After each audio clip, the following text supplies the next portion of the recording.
Welcome back guys to another Platinum walkthrough. Stranger of Paradise. I'm going to take you through a full Platinum in this one. We're looking at about 30-minute long videos. This one's a little bit on the shorter side, but it's mainly because it's the first part.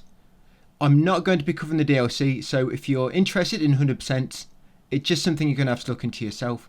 This Platinum, it's probably going to take us about 5 hours. Not going to take long at all. As you go through yourself, if you want to take your time and do some other things, which I don't, of course might take you a bit longer. That's all up to you. I'm showing them the absolute minimal you need to do in terms of Platinum. Kind of like a optimal route as well. So yep, it's free today on PS Plus Extra. It's going to come to system settings and you want to go into menu settings and at the bottom confirm equipment optimization. You want to turn that one off.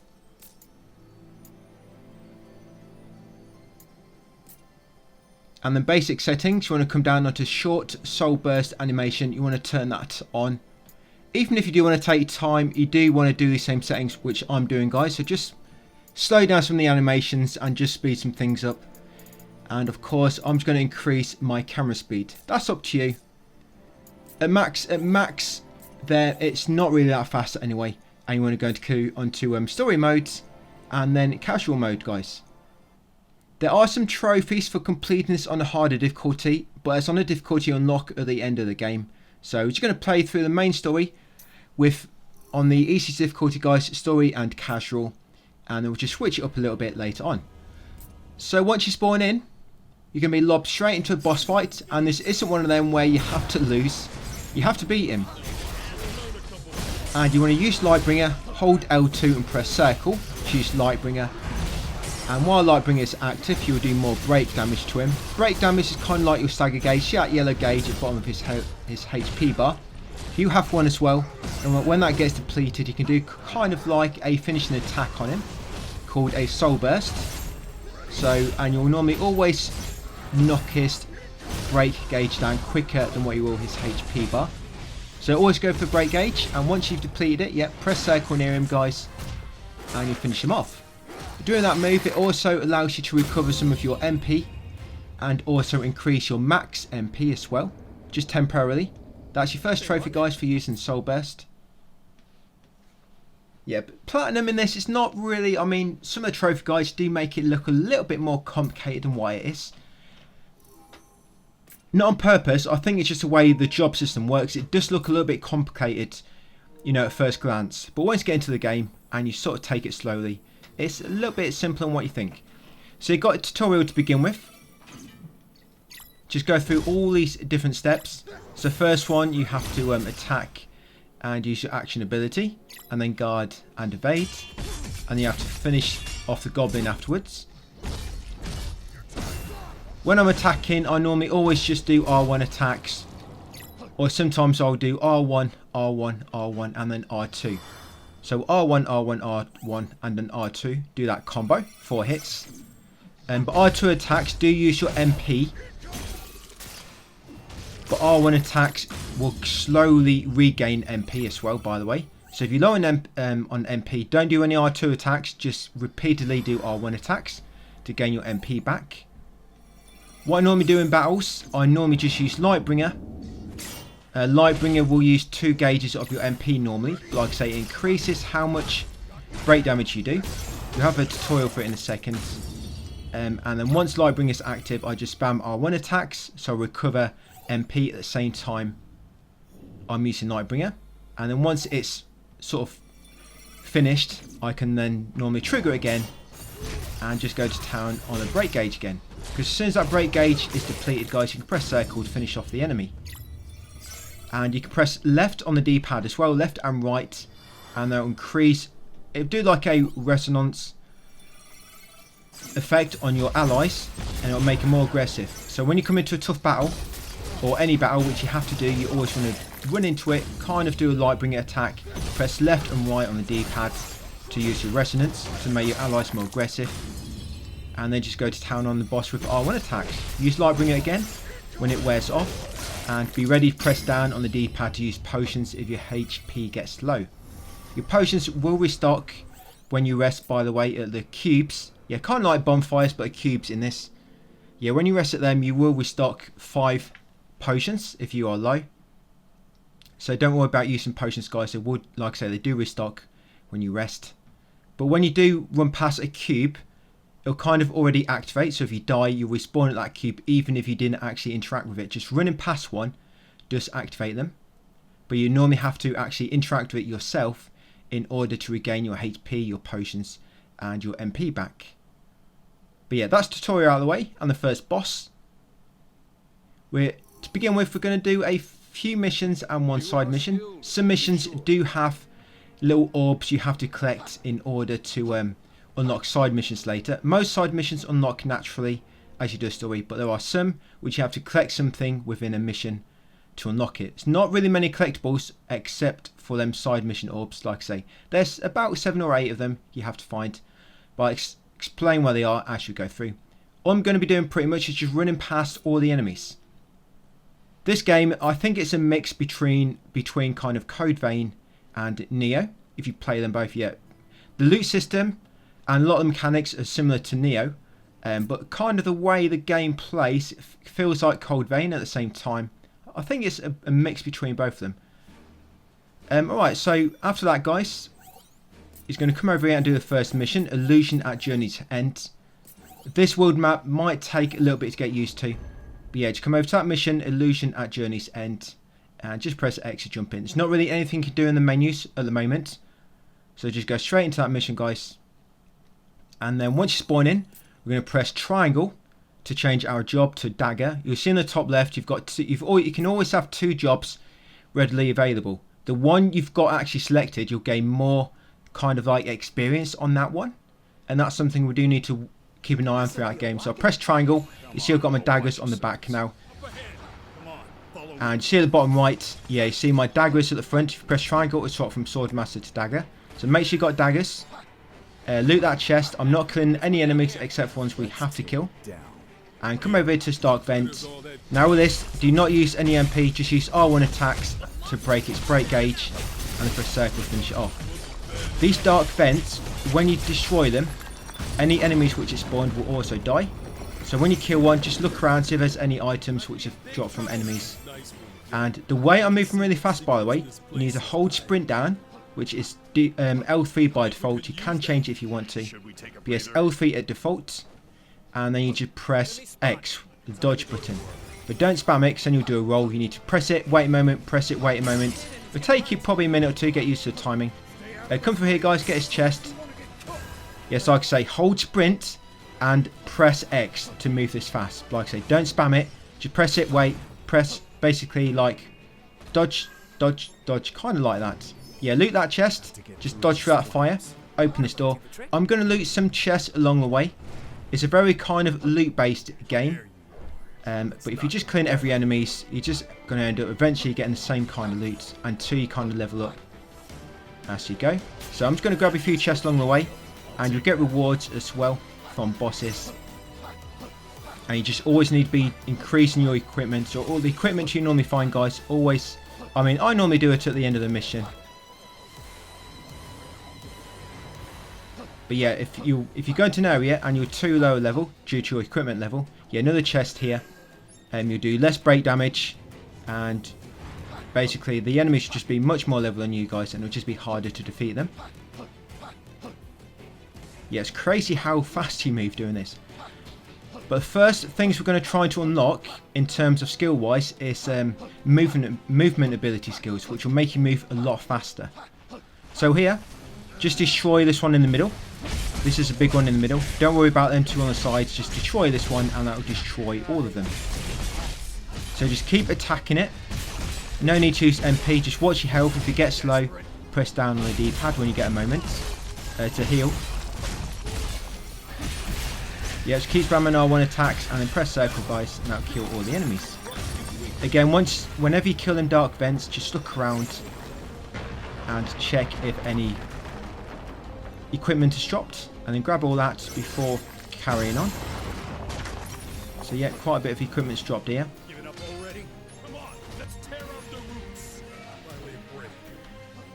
Move so fast doing this compared to your default running speed. This way you get through the game so quick doing this. And you're not really required to kill any enemies except for them Dark Vents. Yes, the Secret of Power, acquired an anima shard. You kind of earn them naturally as you progress through story levels. You know, once you reach certain progression, once you get so far in the level. But you can also get them as rewards or from killing certain enemies. They're pretty much used to increase your jobs without... They kind of give you experience in your jobs. Yeah, loot that chest, guys. It gives you the key to the boss door up here. Loot that chest for a key and then come through this door. Yeah, don't use anima shards unless I advise. You want to keep all them. Just keep an eye on anima shards, guys, until I advise to use them. Right, this is the last save point before the boss. So you might want to rest here. Just recover your potions and your health. And then come in. So what we're going to do, we're going to run in. We're going to use Lightbringer. And we're going to press left and right on the D-pad to make our allies more aggressive. And then we're going to go to town on the boss with R1 attacks. Yeah, so we go Lightbringer. You know you've got it active because your break gauge will go red. It will slowly drain. Yep, and press left and right on the D-pad. And then just go to town on the boss, guys, with R1. Look how quick his break gauge goes down. And press circle. Yeah, watch your HP. I just used a potion a second ago. Just watch your HP. You can actually die pretty quick on this if you're not looking. Right, yeah, this boss, it kind of has like a second stage kind of thing. A lot of bosses, you know, once you defeat they break gauge and press circle, they're dead. But some of them, they'll enter a second stage like this guy. Right, so I use Lightbringer again. And yeah, got him, guys. That's simple. So whenever you beat a boss, quickly grab all the loot they drop, because if you just stand still, you're not going to get the loot. I mean, you do get rewards, but this is different. So yeah, all that loot, go and grab it. And there's your story trophy, Hopes and Dreams. Completed Illusion of Journey's End for completing this mission. Most trophies are connected towards stories, side missions, and unlocking jobs. Yep, and as you progress through the game, you'll slowly unlock more jobs you can use. I mean, it says there Mage has been added to the tip section of the menu. That's because Mage can now be, the job can now be accessed. And straight, once you get back to world map, guys, just jump straight to the next mission. These are all kind of like cutscene type missions. So it's going to get through these quickly. Like I say, they're just story missions. There's no kind of combat or anything here. So I'm just going to get through these, and then we're going to go into the menus and just optimize our gear a little bit and change our job. Because you had the dagger job equipped for that first mission, it should be approximately about level 9 now. So you can unlock, not fully unlock, but you can unlock the thief part of the job. Because some jobs you have to unlock through other jobs. For example, on the dagger job, if you go down to the bottom, you can unlock thief, the thief job, but you also need to unlock the thief job in the pugilist job to make it active. So some jobs, advanced jobs that is, yeah, talk to that guy and then come in this door, guys, to finish this mission. Yeah, some jobs you'll just have to unlock it in one job and it'll become active, like advanced jobs. But some jobs you have to unlock it in from 2 different jobs, if that makes sense. Like it's got 2 kind of unlock conditions. So when you're gaining experience for these jobs, yes, you do unlock different skills and whatnot in jobs, but you also unlock advanced jobs through normal jobs, if you know what I'm saying. But I'll explain it all. You'll see me take you all through it, guys. And a lot of your abilities do not transfer to other jobs, by the way. Yeah, so this is just another cutscene type mission, Dawn of a New Journey. We'll jump straight into that. Yeah, but if you go into jobs and if you look at command abilities, most of the jobs, they all have at least one command ability, and a command ability you can actually use them on other jobs. So that's what I'm going to unlock to begin with. I'm just trying to unlock specific command skills, guys, which we can carry across to other jobs. Because to make it just a bit more optimal, we want to keep changing our jobs, you know, throughout the main story. So we're getting experience of each job as we go through, and it'll just decrease that grind at the end of the game. But if we get these main command skills to begin with, like the first one we're going for is called Flee. That increases your movement speed, but you can use it with any other jobs, so it's a great thing to unlock to begin with. And we're going to go for one called with Marauder, which gives you like a bloodsteel effect for your weapon. So when you attack enemies, you'll get HP back, which is great. Yeah, so here, go into the job tree. Like I say, this might be a bit confusing to begin with. Come into duelist and come to this one, guys, new job thief. It'll need 8 points. So unlock that. If you don't quite have enough, just use 1 anima shard perhaps. But yeah, duelist and unlock the thief skill at the bottom. Like I say, it won't properly unlock it yet because you have to unlock it with pugilist as well.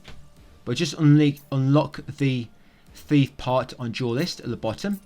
And then go into battle settings, guys, and optimize your gear by pressing the touchpad. And you want to change swordsman for pugilist, like I've just done. So press up on the D-pad to highlight pugilist, and then change that for, swordsman, and change that for pugilist, like I've just done. There you go. Like I say, it might be a bit confusing to when you first come into these menus, guys, but just have a bit of play around with it. I always use the touchpad to optimize your gear automatically because it's just much easier to do and quicker. And once you've done that, yeah, you're going to do this side mission as your memories, the betrayer. Yep, and what you want to do, these menus can be a bit confusing as well. Just press square, press the square button, and then press L1 to get that list, and you can see what's available there. But yeah, do that side mission, the betrayer. That'll bring you back into Chaos Shrine. And this one's very quick to do. All you have to do is sprint to the kind of like the middle, that massive middle cathedral in this level. And there'll be a kind of like a optional boss there. Not optional, I mean it's a side mission. But it'd be like a sort of mini boss. You beat him and then that's it. Right, so starting at the boss room now. We're going to come all the way back through here. Loot that chest. Straight out this door. If you find it difficult to hold L3 and to dodge like this, you can always assign dash to a different button. It's up to you. For example, L1, and just move guard around. Then you can just hold L1 and then just keep pressing dodge to move this fast. I actually don't find it that bad holding L3. I do normally on games. You know, I find it a bit awkward holding down L3, but it seems to work quite well. It's quite comfortable to do. So straight past this guy, I'm going to go right and loot this chest. Like I say, kill the enemies if you want to. Should be fine here. I could keep going. It's completely up to you, but for the most part, you're just going to kind of get very similar gear. Some gear does increase your affinity towards your jobs, so it can make your jobs increase a bit faster, but in the grand scheme of things, guys, it's just going to consume more time, I guess. So yeah, this is what you have to fight. So I'm just going to run up to him, activate Lightbringer, activate Resonance with my allies, and yeah, just kill him that quick. Use R1 attacks and then press circle. That's it, that's for completing your first side mission. Remember to quickly grab all the loot he drops, and then we're just going to do one more story mission, guys. And that will be it for this first part of the series. Yeah, when this is all done, I'll combine everything into a single video as well. And yeah, it's not going to be any text guide for this. Just the videos, unfortunately. Just so I can get through as quick with it being Christmas and all. Yeah, you probably, by this point, you probably haven't got much experience with that job, Pugilist. Yeah, make sure you got Pugilist equipped, by the way. Yeah, so that side mission we just done, it was average equipment, level 8, and this one is level 12, I think it was. I'll always try to do the lowest average equipment mission available, which we haven't done yet, just because it'll just increase the difficulty a bit more of a nice gradual spike or raise, rather than just spiking it all at once, going from like average level 10 to average level 20. Side missions are quite good for that. It bridges gap between difficulties. Between the average level. Yeah, I went the wrong way there. I went left instead of right. The floor is sticky. So most levels are pretty linear. Yeah, they're quite linear.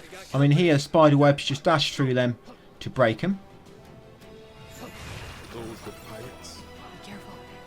They aren't known for their manners. There's one enemy you're going to have to fight before the boss to progress. Well, I mean, you have your dark vents. There's an actual type of like pig type enemy you have to fight because he drops a key. Yeah, some levels do have little like gimmicks you have to utilise to progress through. I've never seen anything like this. These pirates sure chose an odd place. Yeah, that door unlocks on the opposite side. Yeah, when you drop down here, this enemy is going to burst from this cell, and you have to kill this guy, or this beast. I'm not going to use Lightbringer because I want to save that for the boss, my MP. So I'm going to use R1 attacks and then press circle. I use resonance. You can always use resonance on your allies. Yep, once you killed him, grab the loot and make sure you go through this door. There's 2 doors you can unlock with that key. Make sure you go in this one because the other one just takes you back, which you just went past. Here you can go left and beyond this crate is a chest nearby. That looks worth picking up. I'll take that. Carry on following the path and you'll reach this part. You'll see a ship. We're going to that ship soon. We've got to go through the cave again to get around to it. Save point there and another chest. Let's get it.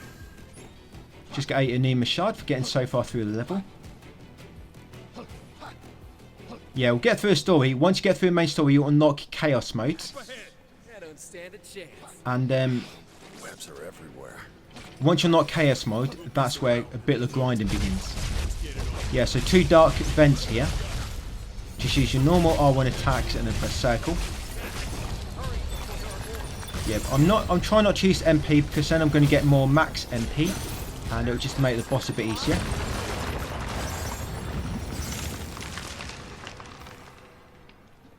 Right, so got them 2 dark vents. Make sure you get all the loot they drop as well.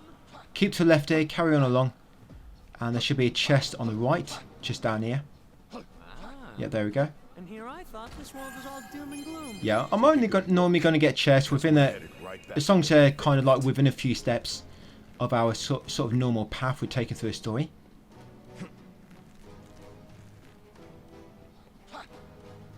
Yeah, almost at the boss. Yeah, just be careful with this boss. If you don't watch your HP, he can kill you pretty quick. Just be careful. If you get low on health, just dodge away and press down on the D-pad to heal. Now here, just sprint over to this mast and attack the dark vent on it, guys, to knock it down. Create a bridge onto the ship. And it might have killed that enemy nearby. If it did, grab anything he drops and then carefully make your way along here. If you drop down, you don't die. You just take quite a bit of damage, but you'll respawn where you drop down. And once you drop off that bridge, yep, time for the boss, guys. So again, just going to use Lightbringer, L2 and circle, and use resonance with our allies, and then just go to town on the boss with R1 attacks. This boss has only got 1 stage. Once you knock down his break gauge and press circle, he will be defeated. Just watch him. He'll knock down your health pretty fast. Yep, there we go. Yep, getting quite low here, luckily. Yeah, dodge away and heal. Do not take any risks. Just use Lightbringer again because it's just worn out. Yeah, so I'm using Pugilist to remember. There we go, circle. He is defeated. So make sure you grab all the weapons he drops, all the equipment. Yeah, get a trophy there, Pirate's Way. Yeah, so you get all the loot which the boss drops, and you also get the rewards. So that's pretty much going to be it, but we're just going to unlock the flee command skill, which will it will increase your movement speed by a lot. Just allow you to get through levels a lot quicker. Yeah, you unlocked a few new jobs as well. We can see there Ronin has become available, the Ronin job. Yeah, that's our rewards. Right, so we'll do the next missions in the next video, guys. But we're just going to finish this one. Go into job trees and go into Pugilist and go down onto Thief. We've unlocked a Duelist. We've just got to unlock it for Pugilist now. Now, if you don't quite have enough job points, use 1 or 2 Anima. That's it until you have. That's it. Got a trophy there. Dark Crystal, Warrior's Heart. That's for unlocking a advanced job. Because Thief is, yep, an advanced job. Now we're going to go into Thief and use a few Anima to unlock Flee. That's Flee there, guys, like it says. Temporarily increases your movement speed. And because that's a command ability type, you can use that on any job. Any job. Jobs are basically like your classes. So yeah, unlock that, guys. And then you can go into your battle settings, optimize your gear by pressing the touchpad on this menu.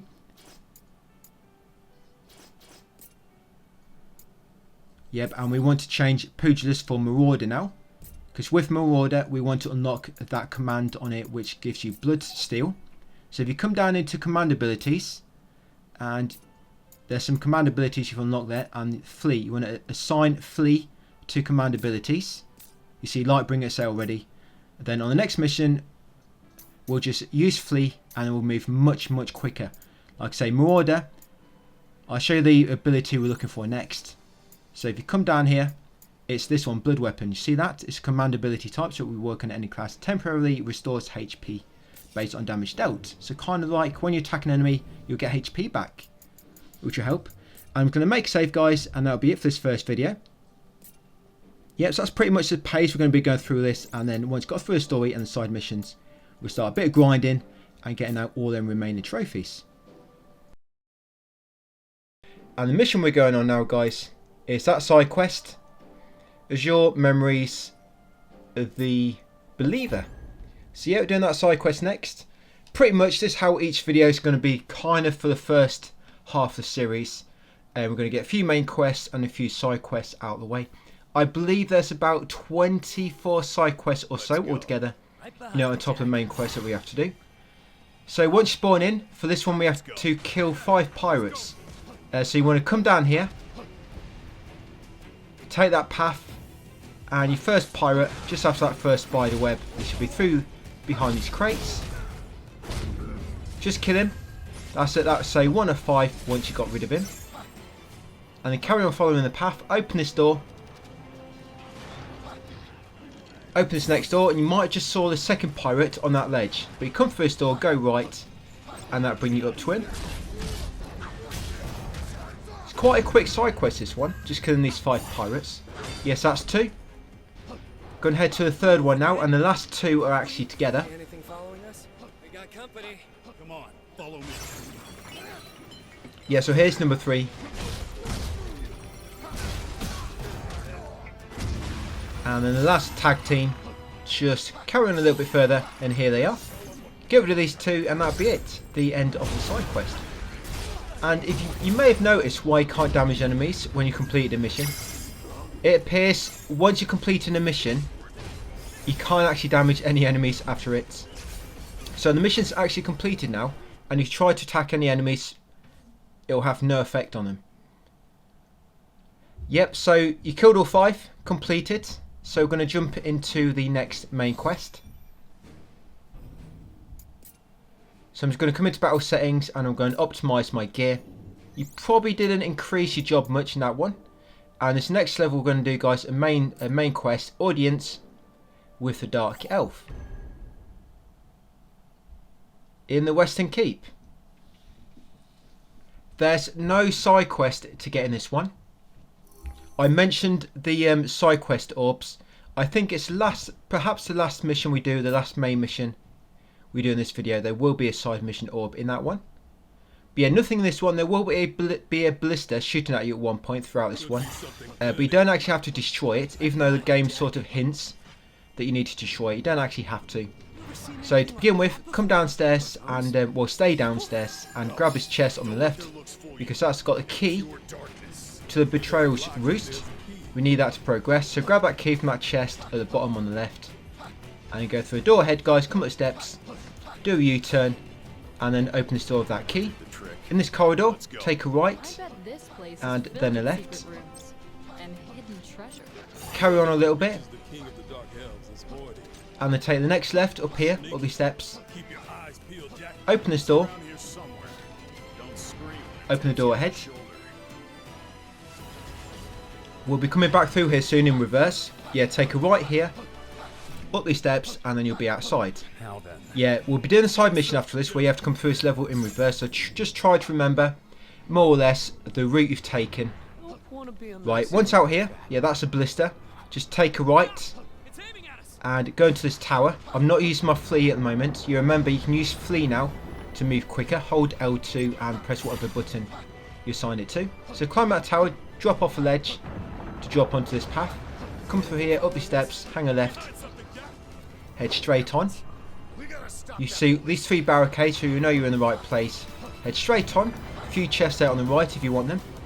Drop down here, go across that plank. Just a little bit quicker going across the roof. Drop down here, ladder, guys, and climb up it. Come over here, climb this ladder next. Save point over here if you need to restock on MP or health. So yeah, I've just used flee. Come up these steps. So the blisters here, like I say, you do not have to destroy the blister.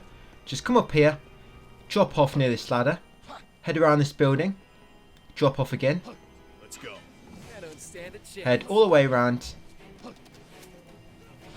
down this wooden bridge, and you can drop down here. There'll be a chest in front of you can loot, not too far out of the way. Right, drop down again, and there'll be a door to head back inside the tower. That tower we saw. Once inside, there's a chest here with a key. Don't need to get this. I believe it opens the door, so you can sort of make a shortcut to get back outside. But all you need to do is come back in here, guys, and use the elevator.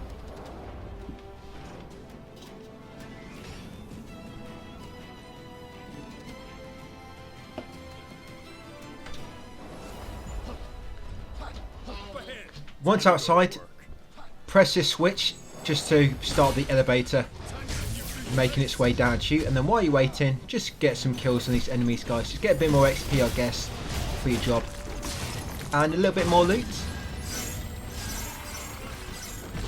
Yeah, so as soon as the elevator comes down, head inside it and press the switch. Here we go.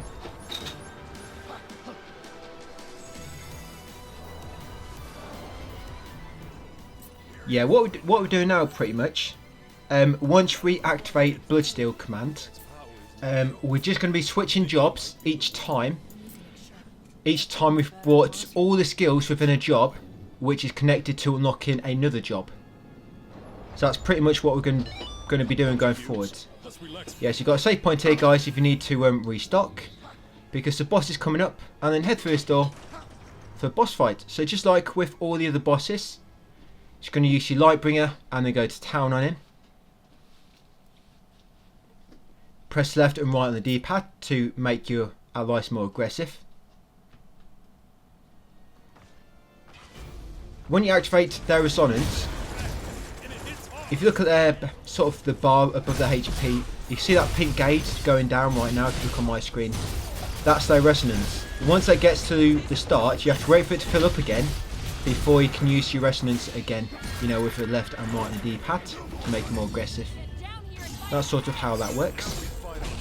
Yeah, Lightbringer, bring down his break gauge and for a circle, and then for a second stage, just repeat it, guys.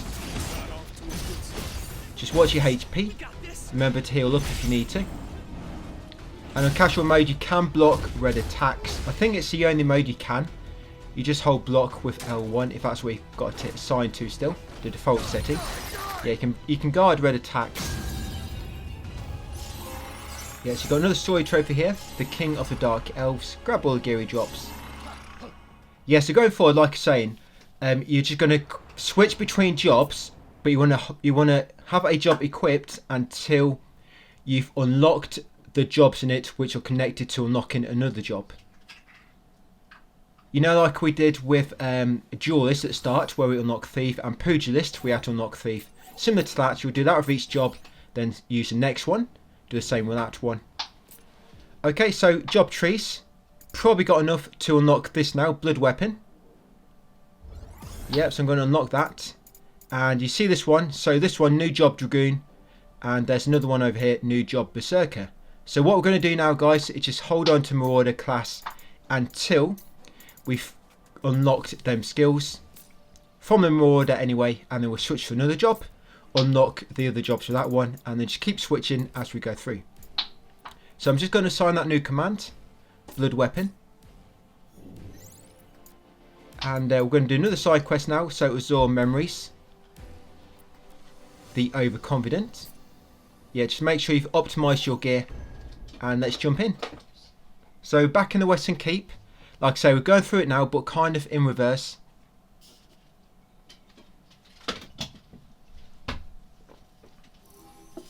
What are you up to, mate? This should be a good time. We'll watch your back. Yeah, so you'll start outside. Follow me. So it's drop down there, come across that plank, climb this ladder.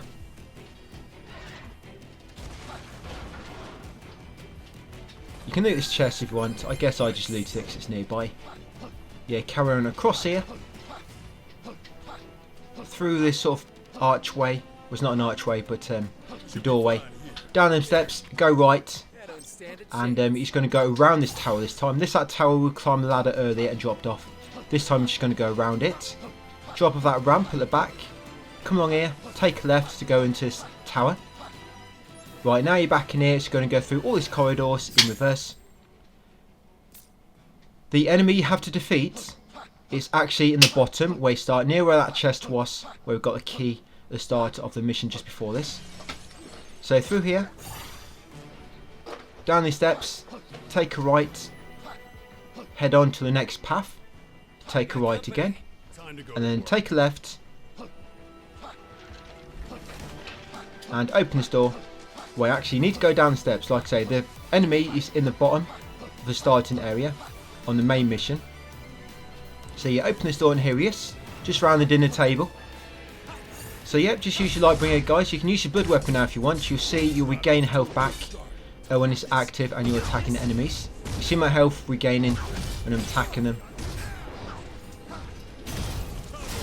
I think you regain a health in proportion to the damage you actually deal to them. I believe that's how it works. I mean, I don't know for sure. But yeah, once you killed him, guys, grab all the gear he drops, and that's another side quest out of the way.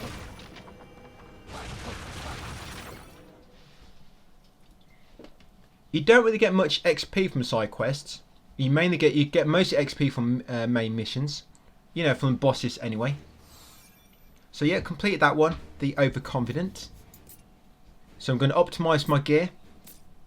Let's see, job trees, can I unlock?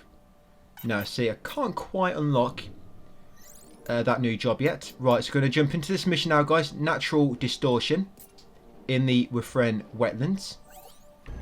So in this area, this is going to be our first orb we're going to find, which leads us to a side quest. And this one's got a bit of a gimmick going on. So there'll be orbs throughout level, and you have to interact with them to change it from kind of night to day. And if it's, I forget which one it is, but one of them will drain water, and the other one will make roots So you know grow or grow back. Not really. It's just And you have to interact with each one to kind of progress. So you're just going to carry on over here to this first orb.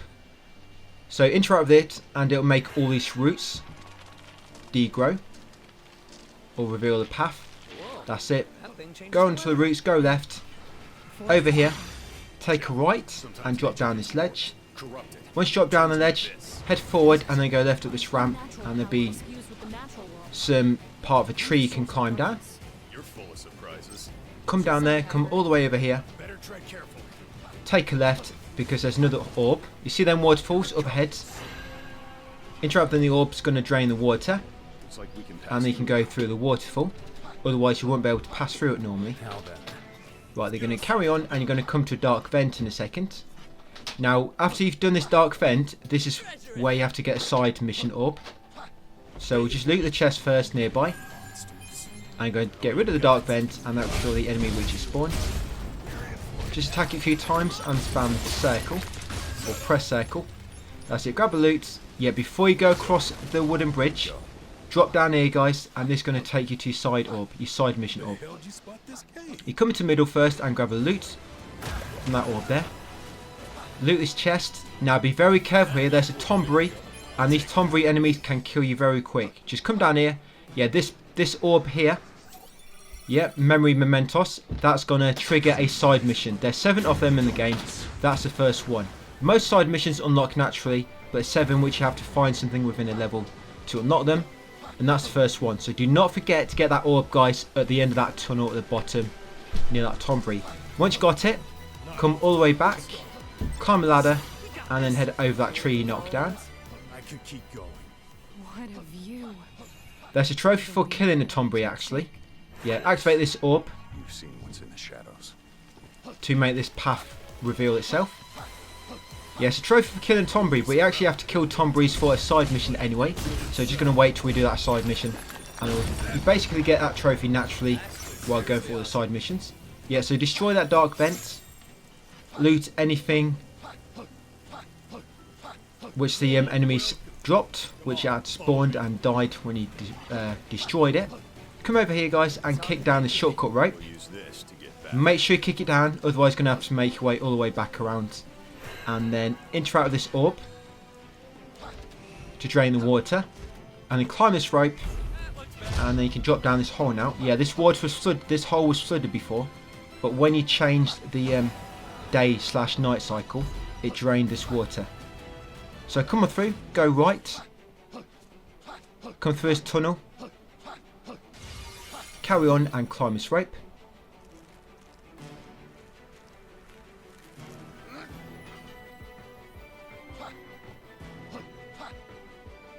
Just drop down here and go through this little path between the rocks.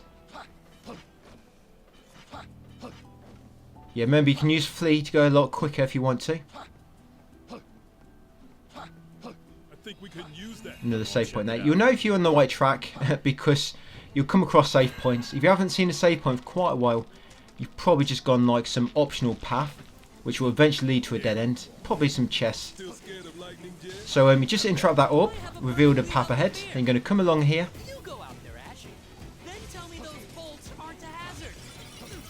And interact with this orb, guys, to drain the water. Yeah, you'll see a lot of purple orbs.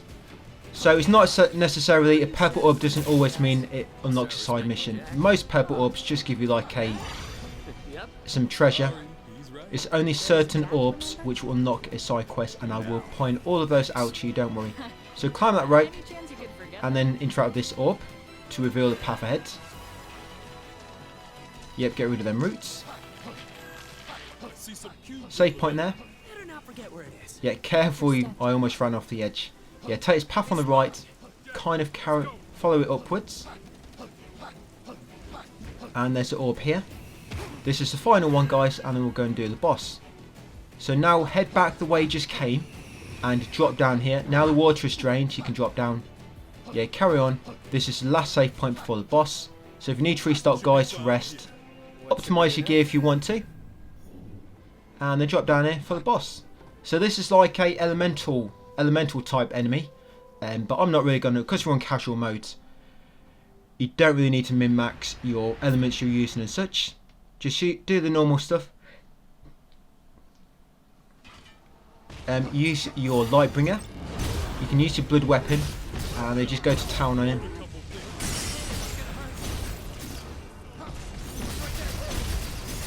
There you go, and remember to activate your resonance with your allies. So that's the first stage. This second stage, he'll try to grab you a lot, like so. To be careful. If you're ready to react in time, you could just block that, or if not, just keep getting grabbed like I do. Yeah, like he's going to grab me again in a second. There we go. Yeah, but it's a red attack, so you can actually block it on casual mode.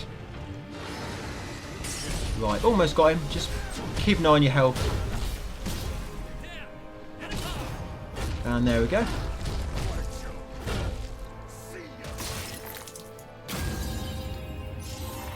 Right, got another trophy, guys. Distortion's progeny. Grab all the loot he drops.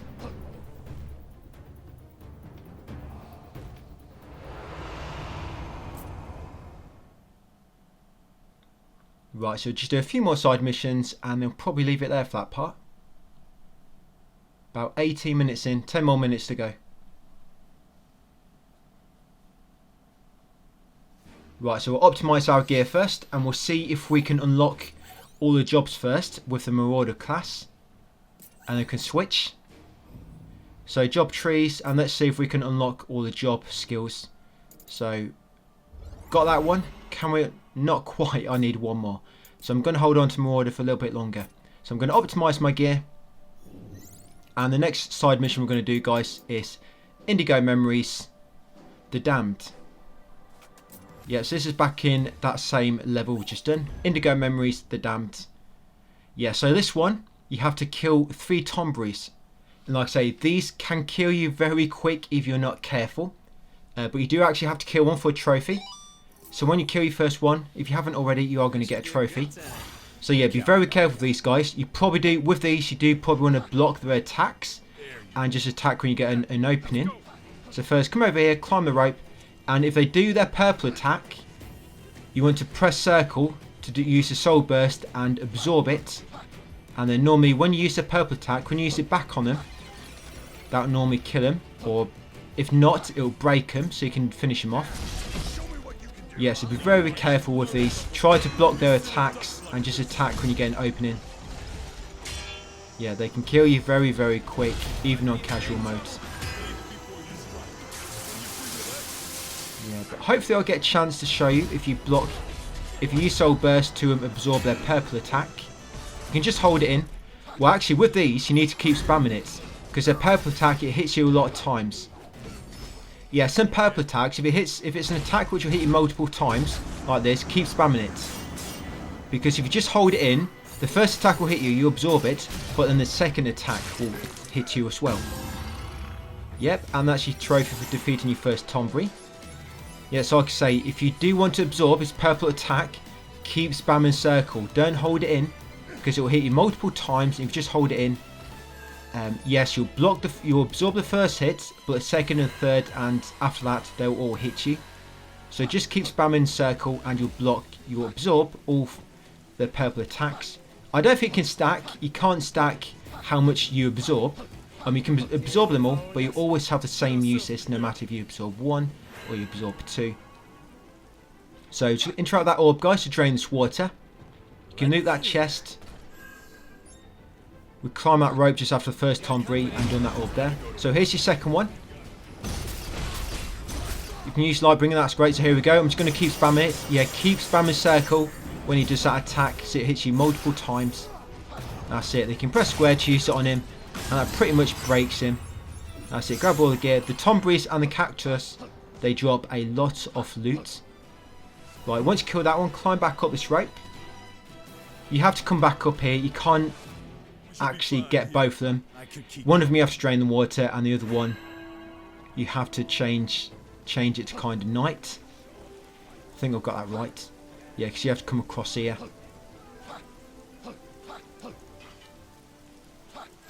Yeah, because you have to come across here. You have to have that path revealed, and you can't have the water drained and that path revealed at the same time.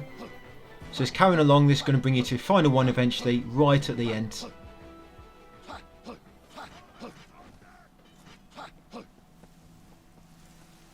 There's a chest there if you want it. Might not be worth the risk, because if you're not careful you could get knocked off there. Right, come around the corner, and here he is. Now when you get attacking, you might want to attack him towards the way he just came, because if you attack him towards the edge, you're probably going to knock him off, and you're probably going to lose all the loot. Because if they die from falling off a ledge, you won't get any loot.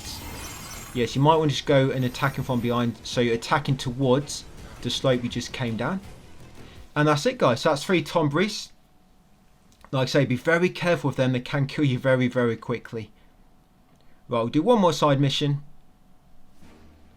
So this next one is kind of like a gauntlet. Yeah, you can actually upgrade your weapons a lot more now. But we're gonna do the upgrading later. So I can actually unlock the final job now from the Marauder class. So now I've grabbed all the job unlocks from Marauder. So now I'm going to switch up to something else. So I'm going to go back to Swordsman. Well, I'm going to optimise my gear. Right, so now we're going to hold on to Swordsman. And you've unlocked all the jobs you can with Swordsman. And then you're going to switch something else. And you just keep doing that, guys. So just lessen the grind a little bit at the end if you do it now. And you kind of have more skills to play with. So yeah, just come into this next side mission.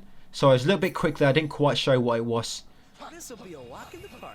But it's basically the last side mission which is currently available. We've done all the others. So yeah, this one you have to defeat 17 enemies. And it's back in the Chaos Shrine, I think it was.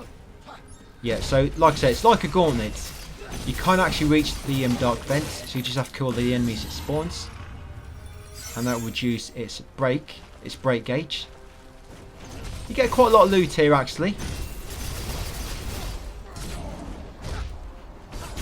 And this will get you, give you quite a bit of experience.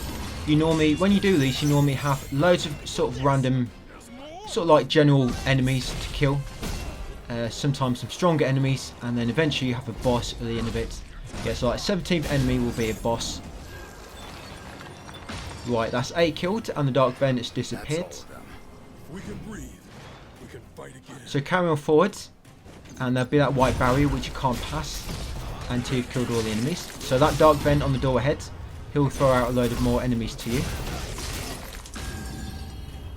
So yeah, you can usually light bring if you want to, or you might want to save it for the boss. I think this side mission, I think the boss at the end is that elemental boss again, which was just fought at that last main mission.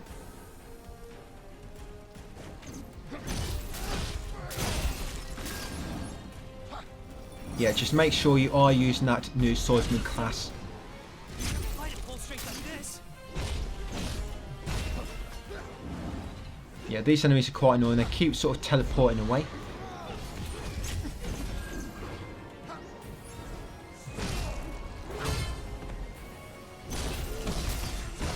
We'll do another one of these on the next part. The side mission which we have to kill loads of enemies again on the next part is 23 enemies. Right, last one, and then the final one should be the boss, which should be through that door ahead. Right, let's go and do the boss. Then that'll be another side mission done. Oops, over there. I've not really been keeping track. What's that, 6 or 7 side missions so far? Right, yeah, rest at the cube if you want to restock. And then come in here. So like I say, it's that elemental again, the elemental core. So just like before, use Lightbringer, use your blood weapon guys, and then just go to town on her. Use Soul Burst once you break her. Remember, he'll try to grab you quite a bit, so you might want to try not to do too many combos. So you got time to block. I mean, it's not like it's going to kill you anyway.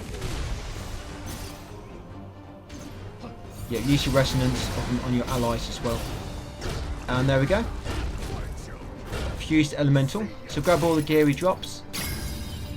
And that'll be it guys. And then all we'll do, we'll just optimize our gear. And just check our job tree. And that'll be it. Then we'll be ready for the next part.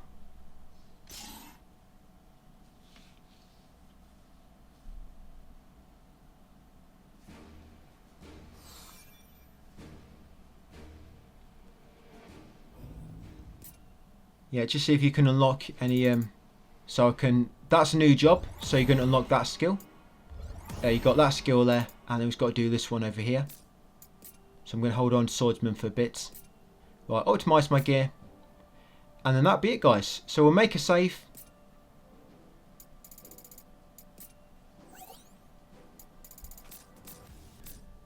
So I'm just checking my build quickly, and then we should be ready to jump in. And we're going to jump in on a familiar place in the Crystal Mirage. I believe there is a side quest orb to collect in here to unlock a side quest. And yet part 3, I've recorded up to about part 6. Yeah, up to part 6 at this moment in time. And we get through the story on I think part 7. By part 7 we should have the main story done. And pretty much all the side quests. And then after that, just a bit of messing about at the end to get the final few trophies. So yeah, just coming up here in Crystal Mirage, you just want to come all the way up to the top of this tower. Well, kind of up the steps, past all these enemies. I think there's a side orb in here for a side quest. We'll see. We'll see. Like I say, I'm 6 parts ahead, so I'm just struggling to remember back here. But yeah, you need to kill this guy because he's going to drop a... oh yeah, there is a side orb here. I'm thinking what mission this is now. Yeah, this guy, he'll drop a... He drops something, and you have to place it on that pedestal. And then it activates that teleporter. Yeah, there it is. Oh, that's it. The proto cube. I remember it being some sort of cube. But I didn't want to say it because I thought I was thinking about the save points. But yeah, he'll drop a proto cube. And you can jump on here. Yep, I've learned that some of the side quests, some of the objectives can be a little bit random. Yeah, so I'm just going to save here just to reload my MP. Well, reset my MP, refresh it. Yeah, remember to always keep swapping up these jobs, guys. Whenever you've unlocked every job within the job itself, you know, every job that specific job then can unlock. Switch to another one. Oh yeah, and you want to make sure you've got some sort of range option equipped. So I've got the mage. So I've got my current one and the mage. Because with these, you have to rotate these crystals by pressing the touchpad on the small crystal behind it. And you need to use some sort of magic on it. So I've chosen the mage. So when I need to hit it with magic, I can just switch my job to the mage. And to use magic with the mage, you hold I think it's R2. And then you select what magic you want to use, and then just let go and you'll use it. Or, alternatively, you can absorb some sort of magic from a from an enemy, and use that ability on it that you stole from them. So yeah, up here, go left, and destroy this dark vent.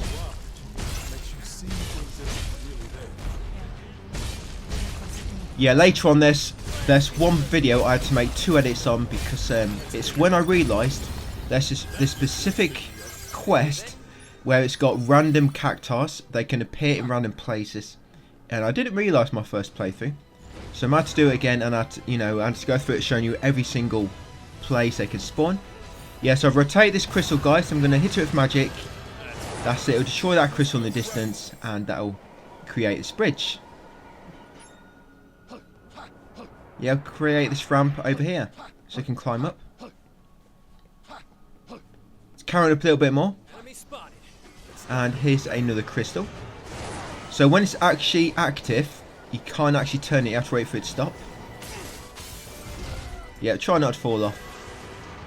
There's no safety barriers up here.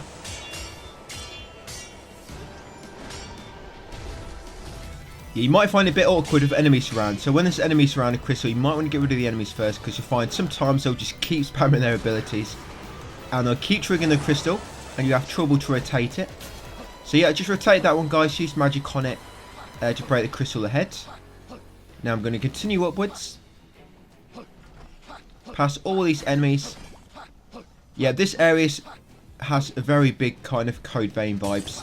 I'm thinking about that dungeon near the end in Code Vein, just where it's laid out. Yeah, so see that magic that just hit me, that fire? If I absorb that, like I've just absorbed fire now, I can actually use that ability on the crystal. It's going to rotate it. Right, and then I'm going to use it. Do not go up that ramp, because you'll find once it destroys that crystal, that ramp normally disappears. That's it. And if this crystal, is it this one? This one crystal you don't need to do anything with, because all it does, it provides a route to kind of like a chest. No, I guess not that one. Yeah, once you don't walk into lace yourself, it really hurts. Right, so once you get up here, you want to trigger the save point, and you're going to head back, because now we are going to get the purple orb to unlock a side quest. So yeah, to get that save point, guys, just so we can teleport back up there quicker. Now, I don't know what I'm doing there. I'm in the wrong spot. Yeah, you want to basically get back to the spiral staircase, this one here. You can drop down slightly, and if you look down, you'll see some ledges below, all sort of staggered. You know, carefully drop down these. Like I say, it's on the next spiral staircase as you backtrack. Drop down, grab the chest, drop down a few more times, and grab this orb. This is the one which unlocks the side quest, guys. You know when you've got the right one, because you'll get dialogue from somebody called Stranger. And then all I'm going to do, you actually can't die from falling off a ledge, as you just saw. So I'm just going to get killed now, and then when I respawn, that's going to take me back up to that recent save point, and it will save my current progress as well. So I've got a purple orb, and I'm also all the way back up here, guys. Just a nice little quick way to walk back up. Right, it's going to carry on up the steps. Let's go. Carry on along the path. And into here. Destroy that dark vent, and then behind it should be the boss door. Yeah, there's another quest. It's more like a side mission, where there's 5 chests, and to complete it you have to find something called a trident. I mean, I'm sure we all know what a trident is by now. It's kind of like a fort for gods. I could keep going. But yeah, you have to find this trident, and it can spawn in any one of the 5 chests. So when it came to that one, I basically show you where every chest is quickly, and then I go and loot them all. So it kind of takes me a bit longer than what it should have been. And there's also one main quest where I forgot to get a side mission up.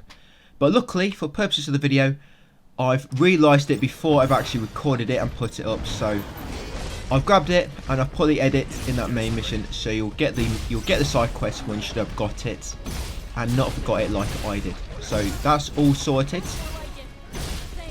Yeah, they're probably the only 2 little mistakes I've made so far.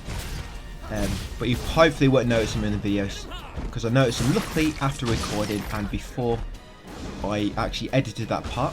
But yeah, defeat this boss, guys, Chimera. There'll be a lot of side quests later which open up, which are basically boss side quests. You spawn in and you just have to defeat a boss like straight away. Them ones are nice and quick to get through, but the bosses are generally a little bit harder on them.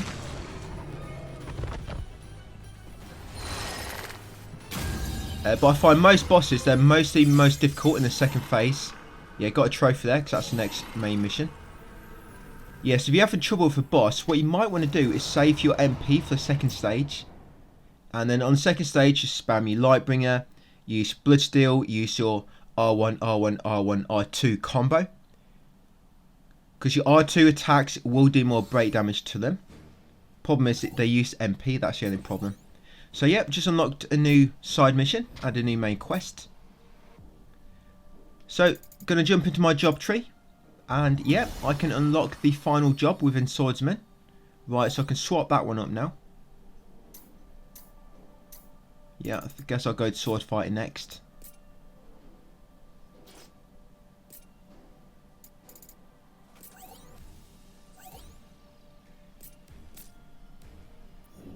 Yep, so sword fighter. And we're going to do this side quest, guys. Scarlet Memories, the Saviour. Yep, Scarlet Memories, I think that's the name of the ones you get from purple orbs within the missions. So we're back in the Western Keep. Yep, this is this one, remember? The one where you're on the sort of castle ramparts. So let's come straight ahead. Oh yeah, this one is, you're basically just killing loads of enemies. Yeah, it's basically just a gauntlet. Did we do one of these already? I think we did. We did that one where there's 17 enemies, do you remember? Yeah, this one is 23. Yeah, so just kill all the enemies which come out. These are nice for building up some equipment, I guess. But I find a lot of side quests, they don't really give much XP in terms of, you know, for jobs. Your XP for jobs mainly comes from main missions. I mean, unless you're trying to farm anima shards or crystals, obviously they can give you a lot of MP. XP, sorry, when you use them. But just for pure XP itself, yeah, you don't seem to get much from side quests. Maybe that will change later in some of the later ones which unlock. But so far, yeah, when I do a side quest, I never really get much XP from them. And when it comes to your anima shards, guys, try to save them, because they'll come useful endgame. I mean, if you've only got one job to unlock within a job itself, you know, one job ability, and you need pretty much one more job point, then sometimes I will use a anima shard just get that extra job point so I can unlock that final job within that job tree and then switch to another one. Sometimes I do that. But generally I do just try to save my anima shards. Like I say, they'll come in useful end game. They'll be more useful end game than what they are now. Right, so we've done the first bunch of enemies. Up the lift. And this is your next dark vent. Shame you can't just skip it and, you know, lock onto the dark vent with a ranged option.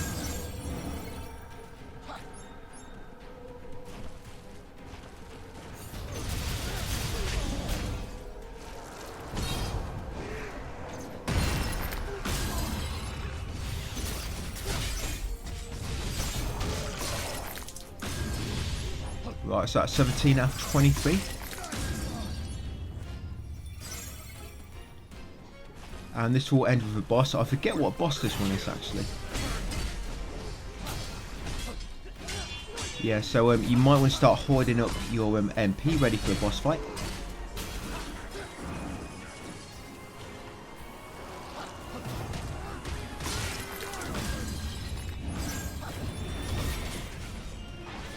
Right, last one, and I'll head in and defeat the boss. Yeah, I'm kind of enjoying this game actually, I think. Yeah, if I had time, I would probably do the DLC guide. I just don't have enough time. But yeah, I am kind of starting to enjoy it. I like the pacing of the game because you can. I know you're always confined to the game's mechanics. You know what speed the game lets you go at. But yeah, this game, it kind of lets you go pretty fast, doesn't it? The pacing just really quick because it lets you skip everything if you want to. Yeah, I enjoy the pacing of it. If you want to take time, perhaps not great. Imbued memories, that's for using a weapon ability for the first time, guys. So yeah, pretty much at this point in the game, the level we're at, you should start finding weapons with weapon abilities. You see in orange, it says like there, enables sacred blades, that broadsword on the right. So if you select a weapon with a weapon ability, and then you need to go into your combo abilities and assign it to a combo. And then once you've assigned that weapon ability from that specific weapon to a combo, and then you use that combo, so you use the weapon ability, and you'll get that trophy, guys. So yeah, if you haven't got any weapons with weapon abilities yet, don't worry. Just keep an eye on it.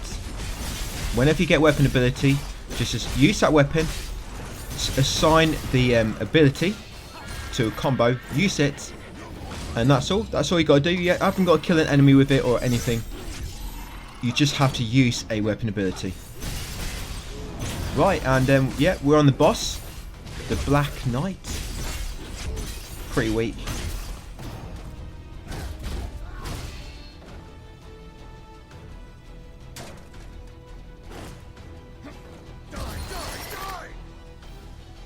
Yeah, I think by the time we get through the main story, we still haven't really got that many trophies in terms of 100%. So yeah, if it seems like your trophy percentage isn't going up that far, just remember there are DLC trophies and there is quite a lot, so that's probably why.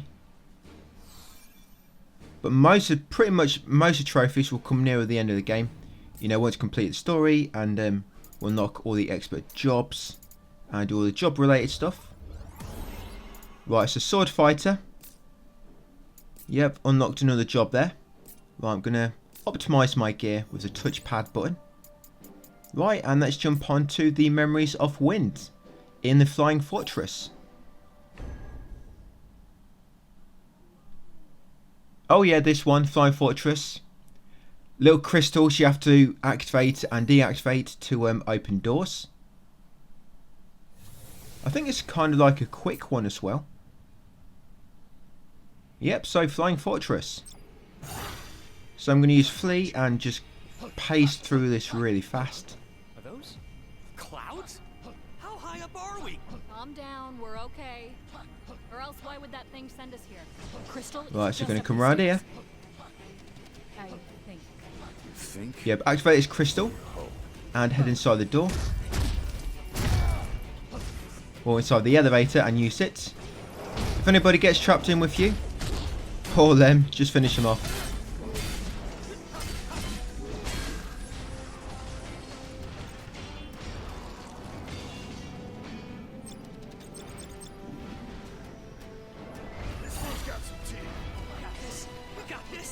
You can head forward past all these kind of electrified barriers. You'll see another blue crystal. So when it's blue, that means all the barriers are activated, and when it's red, they are deactivated. Basically, blue means power on. So you're going to deactivate that one, come over here and activate this one, because you need to activate the elevator to use it, and then head back a little bit through here, guys, and use the elevator. Yeah, blue means power is on, and red means power is off, pretty much. So yeah, you kind of have to deactivate them to get past barriers, and then you have to activate a further one to turn the power back on in order to use an elevator. Pretty much how this mission goes. So save point here if you want to reset your MP. Warm welcome. This'll be a breeze. Our attacks go right through it. It's like Yeah, so I'm swinging going to air. deactivate that one to remove that barrier. Carry on past, and then we need to activate power again somewhere. Here we go. Right, so turn the elevators back on. Now we're going to head up these steps, go right and into this elevator. Yeah, I can't believe they let you skip past so many enemies in this game.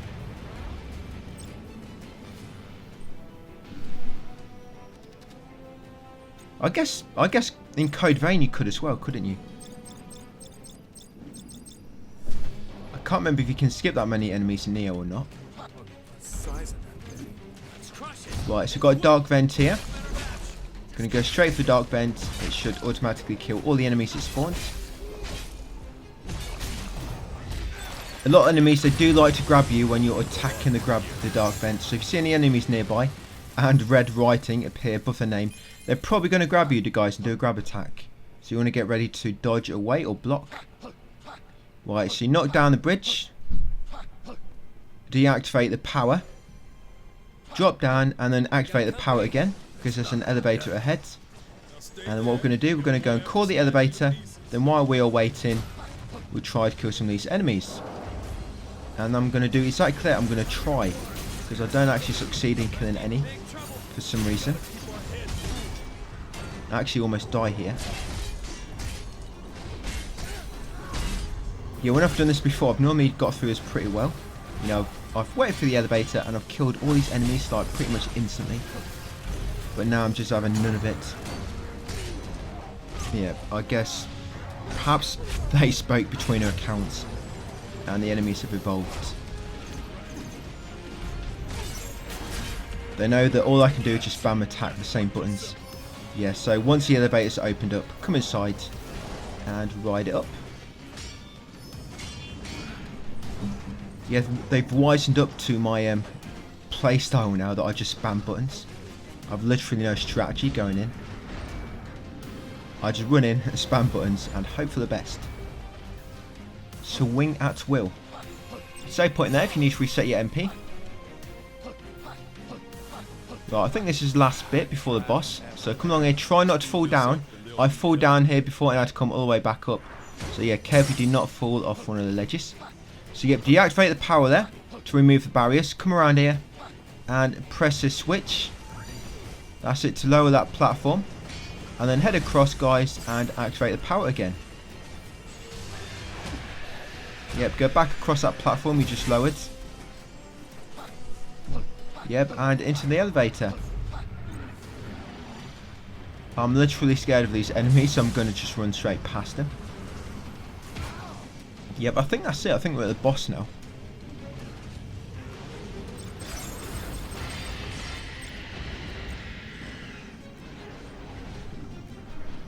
Yeah, Satellite Boulevard.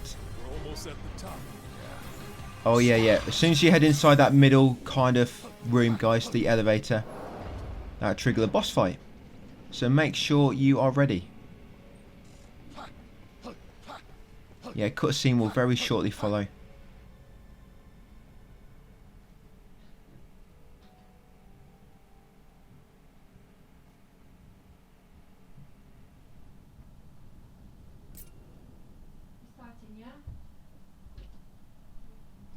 Is it Tiamu again? Whatever his name is. Oh yeah, it is. Yeah, so what this boss will do now, it will kind of revive it. Not revive, but it will heal itself in its second stage. So you might want to save all your MP for its second stage. Because what you normally have to do is you have to quickly kill it before it gets a chance to heal itself. So that's where all your MP can come in useful. You know, if you just use your Lightbringer and use R1, R1, R1, R2 combos, just to knock its break gauge down as soon as possible, you know, before it gets a chance to heal. And of course, use your resonance with your teammates on the second stage as well, so it's all readily available. Because if you use it in the first stage, it's probably not going to be recovered in time. You might see him heal up here. I'm not quite sure if I can get rid of him quick enough. And he'll pretty much always heal back to half HP. You might not get a chance to do it. I can't remember when I recorded this. There you go, did you see him? He just healed all his HP back. So yeah, you got to be really quick to knock his break gauge down. Or I guess you need to knock down his break gauge before, he gets a chance to heal. Right, that's it, guys. So yeah, like I say, you just got to bring his health down, his break gauge down pretty quickly before he gets a chance to heal. And then that'll finish him off. Get a trophy for beating him. Another main story mission.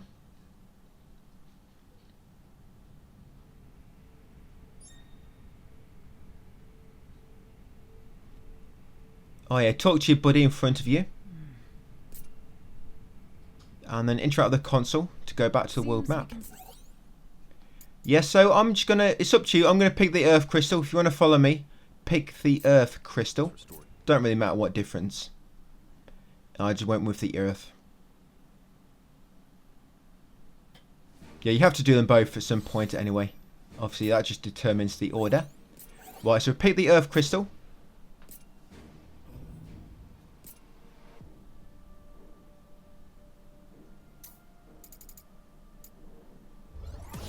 Yep, fully unlocked everything with a sword fighter now.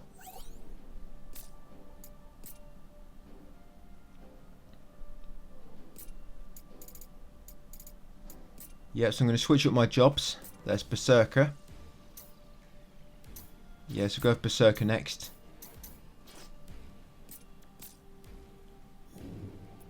Right, and what we're going to do next is going to do a side quest, guys. Scarlet Memories. The Erudite.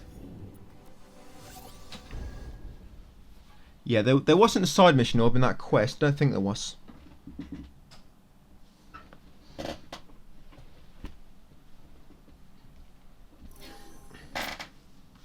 Flying Fortress. Let me just double check. Can't wait to see what's in store for us. Yeah, this one's a bit annoying because you have to go all the way down, then the way back up, and then back down again. So you need to get his key. So quickly going to head down the bottom.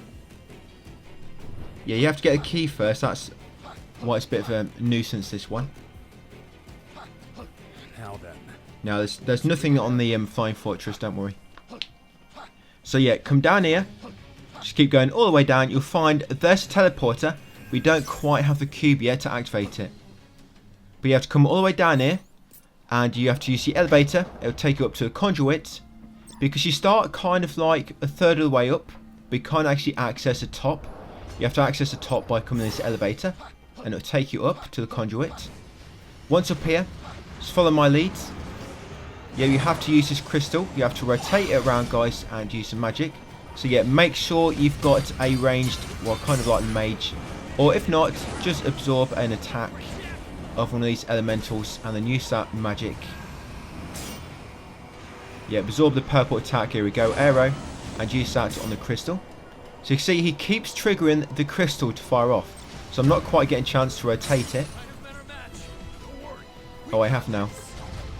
So yeah, rotate it and then use your magic on it. There you go, I'll use my ability which I stole. Yep, that'll make a bridge in a second. Right, so head down. See anything following us?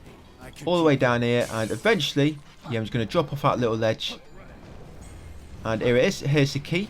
So proto cube. Yep, so once you've got a proto cube, I'm just going to drop down here. Get a chest or two on the way down. That first one. And there should be a second one here where the side mission orb was. Much earlier in the game. When we did this for the main quest. Right, and just going to carry on down now. All the way back down to that teleporter near the bottom elevator.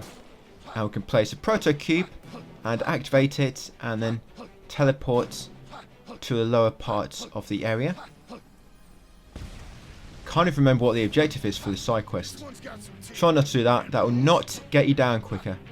You have to take the teleporter. Yeah, as you can see, dropping down does not work. So yeah, place a proto cube on that pedestal. And then jump in the teleporter. Yeah, if it's not quite working, just run off it and back on.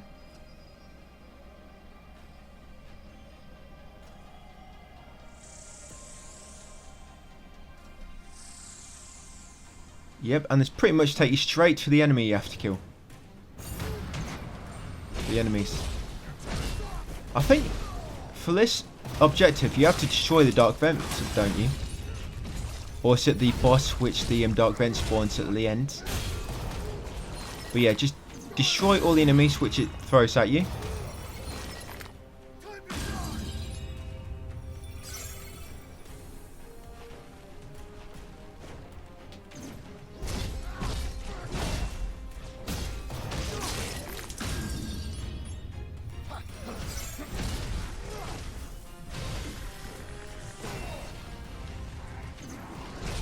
Yep, this big guy. Yeah, watch out for his red attacks. I think I really need to learn how to play this game before I jump into the hardest difficulty at the end. The thing is, when we do the hard difficulty, guys, after completing the game, Chaos Modes, you don't have to do every level. There's kind of like, I don't know if it's intended or not, but it still works. You only have to complete one mission on Chaos to get a trophy for completing all missions on Chaos Mode. I don't know if, I don't know if it's a glitch, but it still works. So that's what we're going to be doing at the end. Just completing any mission on Chaos Mode to get that. And we'll just start grinding towards, you know, because what happens at the end of the game, you have to race a level of, you race a level of the mission. When I say level, I mean like your job level, for example. You can race missions in a similar kind of way. Use a Mirage to race a level of a certain mission. And you have to do that eventually to race your jobs to max, to like 99. So that's kind of like what we're going to be doing at the end of the game. Right, so just beat a Chimera, and I believe that's the last thing we're going to do for this video. Yep, so that's another side quest done.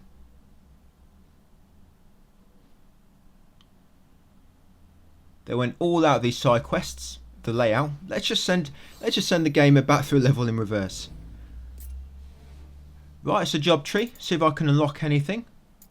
Yep, not quite yet. So optimise my gear, guys, and then that'll be it for that one. Ready to jump straight in on part 4. Yeah, we'll jump in on that one, Phantoms of the Past. So you might have noticed I've updated the description, the title name of these videos to out of 8 for each video, the tally. This is 4 of 8, video 4. But yeah, I got platinum yesterday, and well, got popped it a few times while practicing, and I've got platinum in about 4 hours 20 minutes. It is that quick. Yeah, about 4 hours 20 minutes it's taken me. So yeah, looking at about 8 parts for this. The last part's going to be about 40 minutes long. But yeah, about 4 hours 15 minutes, guys, which is pretty nice. So of course you don't have to follow me exactly, but I'm showing you the minimal to do, so you know if you want a quick platinum, you can get one here. But this level we're on now, Hallowed Massive. You carry on a little bit, and eventually you'll reach kind of like a blocked dead end. So that's what a dead end is. It's blocked, and there'll be an avalanche. And once the avalanche falls down, it will reveal a entrance. So yeah, you come up this hill, and there's actually a side quest on this one you can do later. When we get to it, I'll tell you about it. But yeah, when you get to this dead end, guys, just wait. An avalanche will soon trigger. I don't think anything really triggers it except for just time. You just have to come up here and wait for like 10-20 seconds, and the screen will start shaking. Yep, the avalanche will come down. It'll damage most of the enemies, and yep, you can head inside this tunnel. Yeah, it's a side quest on here, and it's very quick no matter what level you do it on. So when it comes to chaos level later, because the enemy you have to defeat on it is a Mulbra. Like I say, this is a side quest, and I'll mention it more later. But if you enter Berserker mode, when you have the Berserker class equipped, you do more stagger damage to enemies, and with the Mulbra, you sort of stun knock it. Now, when you get outside here, guys, your visibility is limited. Stick to the right, because if you go to the left, you're going to fall off a ledge and going to have to make way back up. So yeah, when you get outside and you can't see much, just stick to the right, and you should not fall off the ledge then. And just carry on forward, and you'll get to the path ahead, and you'll be able to see again. In this tunnel, obviously destroy that dark vent, you'll gain access. Carry on forwards. Now when you get to the end of here, you have to destroy 3 dark vents to open up the path. So you see that Mulbra, and see them sort of 3 sigils on them rocks. Destroy all 3 of these. You can see this is covering that sigil behind it. So that's one dark vent. See, that's covering the blue one. It's just broke it. So you go and do the other dark vent. See, there's 2 kind of beside each other. Yeah, then this one down this path just beside it. That's the green one. And then you do the final one. Forget what colour. It's got to be red or yellow, surely. Yeah, so that's 2 of them done. Like I say, only 3 to smash. Yeah, so it's red one. And then the red one's all the way over here. Kind of like the opposite corner to them first two. Destroy that dark vent. And there we go.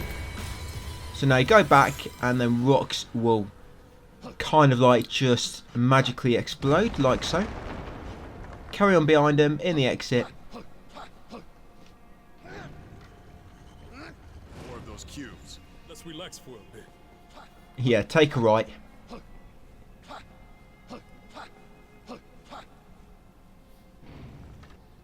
Yeah, so as we've been doing, whenever you unlock all the jobs with whatever job you're using, you know, if unlocked all the job skills on that specific job itself, always change job. Just relieve a bit of the grind at the end. Problem is at the end, it might not even relieve the grind that much because you get loads of crystals if you're using extra mode, just doing the last bits of the trophies at the end, post game. And you could potentially just use them to unlock the jobs within the jobs itself. But I guess this way it allows you to unlock all the commands pretty quick. You know, different abilities you can use. So yeah, as normal, just watch your HP, guys. You can use your blood weapon to get HP back. Use Lightbringer if you want to. You might not want to use Lightbringer. You know, you might just want to use R1, R1, R1, and then the R2 combo. Because some 3 R1 attacks will recover a little bit of MP, and then the R2 attack, yes, that will use a bit of MP, but it does a lot of break damage. Thing of Lightbringer, it uses 2 MP, and I don't think it will recover any MP back while Lightbringer is active. Not really currently, so anyway.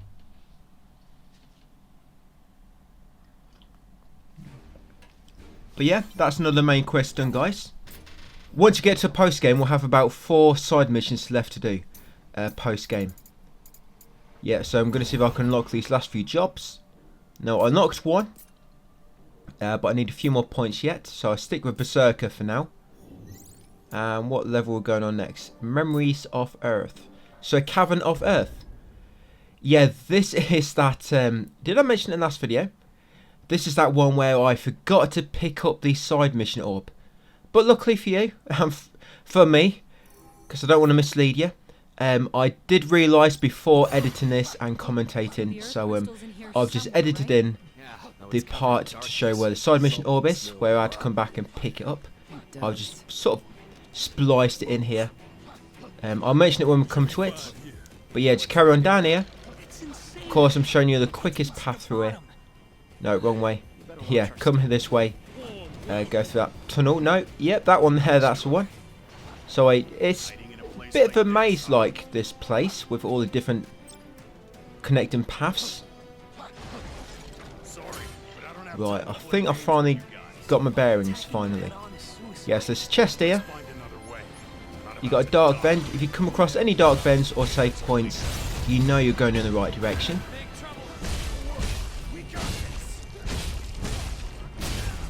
I think that Marlborough is connected to this dark vent, so I think that will kill it. So you want to grab the treasure drops, you can do. Yeah, I'll come in the second one here, because as you can see, that's where the save point is.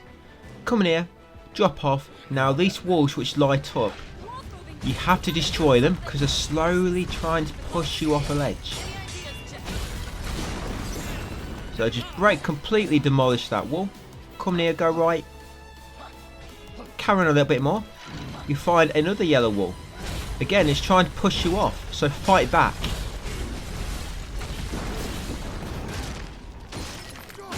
And once you break the wall, go on the path behind it.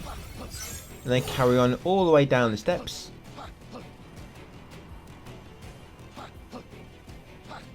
Door at the bottom. In here, you've got to destroy that final bird, the griffin. Is it a griffin? Yep, this dude. These guys have a lot of break resistance, or maybe just the type of damage I use. The damage type. Because we fight these on extra mode later, and they have so much damage, break damage resistance, these guys. And I think they're just heavily armoured in general. But yeah, you have to kill that one because it drops a key. There you go, the key to the King's Tomb. So yeah, you have to kill that final Griffin. Obviously, you can knock down that little pillar in the middle. Damage a few enemies. Unlock this key. Yeah, unlock the King's Tomb with the key to the King's Tomb. Just what is this dark crystal? Yeah, if you didn't know what that key is for, it's for the King's Tomb. Right, you want to come in here. Astros might know Yeah, drop down. You know you're on the right path because the floor will light up again. But if you're quick, you can just get in that tunnel before it pushes you out of the way so you don't destroy it. Now here, this is where I made the edit. So go in this room straight ahead. Yep, straight ahead, very important. Drop down here. Drop down again, go left. Drop down again, go right. Drop down again. In here, break this wall. You'll see the walls all damaged. Just damage it a little bit more and it should crumble. And there's your side mission orb, guys. So make sure you pick up that side mission orb. You'll get a dialogue from a stranger, so you know it's the side mission orb. Right, drop down, go left, come through here. And then once you get to this kind of like sigil on the floor, go right. And then carry on straight ahead through here. You come across a dark vent. This one spawns a Mulbra. Maybe I've got them mixed up a bit. Yeah, destroy that dark vent. That's it, Mulbra will just succumb. These crystals protect us from that, and that's all that matters to me. And they carry on along the path, and eventually, yeah, that's just a shortcut elevator, I believe. I've actually never ever used it, so I can't say for sure, but I assume it is. Right, in this door, and ready to destroy another boss. You think the game is easy now, wait till you get to extra mode at the end of the game. Yeah, at the end of the game, you can enable this. I thought it's only DLC related, but you can enable it in the base game. Yeah, you can enable like a mode, which is called extra mode. And it gives you infinite MP. And if you combine that with skills, which make it so you take damage, MP damage instead of HP damage. And there's a few of the bits and bobs we'll see later at the end.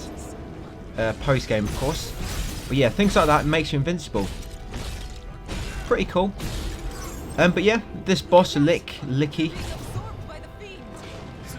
Just usual stuff, guys. Use blood weapon,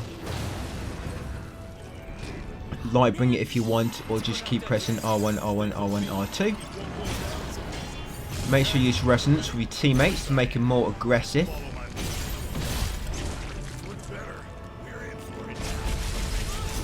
Has this guy got only one health? Has he got only one face? Perhaps.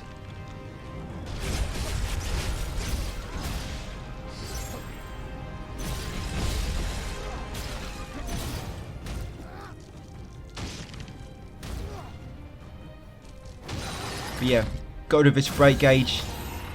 Just KO'd him. And there we go. Got another trophy, guys. The Earth's Light. It's talking about the sun, but yeah, you get that one. We're perhaps going to do a few side quests now. So what's going to happen here, you're not... That side mission orb we just got, because I actually got it later when I was recording this, you might not actually see that side mission available until a little bit later. But don't worry, you will see me do that side mission, guys. It's just going to be in a later video.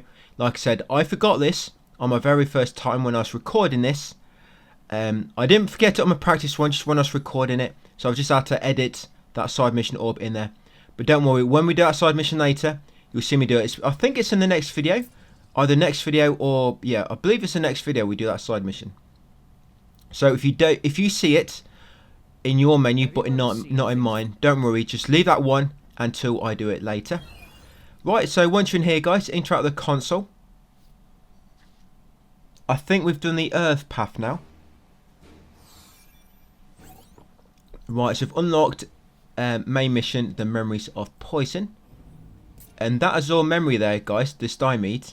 Yeah, that is that one which can be done pretty quick. Like I say, it's got a Mulbra at the end of it. All you have to do is grab the key. The key is always in the same chest. Then you sprint out, unlock the door, go to Mulbra. Like I say, if you're Berserker class, you can use Berserker. And then while Berserker's active, you can basically stun lock the Mulbra. So it just makes it really easy for farming. You know, when you're worried about taking damage and dying in one hit. But yeah, coming into this one next, guys. This one is the main mission, Memories of Poison, I believe. Up ahead. Come on, follow me. I think I know this place. Yeah, we'll be doing this one quite a bit later. So yeah, to come along here. Just keep following my leads. You kind of, when you start, you just kind of want to keep following the right wall. And you get to straight. And again, keep to the right. Again, keep right. And eventually you'll come to a flower. You destroy the red flower. And then you can actually destroy the vines it's connected to. Yep, these here. Right, come from here. Go right. And then take a left path here at the fork. Yep, left again. And then take a right. You know you're on the right track because you'll come to a big Mulbra. There you go. Once you get to big Mulbra, go left. You'll come to another red flower. Destroy that and then destroy the vines. Now after destroying them vines, go through. And then you want to kind of keep left now. So you keep going left. That's it, until you drop down. Once you drop down, go right, past the Mulbra. Another flower. Destroy the flower and also the vines. There is a side mission orb in this one. We'll be getting soon. Right, carry on. You can leave that one. That's just basically a shortcut, that red flower. So down here, through this cave into this kind of like hollowed tree, it looks like. Yeah, keep left.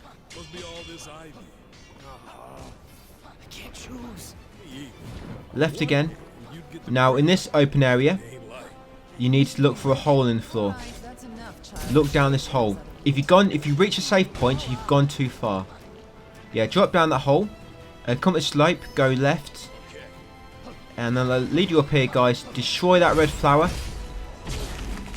Right, and then drop down, and you can destroy this vine. And get a side mission orb. There you go. Stranger. What are you buying, stranger?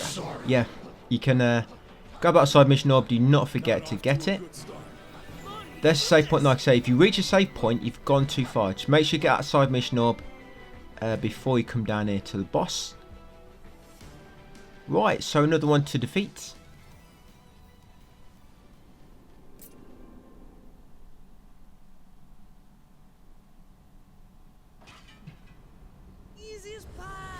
Yeah, so it's Mulbra. Mulbra, just like in all the other Final Fantasy games, it'll cast a lot of debuffs on you. So just be very careful.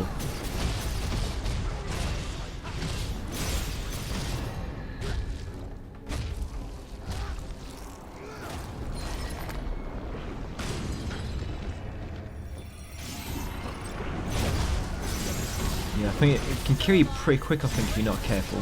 Maybe it's not this one, maybe it's on Chaos mode. I think I almost died on Chaos mode. I kind of went from like 4 HP to pretty much nothing. But luckily I had such a tiny bit left, I managed to survive. But yeah, another story trophy, Vague Remembrances.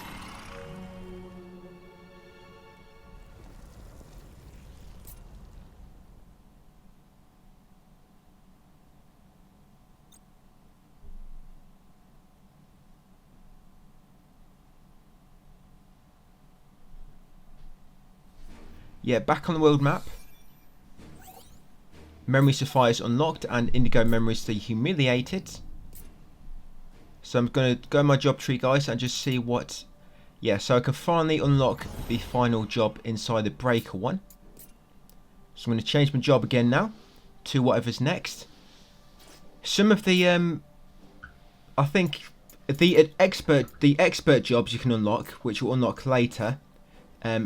You don't have to level them unless you want any command abilities within them, because you don't actually unlock any jobs within the expert ones themselves. It's just in all the others beforehand.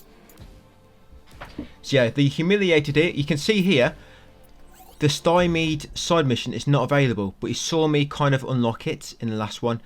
That's because I edited in that side mission orb, and I also edited in the side mission notification after. So yeah, you probably got the stymied side mission, but I haven't. We're probably going to, like I said, we're going to do that in the next video, so don't worry about it. Right, so this side mission, defeat all the foes. I believe this one you have to defeat 5 Tomberries. Yeah, so you want to come out here, climb this rope. Sorry, 5 slimes, not Tomberries. That's it. Yeah, climb this rope. I'm pretty sure these are always in the same place as well. I've done this like 3 or 4 times this mission, and they've always been in the same place. So that's your first one, the flan. You can ignore all the other enemies. So get that one, then drop down here. Just like all the other side missions, you're going backwards through the level. Should be fine here. What should we do now? And once you get along there, you're going to go left and come up here to this flan. If you do it this route, you don't have to interact with any orbs and change the day cycle. You can just do them all on the current day cycle without messing about. So get that flan. That should be flan number 2. Now go back down where you came from, down this trunk. Right, and then you want to go left. Over here, up these routes. And there'll be a flan up here near this crystal. So this will be flan number 3.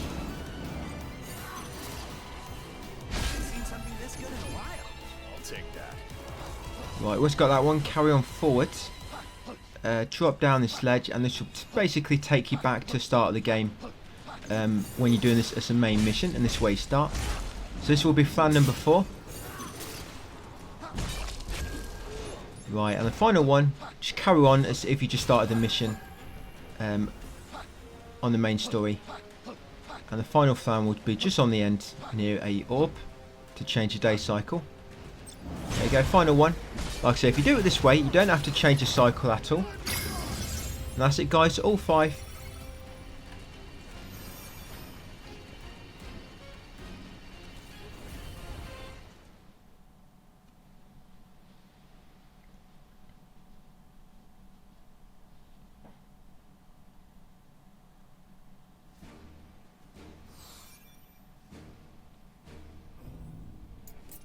Yeah, so probably jump onto a main mission next.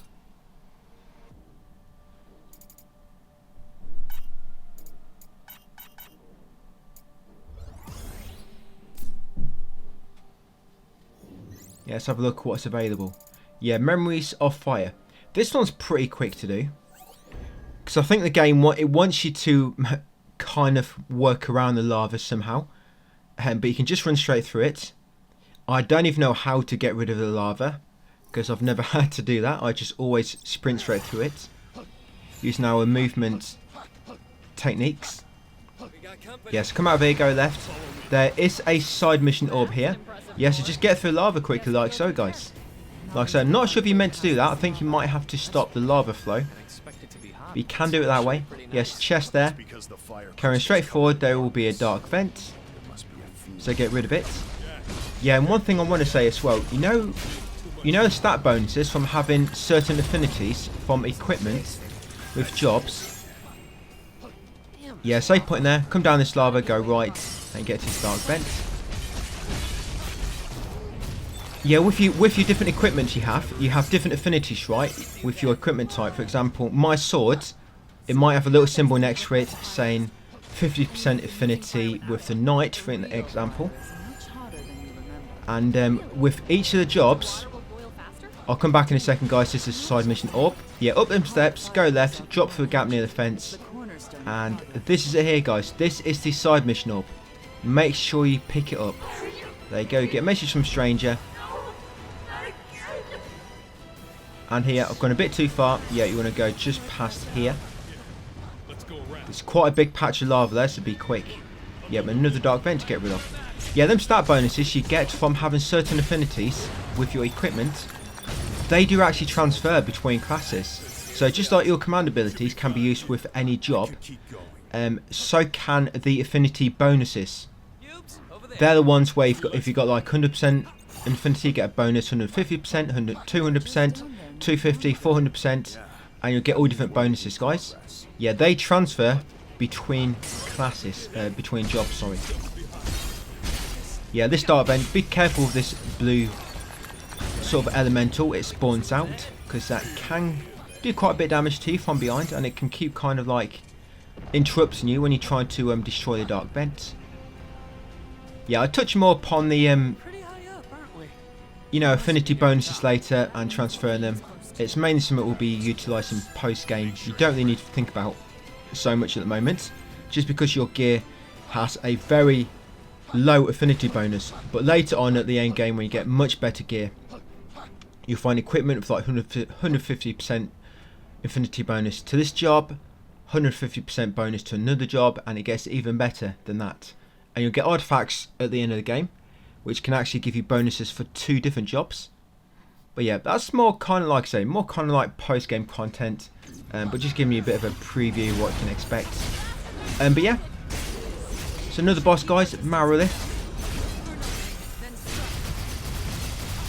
Nothing special, just usual stuff. Blood weapon, and use Lightbringer or your R1, R1, R1, R2, and make your teammates really angry, so they just charge at the boss and spam all their attacks, and they get out of breath, and you've got to wait for them to recover their stamina, I guess you could call it.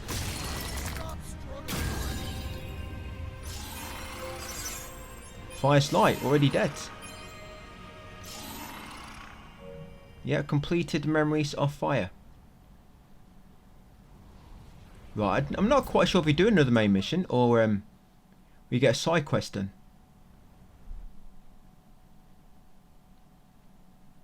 Next.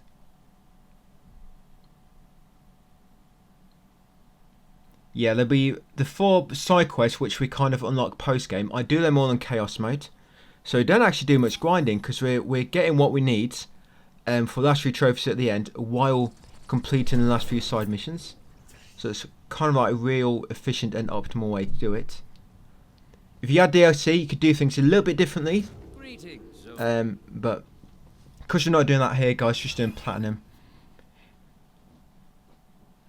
Right, so once you spawn in here, interact with the console until you get back to the world map. Yeah, so it unlocked quite a few side quests there. Just see what new jobs I can unlock. Yep, warrior, can unlock that. Yeah, all your basic and advanced jobs, they all have jobs within them that you have to unlock, but all the expert jobs you unlock later, they don't have any jobs at all. So you don't actually have to worry about leveling every single job. Don't worry about that. There's probably about 7 or 8 which you don't have to do. So we're going to do the side mission next, guys. Indigo Memories, The Trapped. Yep, Indigo Memories, The Trapped. This is one on Mount Goog, the level we've just done.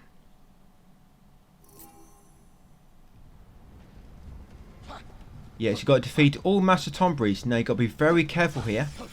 These guys can actually kill you very quick. I think I did die here when I was doing my practice run. Quite a few times, but I had to play it safe when I was recording, and I got quite lucky. I think I almost died a few times actually. Yeah, so this is the first one. Basically, you want to either dodge, do not let any of its attacks hit you. And remember, if it does purple attack, keep spamming circle to absorb it, and then shoot it back at it, and it'll do a lot of break damage, which will normally allow you to finish it off. So that's Tombury 1 of 3.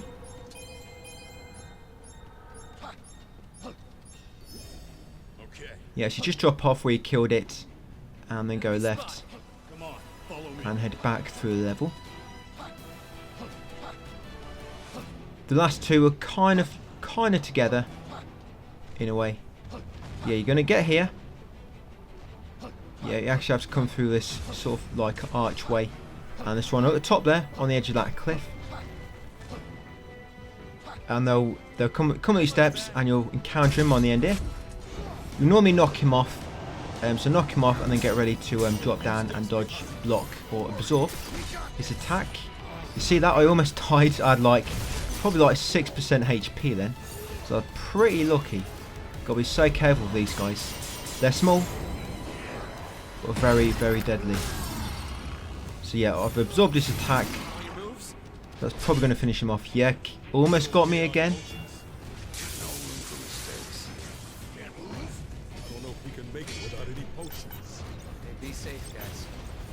Yeah, whenever you see an attack appear above their heads, get the hell out of the way.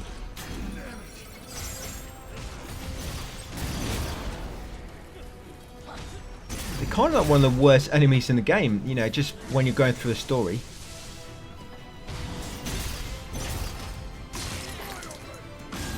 Yeah, that's 2 or 3. The next one's not too far away. You kind of have to go back through the archway and then go left, and you have to actually go over the top of the archway. Yeah, so you go left up here. There'll be a save point, so if you need to recover your potions, make sure you rest. I actually used all mine. Well, I dropped them all. I didn't use any at all. I just dropped them on the way when I was dodging out away from that Tombury. Yeah, then carry on along, guys, and it'll bring you to this final one. Yep, so he's just done everyone's grudge on me. So now I'm going to repel the grudge back to him and finish him off. Yep, he died a lot quicker. Sometimes your allies come in useful, sometimes they don't. Yeah, that's it. 3 or 3. We'll just do one more side mission, or will that be it?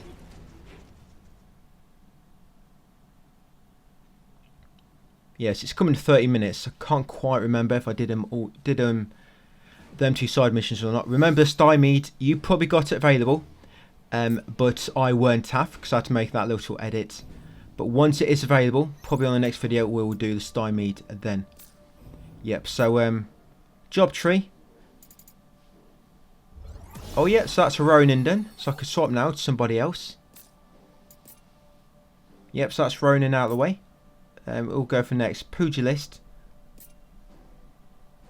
Might have done Pugilist. Pugilist we unlocked a thief with at the start of the game, do you remember? And it's only got 1 job anyway. So yeah. Oh no, new job monk. Oh yes, I've got to do that one. Oh, I can do that right now. Yeah, if you're lucky. Because when you have affinity from equipment, you actually get affinity from classes, even though they're not equipped in any way. So yep, that's Pugilist done. So Marauder. No, we've done Marauder, haven't we? So we're going to Mage next.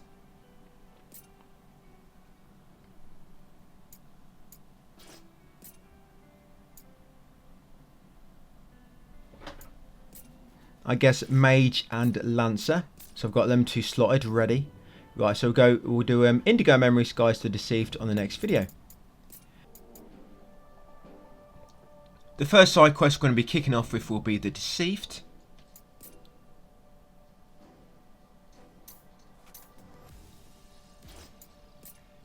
Yeah, I'm just going to optimise my gear and make sure I've got my current job not available, but equipped, that I want to unlock the jobs within it next.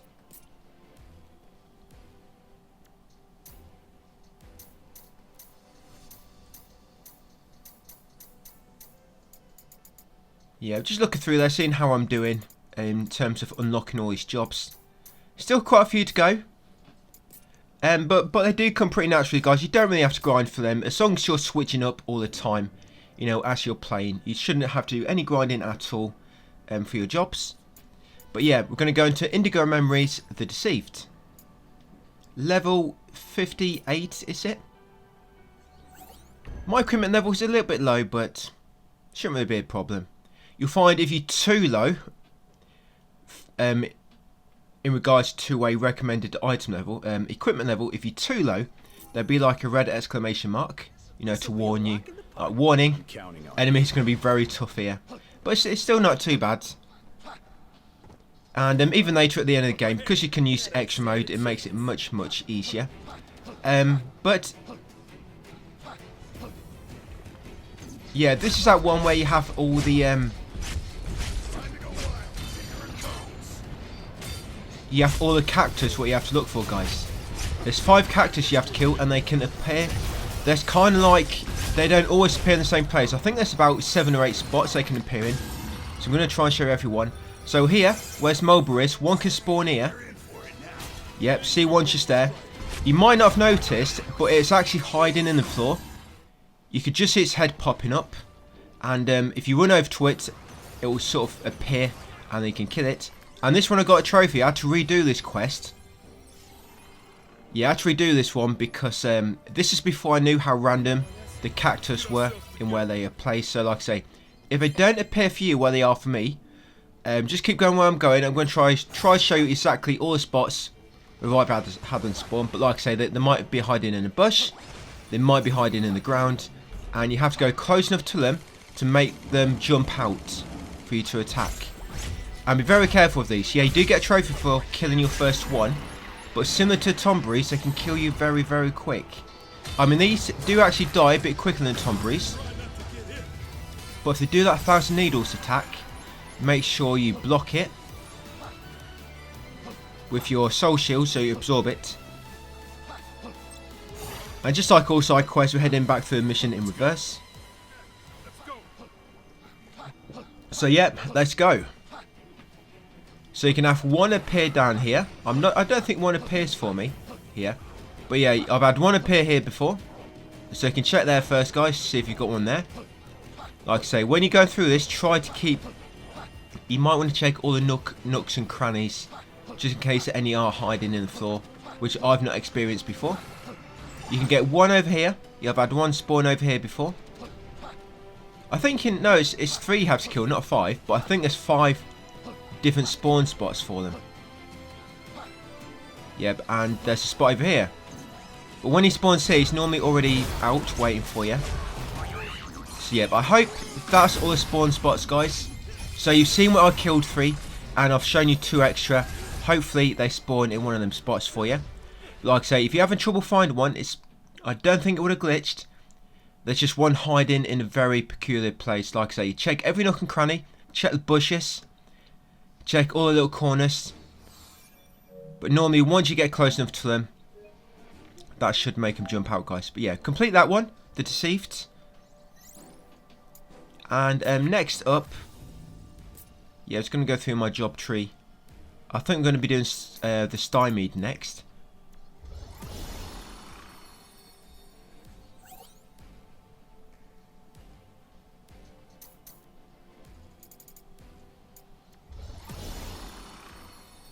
Yeah, that's a mage done slightly, and Lancer.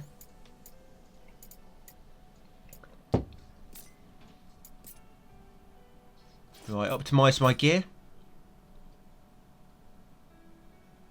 And let's jump into the mission tab.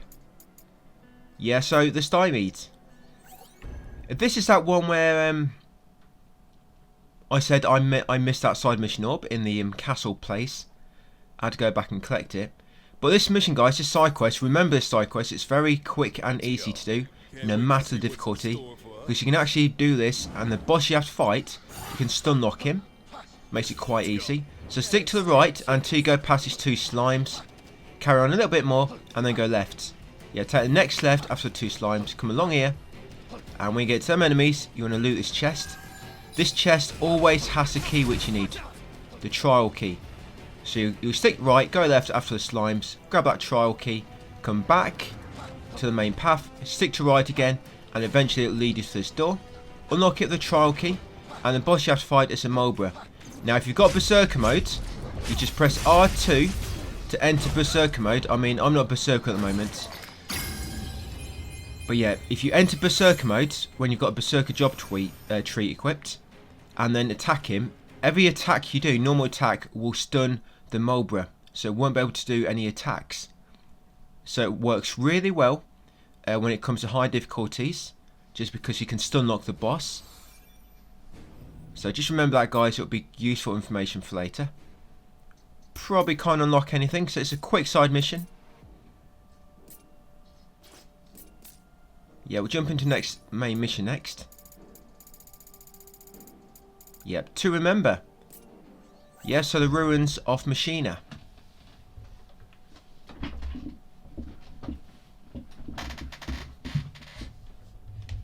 Yeah, three parts to go, guys, and then we have to platinum. Not quite going to be in time for Christmas.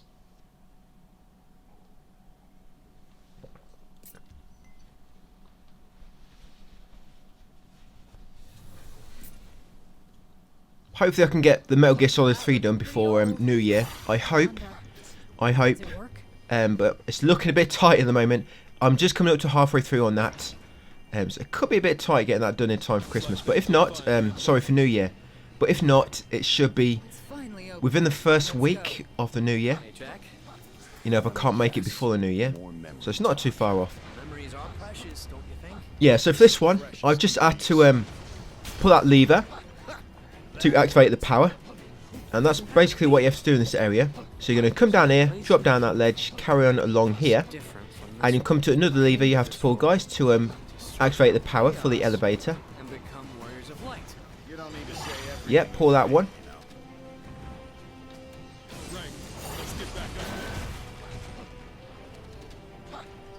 Nothing's ever easy for us. And then head back. The ledge you drop down, you actually can't get back up there, so you've got to take this path here. Yeah, you see all the kind of like turrets have come online now. But if you just get past them quickly, they won't have time to shoot. There is a side mission up in this level. But this one's very easy to get. It's literally on the main path. Right, so you're back here. And now you can unlock this door. Step on the pressure plate and the door should open. In here, and the lift should trigger automatically, taking you downwards. Remember about home is the tall grass. There was a field full of it. And a weird white room.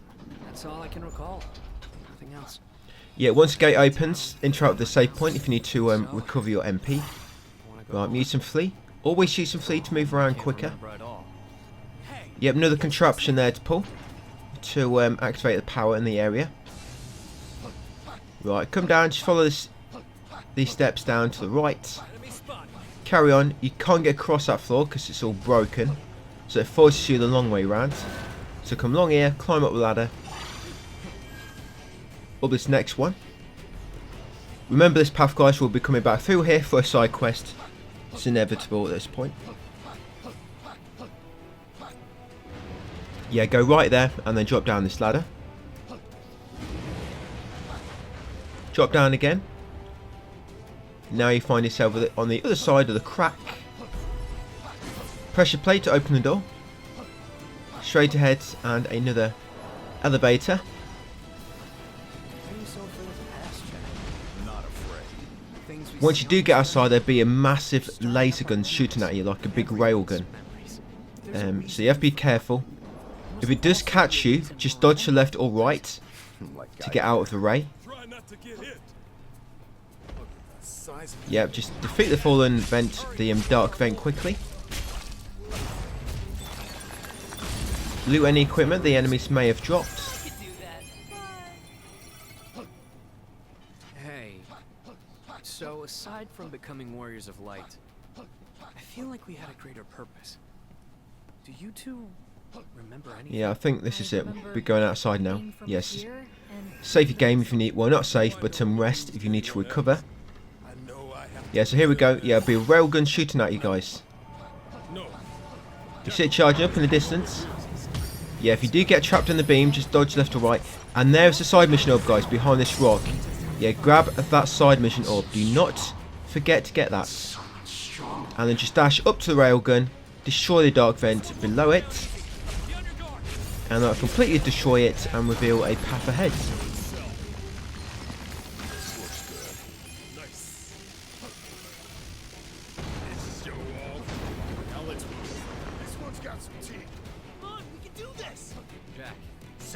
Yep, head through, unlock the door behind it. Save point just before the boss. In front of us before we can think about the things behind us. Completely single-minded. Right, let's do it.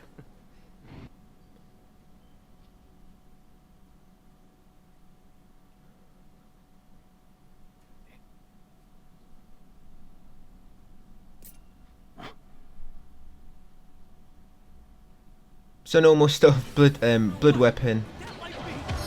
Yeah, watch out for the scorpion. It can kill you pretty quickly if I've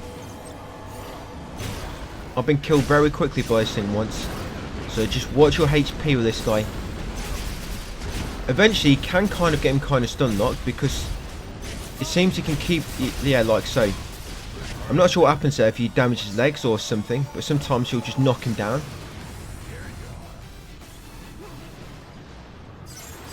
Yeah, that's his first stage done. Think it might need someone to calm it down. Yep, see, they've knocked him down again.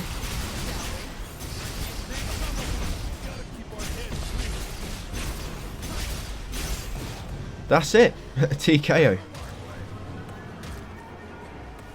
Yeah, he does have... I'm pretty sure he has an attack which can kill you quite quick. So just watch your HP, as always. Yep.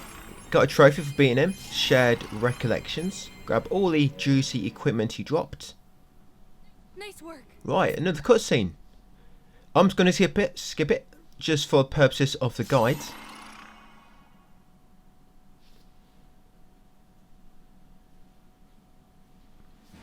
Right, back on the world map. Yeah, got a few new side missions unlocked. So probably going to do a few side missions now before getting back onto the main story. Right, can I unlock any more jobs? Yep, that's Lancer done. So I can move on from Lancer now. Mage, not quite.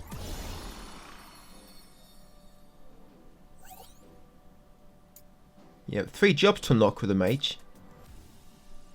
Right, we'll just change our battle settings and our current job.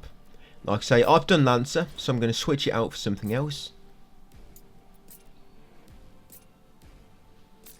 Yeah, we'll go for Warrior.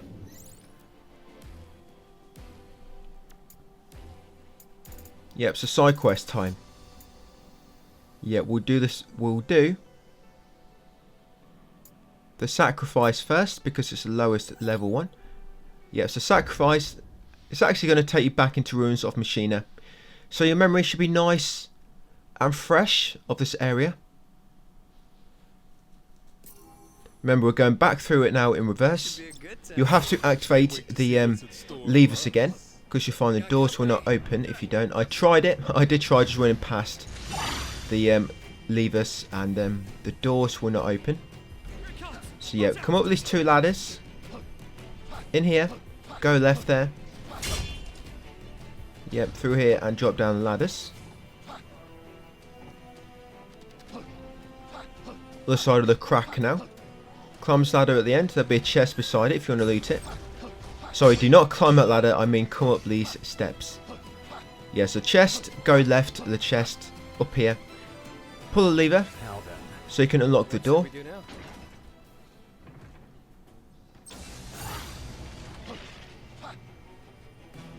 What's the objective of side quest? Is it for destroying the dark vent? Can't recall now. But whatever it is, the objective for this one is right at the end. I think there's one side quest for destroying 2 dark vents, but the 2 dark vents are literally right at the end of the side quest. So save point there. Come out, go right, because we need to unlock this. We need to pull down this lever. So just like on the main quest, come all the way around here and pull this lever at the end of this corridor. Chest if you want to loot it.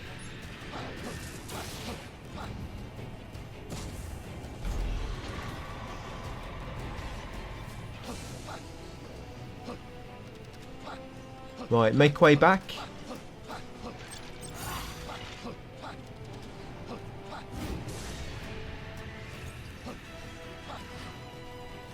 Yep, climb the ladder. Loot this chest at the top. Drop down and then open the door on the right. Yep, come in here. Well, run around it to begin with. And the door's at the back here. Right, here we go. Here's the dark vent.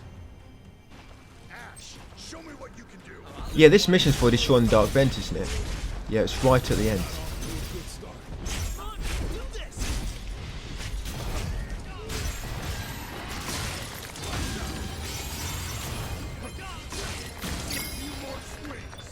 That's it, guys. So pretty much you just have to find the dark vent right at the end. Remember to grab all the equipment which any of the enemies drop. Right, we'll do that side quest and then the next main mission, and then that'll probably be enough for that one.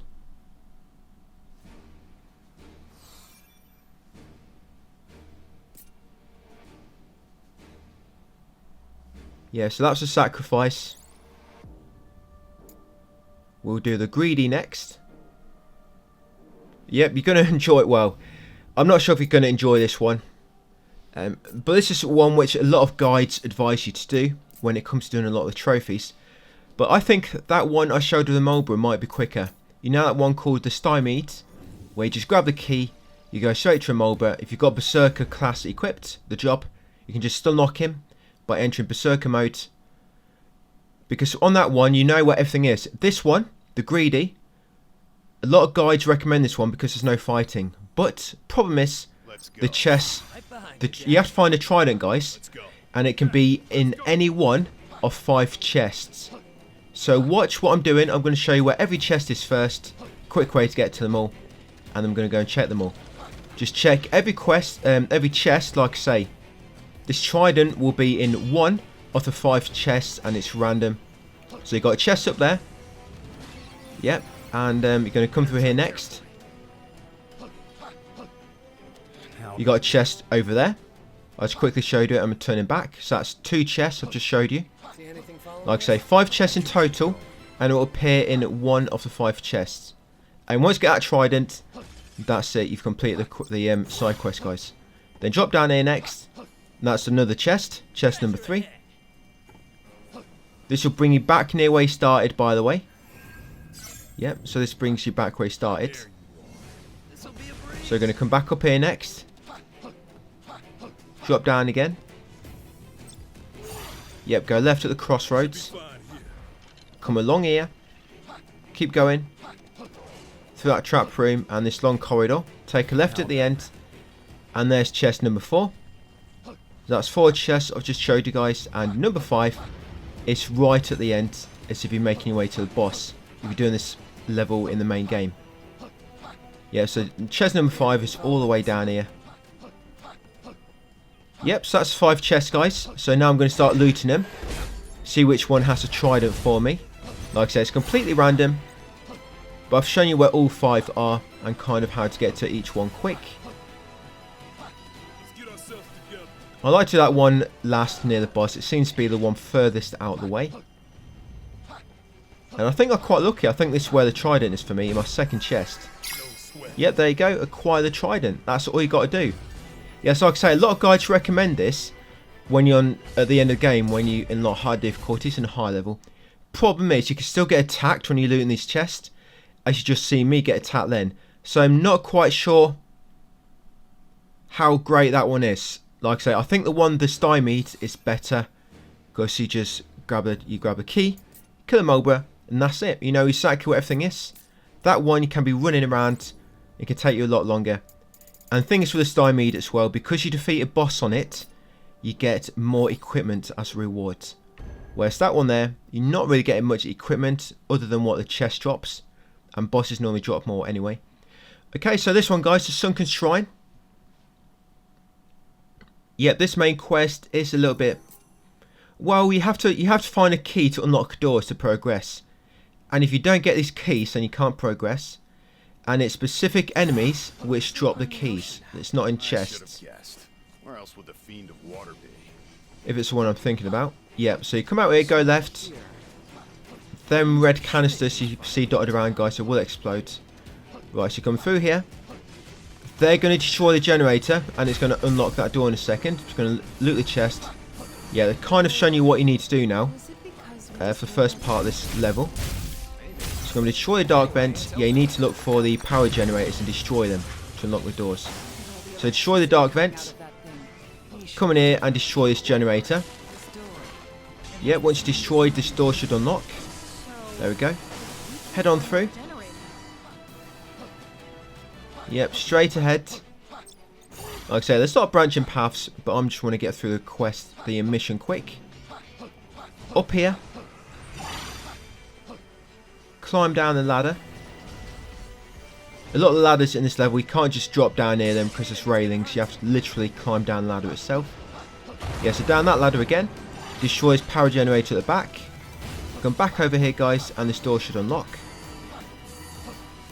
Right, once you're out here, head straight ahead. Down these steps. And we're going to kill this enemy now because she's going to drop. I think it's a... Is this a white? I think it's a white one. because we'll get a black and a white, or this might be the black one actually. But yeah, kill this enemy here. More of these will spawn in a second, so try to quickly kill this one, which drops the key you need, and you can quickly escape before the others spawn. Yep, so just kill that main one, which already spawned. Yep, so the white card key, that's all we need. So just ignore all the others which are spawned. Now come back up the steps and unlock this door on the right, using the white card key. Head on through. You can actually drop down here, that ladder, there's no railing, so you can just drop off. Yeah, drop down, come through here, go right, left, right again, down here, and climb down the ladder. Remember this path because you'll literally be coming back here on the side quest. On the side quest, you have to come to the same spot, but it's actually in a chest here. But here we have to kill the Mulbra for it. So yeah, kill this Mulbra, guys, for the black card key. Yeah, on the side quest, we'll come to the same room where we're fighting this Mulbra, but the key is in a chest.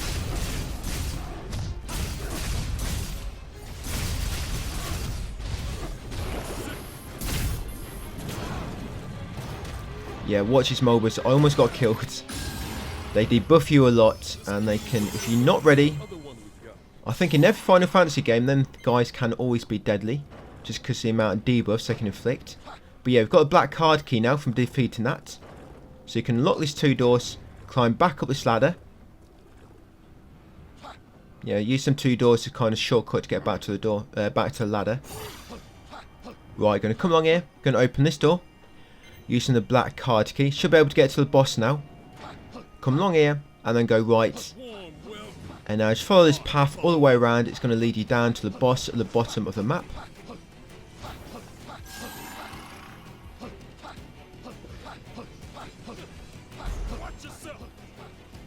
Yeah, slide down the ladder at the end. That sinking feeling again. Yep, so this is the Kraken, I believe. Yep, save point if you want to recover your wounds. Stop dragging your feet, Jed. What? You're calling me out? That hurts, man.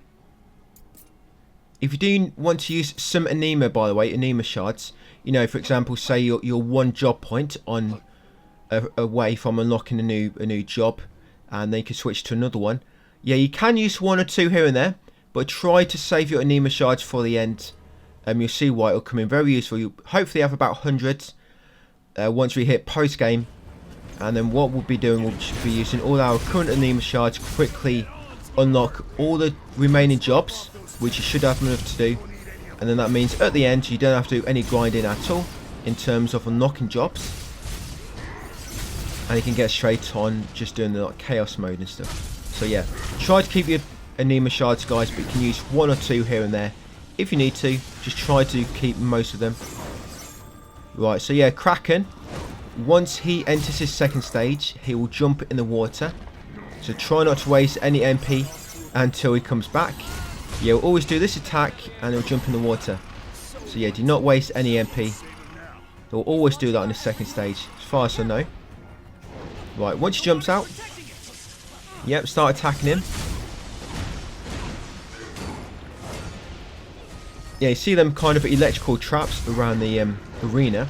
If you attack them, they kind of send like a electric charge around the outside. And if the boss is in that spot, you know, on the outer part of the arena, it will do quite a bit of stun damage on him. Like so.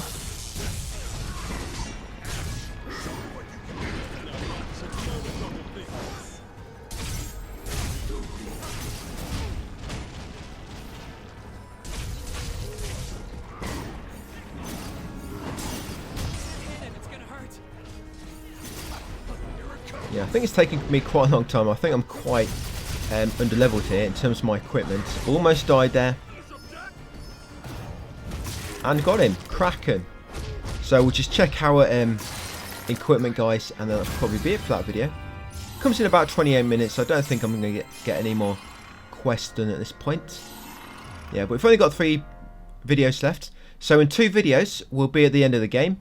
And the final video is just going to be the post-game cleanup. But it's going to come in about 40 minutes long. So yeah, 2 videos, and then that'll be the main story done. And then the final video is just all the post-game cleanup on the remaining trophies. The last video we're probably going to pop the majority of the trophies which we've got remaining. Yeah, most of them going to come in the last video.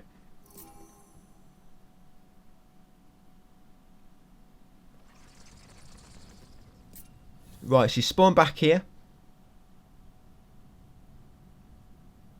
Yep, interact with the console and the Flying Fortress to enter the world map. Yep, so that would pretty much be it, guys. Just going to check my job and optimize my gear.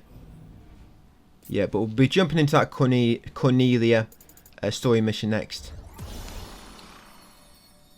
Yep, that's a mage done. Yep, so I'll switch out my job next. I'll probably be doing warrior and knight by the looks of it. Hey, welcome back to my Stranger of Paradise Complete Platinum Guide. So we're jumping into part 6 and then we're heading into Cornelia for quite a few loading screens. Yeah, because I'm skipping this, it's going to be quite a lot of loading screens to begin with. I'm surprised on how long the loading takes in this game, considering it's on PS5 as well. Still seems to be quite long. But yeah, some story events will unfold right before your eyes. And then you have a little battle to take part in.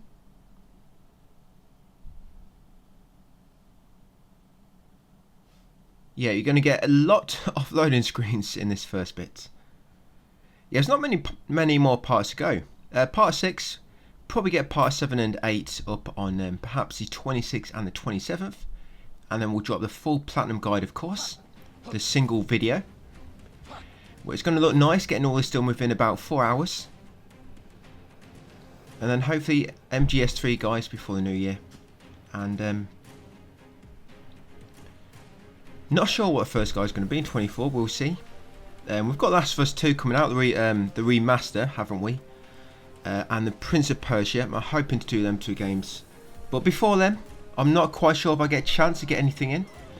I'm thinking we're going to wait and see what comes on PS Plus January. I'm hoping something nice comes on. I've not really covered a essential game for a few months, so I'm hoping there's going to be something nice there for me to cover. I was thinking of jumping on to Lords of the Fallen, trying to get some work on that done within the first few weeks of Jan, but I think I want to wait for more updates.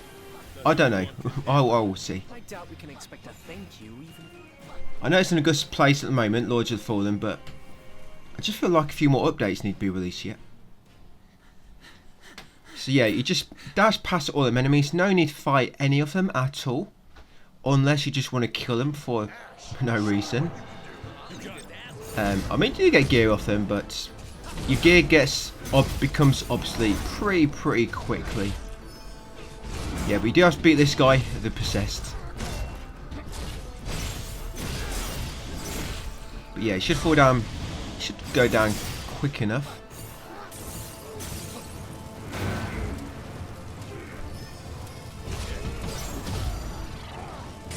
Yeah, but it seems to have one stage as well, as you can see. Just deplete his health bar or his break gauge, whichever comes first. He will debuff you quite a lot. Got 5 debuffs there. But it's okay, because I have it on casual mode. Yeah, we've got loads of gear there. Hopefully that's it for Cornelia. We can get back to the world map and get back to some real missions. You know, like looking for cactuses or little tomberries.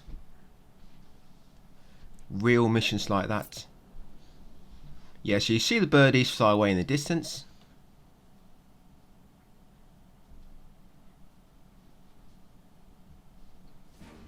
And here we are, back on the world map. You will not see the birds on the world map. Yes, and not quite a few side quests there as well. Right, come on, the job tree, and see what new I unlocked. Right, battle settings, let's optimize. Let's new barrel gear. Right, so yeah, quite a lot of side quests unlocked, guys. So I'm just going to start off with the one which is the lowest level, and then work my way up, and I'll hopefully bring my gear up to the required level Not required, but the recommended level at a nice steady rate. Oh yeah, these ones are quite quick actually. It's just basically killing bosses.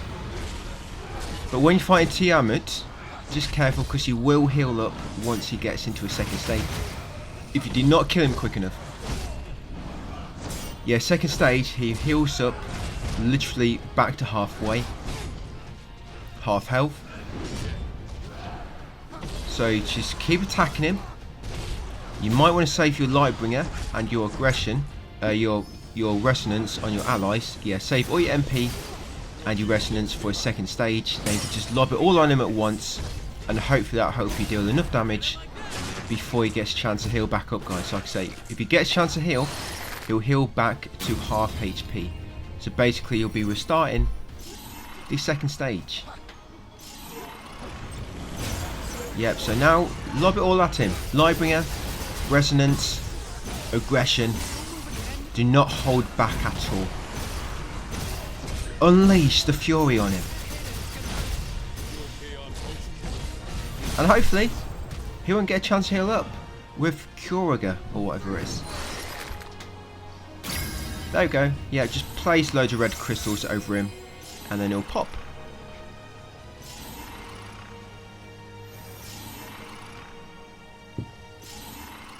Yep, so that's another, a quick side mission then. You could even do them on Chaos Mode if you wanted.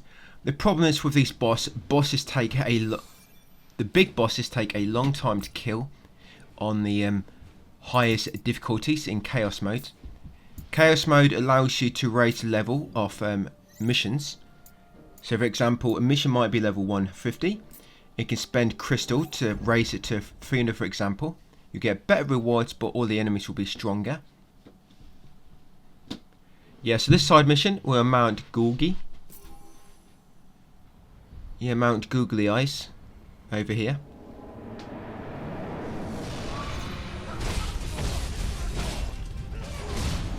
This one, she will not heal up herself. So it's up to you when you want to use your MP.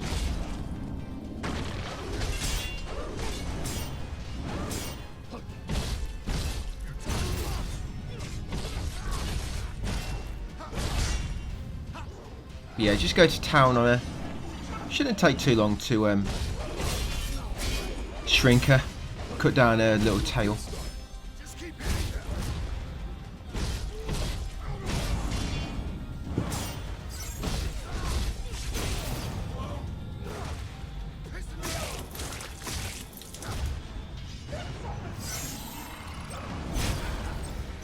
Yeah, that's the first stage then. Oh no, looks like I just skipped straight past it.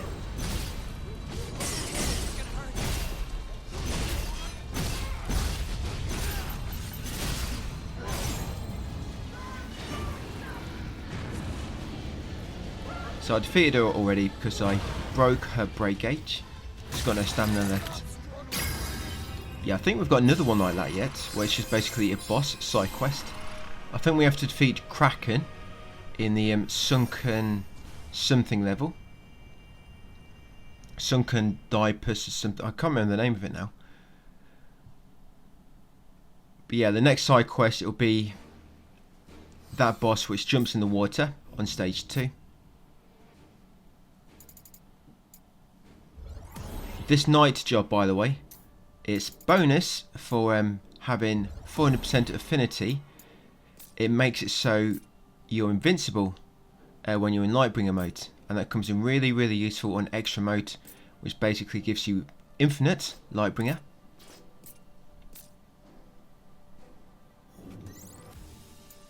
Right, so yeah, we'll do this one next.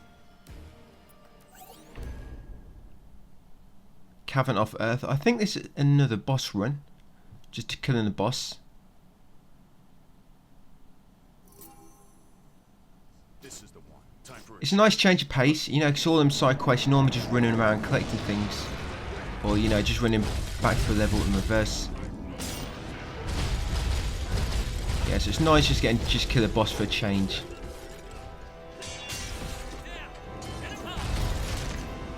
Yeah, he'll keep teleporting away. Bit of a nuisance, this guy. He won't stay in one place and fight you. He keeps kind of retreating.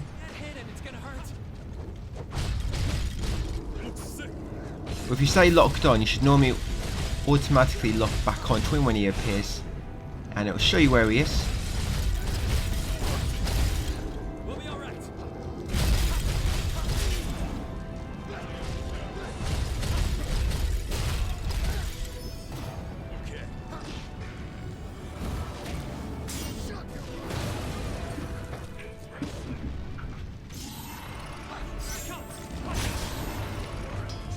Yeah, so second stage time.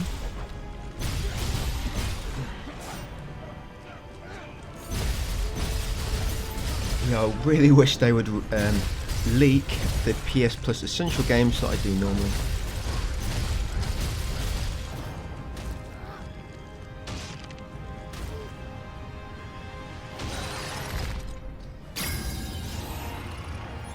Well, we've got 3 days before they're revealed. 3 days or so.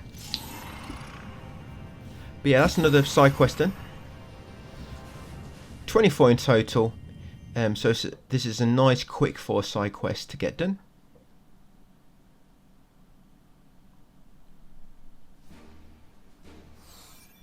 By the time we get to post game, I think we've done 19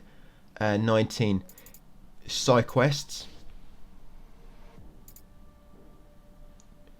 You have 3 unlocked at post game, and then when you complete one of them, it unlocks the final one.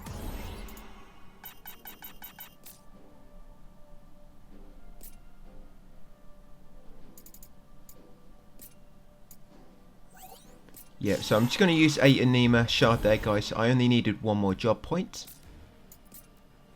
Like I say, try not to spend your Anima shards, but if you just need like 1 more job point to unlock a job within a tree, so you can move on to another job, then do it. You can, like I say, you can spare 1 or 2 here and there. Just do not spend too many. But if it's to unlock a job, then it's for a good cause. Right, let's do this final side quest before we get back onto the main story. Oh, that's it, the Sunken Shrine.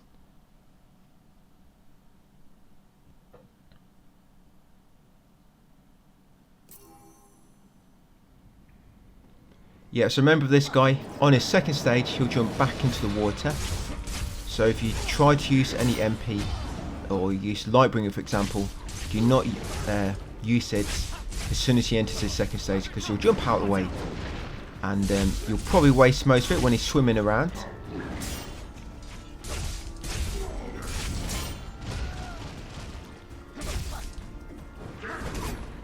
Remember, you can hit these if you want to. When he's on the outer part of the arena. You do quite a lot of break damage to him and stagger him.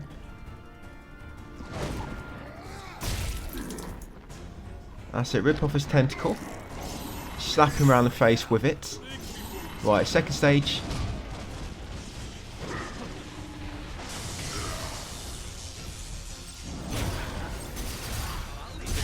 And yeah, that's just break gauge done already by the looks of it.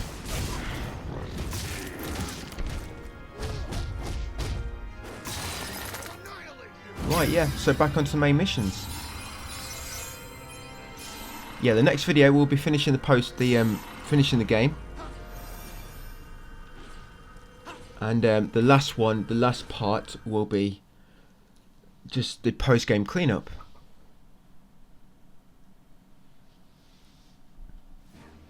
And on the post-game cleanup, I tried to explain how you can incorporate some really good builds when it comes to post-game, which you can even use on the DLC if you are planning to do the DLC.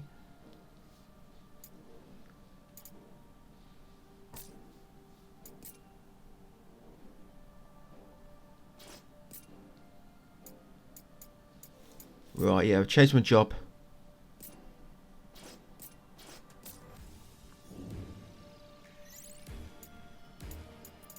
Right, let's go and do the main quest. So yep, schemes for the past. So my level's pretty close to it now. It's a recommended 88 and I am 85.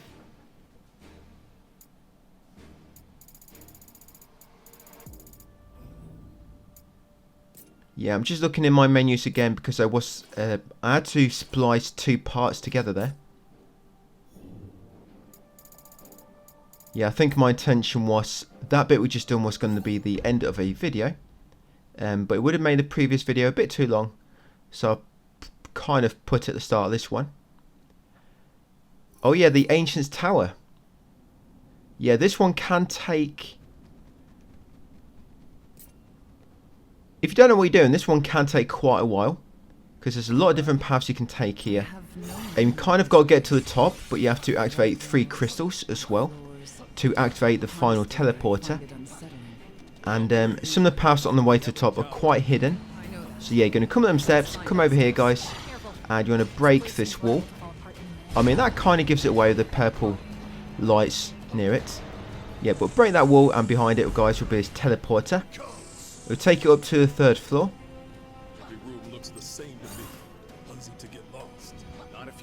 Come through here. Up these steps.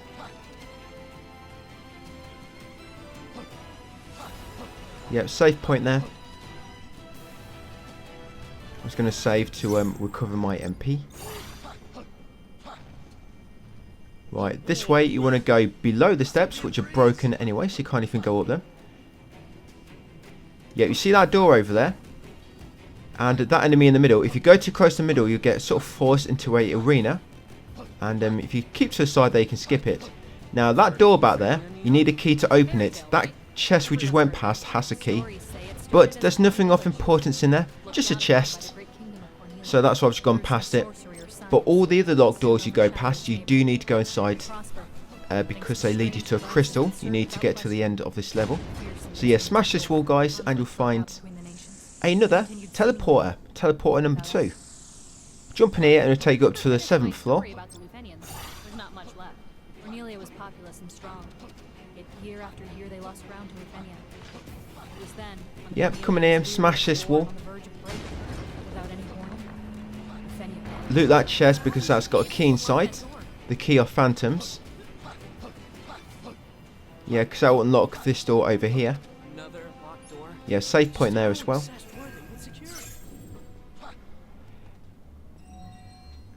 Yeah, so unlock that door, come inside, and go down the elevator.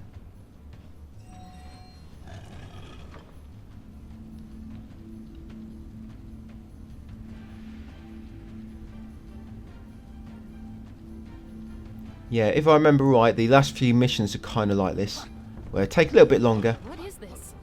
Yeah, so activate this crystal. That's 1 of 3.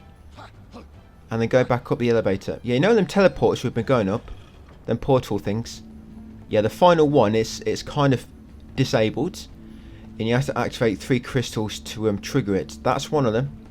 I think there's a yellow one and a green. It's green or blue. Yes, kind of each crystal activates a different part of the teleporter. You'll see it. And then you want to come back out, up the steps, around here. Yep, so this one you can't really avoid. And all you have to do is destroy the kind of shield generator in the middle. Just destroy that and then it'll remove the barrier and you can get on. You don't even have to kill the enemies, just destroy that shield generator in the middle. Yep, and then come this teleporter. So that's one which is disabled. So you're going to activate this 2nd crystal. One more to do. You want to loot that chest because it's got the Maiden's key inside. And then you want to come down this elevator. Yep, just leave your mates at the top there. Don't worry, they'll drop on your head in a minute.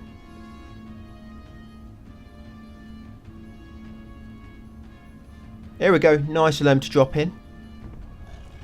Right, and come out here. Go right. Loot the chest if you want to. And use the Maiden's key to unlock this door. And this should be the final crystal inside. You have to destroy the dark vent to begin with. Just watch out that enemy doesn't try to grab you. That enemy's quite known for grabbing you from behind. So yeah, just watch your back. If you suddenly red writing appear, dodge out of the way. Yep, and get his final crystal, guys. The blue one.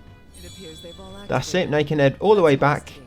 So back through the door you just unlocked and up the elevator.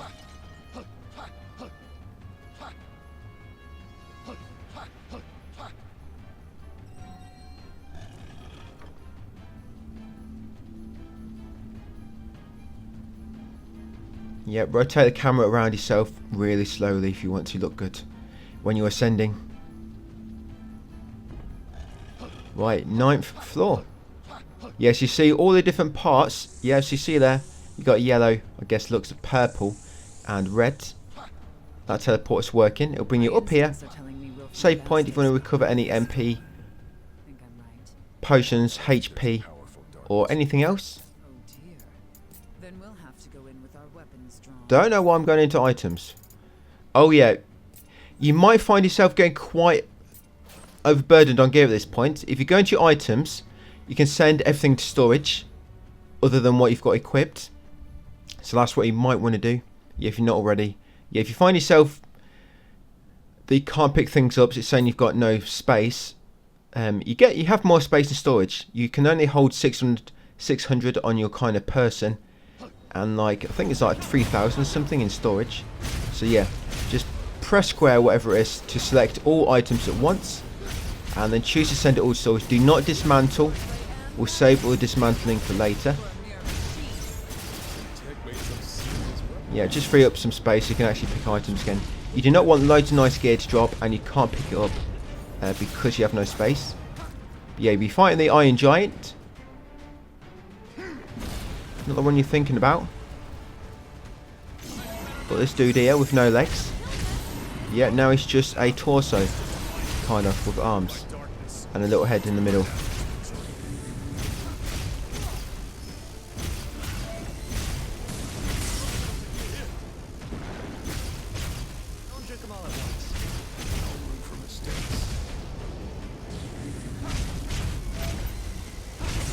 But yeah, he seems to be he's quite a tank in terms of it takes ages to knock his health and his break gauge down.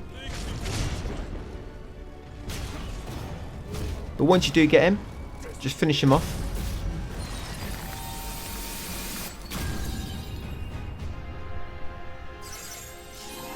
Yeah, pick all the good easy drops, you'll get a story trophy. Malice takes root.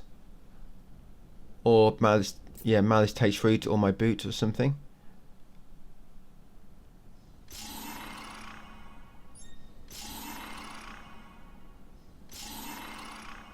Yeah, once back here, talk to this guy in the middle. Oh, thanks for... With a nice cheekbones there.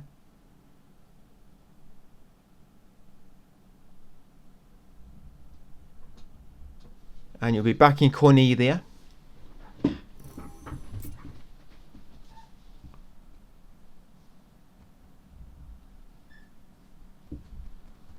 Yeah, birdies flying again. They actually look like bats.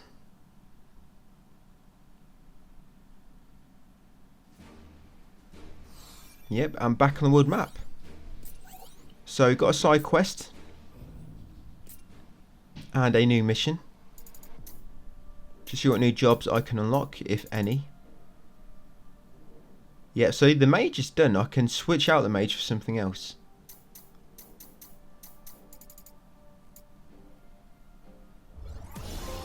Yeah, path for the paladin. I guess I've just unlocked the paladin class. Yeah, that's an expert job. So you'll get a trophy for unlocking all the expert jobs. So that gives you about 7 or so trophies, just unlocking the expert jobs. Right, yeah, so we do the side quest. Azure Memories, the Rebel. This one's in the Sunken Shrine. That one I mentioned briefly when we did actually do this level, about getting the keys. Yeah, you have to defeat 2 enemies, Mulbra and another guy, I believe. But you need to get 1 key in order to get to them. Mulbra Menace and the Hill Gigas. Yeah, so of course, you know you'll be starting at the boss area. So yeah, climb a ladder.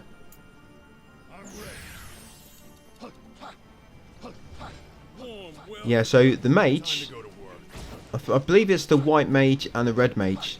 They can use haste, so you can move quicker. So it's similar to Flea, and these items do actually stack, these spells, but it do cost MP to use. Now then. Yes, come here, come down this ladder. And go for a dip. Okay. Once you spawn back, climb this ladder. come down here and loot this chest. In that chest is a white card key. Now you can go back through these doors.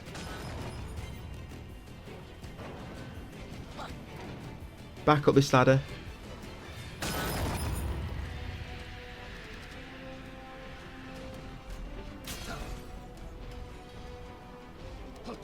And now we can make our way to the 2 enemies. Yeah, come left through here.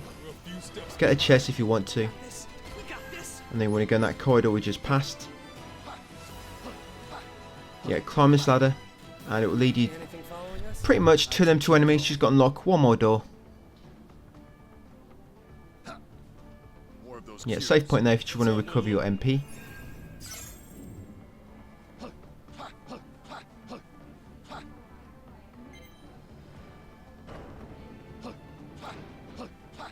And here we go, the Mulbra and the Hillgigger. So yeah, just got to get rid of these 2 guys, and then that'll be our side quest done.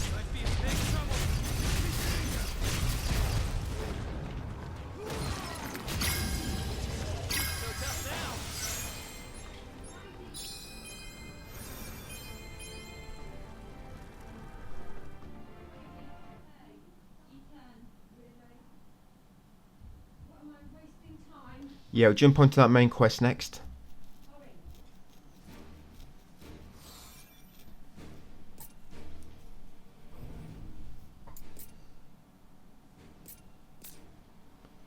Probably won't get much XP from that. Yeah, you don't normally from side quests.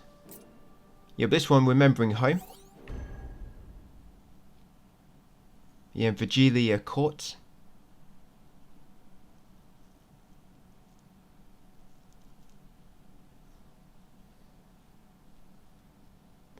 Yeah, this one you have to remove kind of like electric barriers to progress.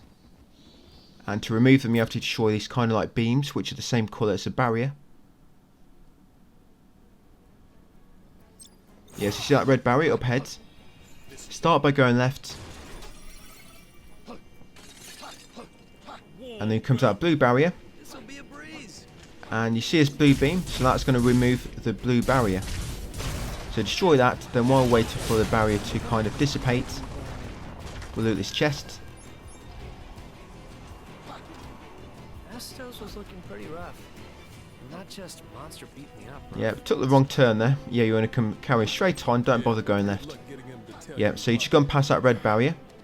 Go left in this room, and you'll find the red beam.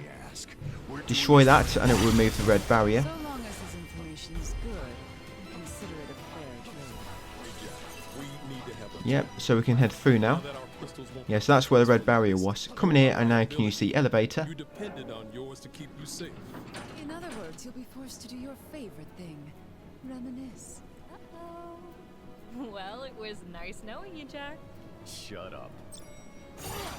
More of those cubes. Yeah, save point. Go right out the elevator. What are we even doing here? Killing all the monsters. Duh. We do this for Astos, and it gives us the info we want. And then come along here, head straight ahead, go right here. And you should reach the red beam eventually. Destroy that. Make way back. And now obviously we'll go through where the red barrier was, just on there on the right. Come through here, it'll lead you to a dark vent. But I think there's a way. Yeah, while you're destroying this, watch out for that enemy behind that he doesn't have any red writing. Like I say, they like to grab you from behind. But when you knock that statue down, it'll make a bridge. Just grabbing all the items the enemies dropped that it killed.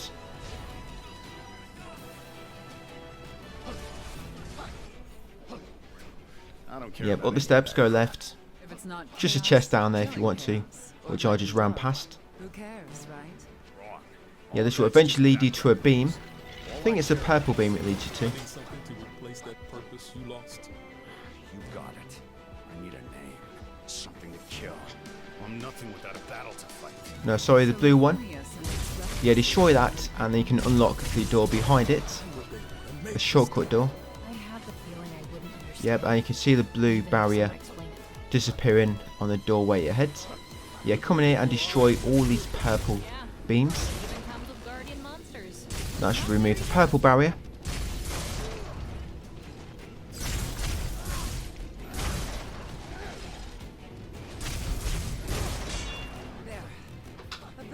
must have gone down somewhere. Yep, you can loot that chest while you're waiting for it to disappear. That drive inside of you was what kept you anchored. Now it's gone. We're worried about you. And then head in the elevator again. Our job's over. Feni's darkness is still out there. Growing stronger. Jed's right for once. Jack, it's fine if you're rattled. I think there's one more floor you have to kind of get through, and then you're kind of at the boss. Yeah, it's a safe point there. Go left, and you kind of be in like a greenhouse. Yeah, chest there if you want to loot it. Wow. Yeah, make your way through the greenhouse, kind of take the far right exit, and then go left, You really know how to ruin the moment. and then right, We should be careful. and there'll be a dark vent here. Yeah, again, watch out for the enemy behind trying to grab you or attack you. Like this yellow elemental.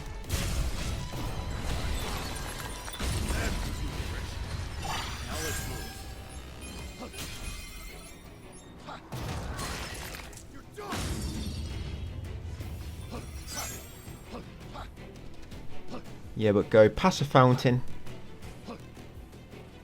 Hang a left. And you'll reach another elevator. Yes, not quite any barriers to do on that floor. You just got to reach the elevator on the opposite side. See in that tower. No idea. Whatever it was, he's not telling us. One thing's for certain. He's got Wolverine claws, that guy. Better off if he doesn't remember. I think that's the first time I've noticed what weapons my allies use. Yes, a safe point there if you want to, if you need to replenish anything. But there's 3 dark vents here.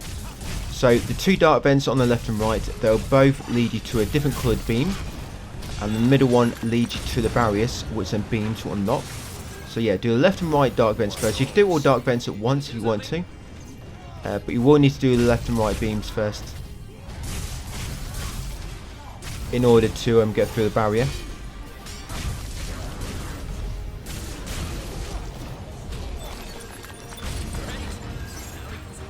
Yeah, so there's the barrier.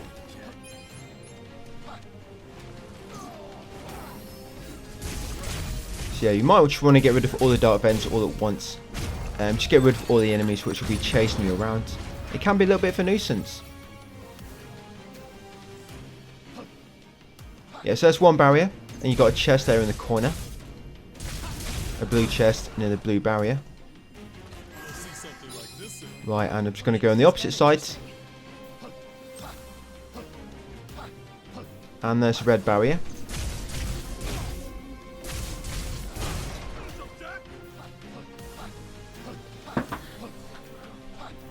Yep, so once you break them barriers, guys, you can head through for the boss. There's an enemy ahead. I know you sense it. Dumb question. I always fight, especially to get what I want. Right, let's go.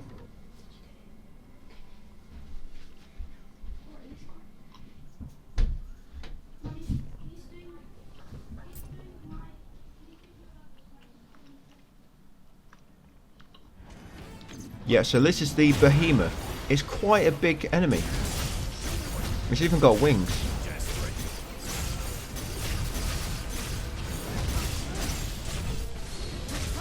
The wings do not quite look big enough to lift that massive mass of a beast.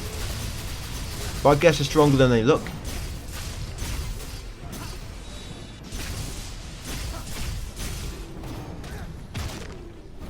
Yeah, rip off his horns and stick him in his eyes.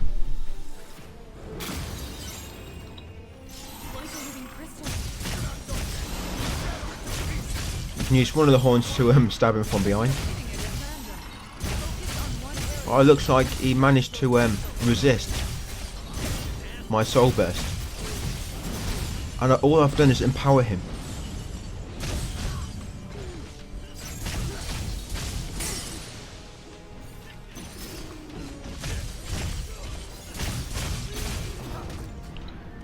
Yeah, what did he turn into? The Your Dragon? Is this Dragon's Dogma? I didn't even realise that was his name. Does it say the Your Dragon? I wonder if there's going to be something like that in Dragon's Dogma 2. Can you imagine? I kind of hope not. I do not want that big dragon again in Dragon's Dogma 2. I don't know. Yeah, I can see them. I know they're doing the point system again. I think that concept is pretty cool. You know, the Your Dragon in Dragon's Dogma 1, but I kind of hope it's not in the second one.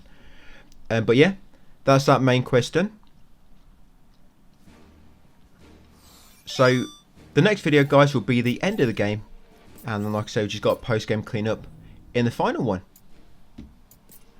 So yeah, just going to check we are all on track, check my build optimized, and we'll call it a day there, guys, and I'll be ready for the next video in a few days. Yeah, so I need one more job point to unlock that, so I'm just going to spend one shard, 1 or 2, just get enough points to unlock another job point. There we go, that's White Mage done. Then I can switch up to something else ready. And ready for the next one. Yeah, let's optimize.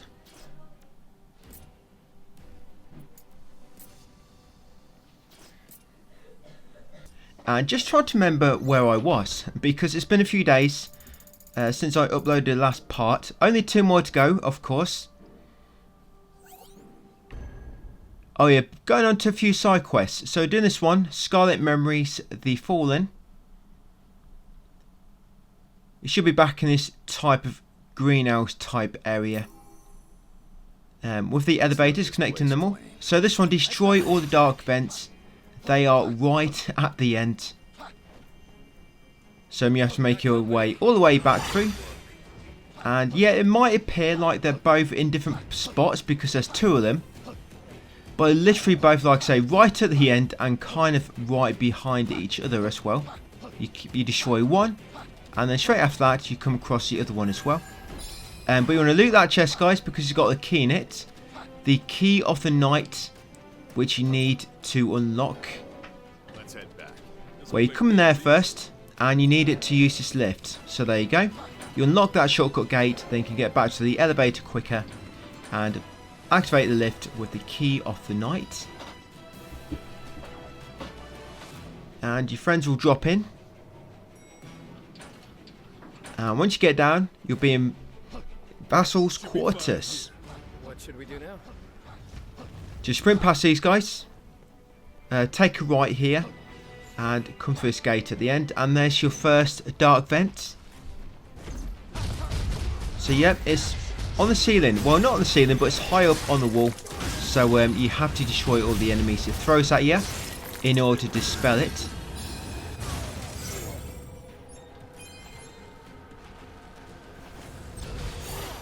But I think we get the game finished in this one, actually. Yeah, part 7 was where we finished the game, and part 8 was when we did all the post-game content. So yeah, we're going to finish the game, guys, in this one. So unlock all the post-game stuff, all the extra levels and all the extra difficulties, and of course extra modes, which gives you basically infinite MP.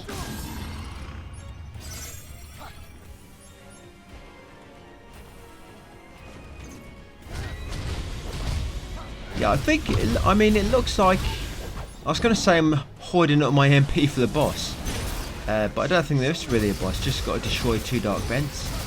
Quite a lot of enemies comes out of this one, and these horse type enemies, you've got to watch out for them because they can very, very quickly knock your HP down. So yeah, you might want to save your Lightbringer and use it on them horse type enemies, just get rid of them quickly. And I went left there to get a chest, and like I say, straight after that first dark vent, you're going to come up to the other one. And there it is. So once you've got rid of this dark vent, that should finish this side quest. So yeah, you just got all these random mobs to deal with to begin with. Just cannon fodder. Falls down quick enough.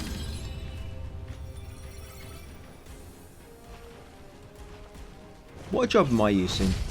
Sonic Punch. Oh, I'm using the monk. Am I using the monk, am I? I think the monk is one which uses his fist.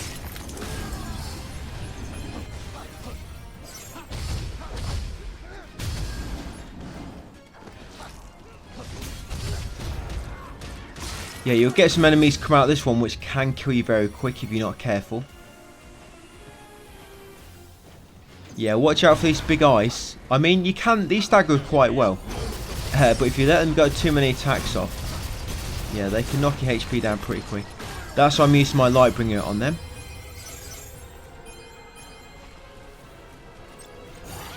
And of course you got Tombury, and he almost killed me. Look at that, 5% HP left. And that's it, yeah, Tombury was the last enemy. All dark vents are destroyed. Another side quest in the bag. Tick. Side quest number 18 completed. I don't know. It's somewhere close to 18.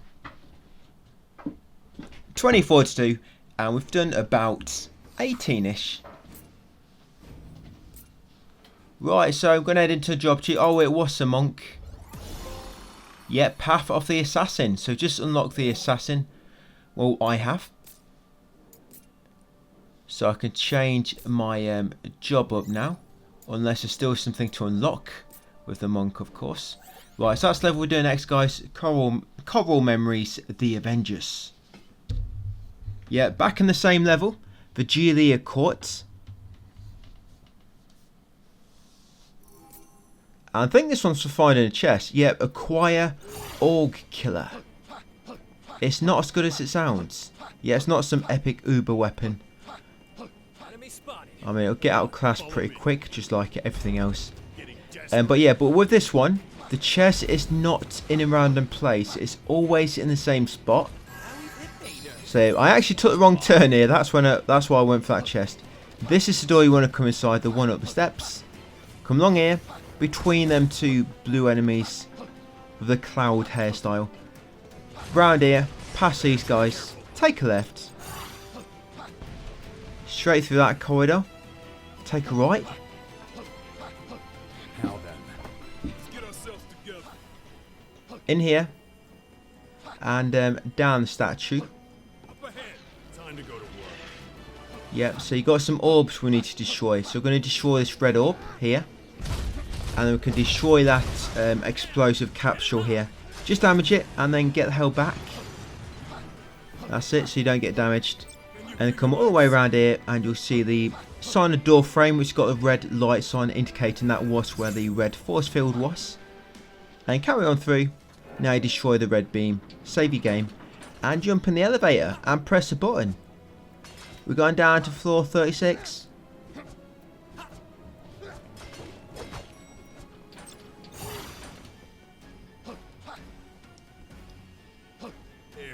Yeah, once you get down here, all we want to do is get to that chest. Like I say, the Orc Killer is in the chest and it's always in the same one. That's why you see me leaving quite a lot. Well, I'm pretty sure it's always in the same one. I mean, I hope so. I did try it about 3 times. But yeah, you come in this room, destroy all the blue beacons, whatever you want to call them. And then unlock that shortcut gate, come through here. Yeah, all the way back this way. And that's the chest we need, guys. So that chest will always have the Org Killer. Like I say, it's not as deadly as it sounds. I think the the bark on it is louder than the bite on that sword. You know what I'm saying. So yep, another side quest done. Right, what is next? Any more side quests needing completing, or can we jump straight into a main quest? Yeah, let's do it. So, the Suffering of Fools. Talking about you and me. Yeah, Terror Torturer.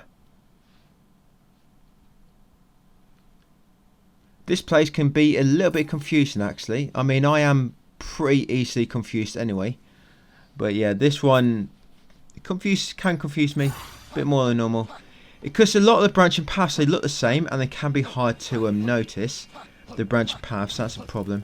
So you come along here, follow that path on the right, and then come up the slope. If then spikes come up just a booby trap, you can break them, or just pass them on the sides. Up here, take a right. This path's quite hard to see. Because up here, there'll be this hole. Just check down the hole first and make sure you can see the purple orb. And that's the purple orb, guys, which is going to give us a new side quest. And that is the final one, I believe. So you should have now all 8 hidden side quests. Or is it 7 from them blue orbs.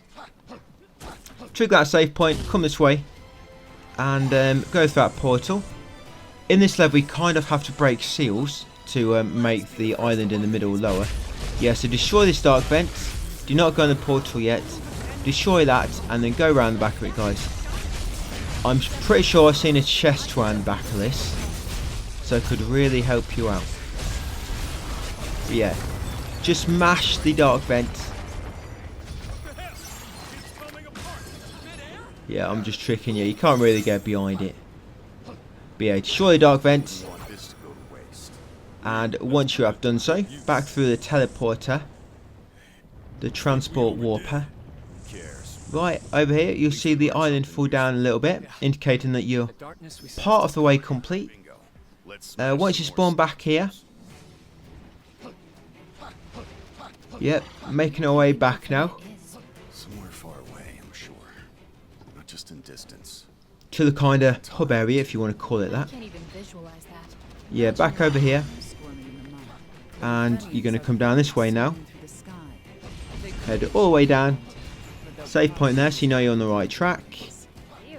Up here, Better tread carefully. because this is the only way to reach this collectible, I'm pretty sure. Yeah. Through there, guys, and you'll reach the second dark vent. So you're going to destroy all the enemies which get spat out at you.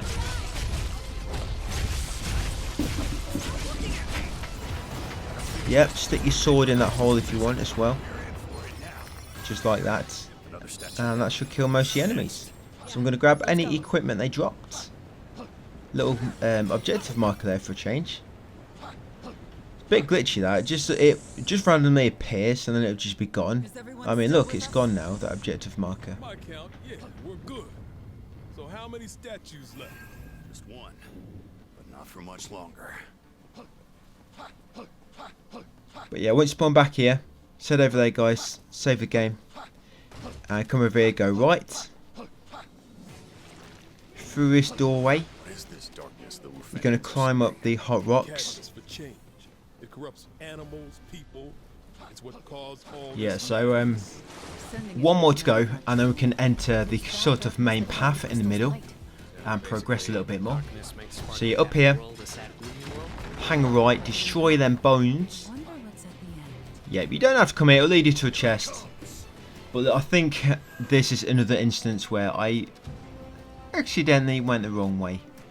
But yeah, you actually wanted to go left. Where I went right, you actually want to go left.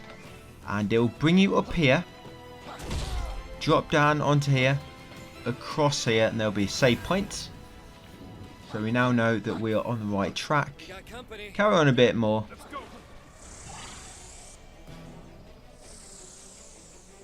Yeah, that's one. I can't remember if this one was a boss or not, but no, yeah, the boss is at the end. words right out of my mouth. Stand back.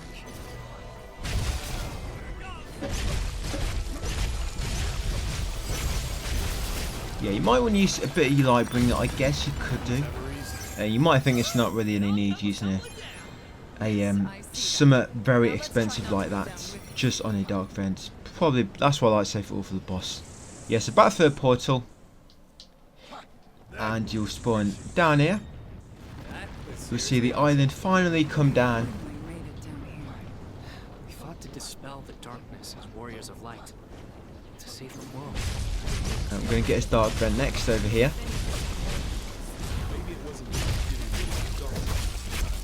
Watch out for the purple cyclops behind you. Especially Sarah, I wager. No darkness lingered within the castle. Yeah, but yeah, exploded. Says Sarah must have a crystal. Maybe that's part of it. Oh, right. I forgot about that. Our crystals resonated when we met her at the fountain. But where did she get her hands on one?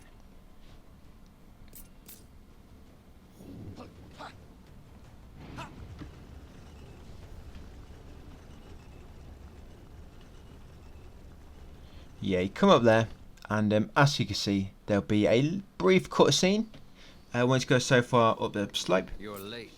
And this is the boss. What are you buying? Yeah, it's Jack. No, it's not. It's Astos. Astos. Weird name, that one. But yeah, beat him up. Remember, you got your Lightbringer and all your MP to use if you need to. Remember to heal, watch your healing items and heal up when you need. But try not to waste them, because you find they do go pretty quickly. Right, yeah, I broke him. He doesn't look very happy. Just thinking back to our good friendship. It's ruined now.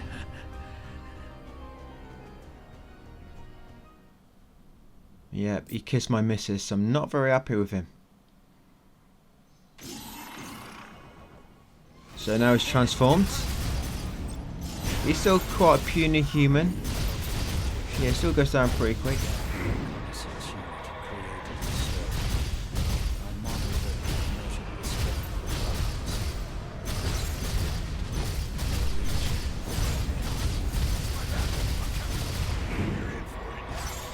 Yeah, so he should probably get his break gauge down before he gets HP down.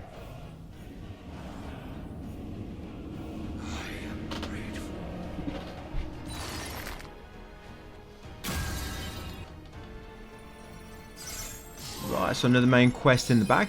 You got that trophy there, led by the nose.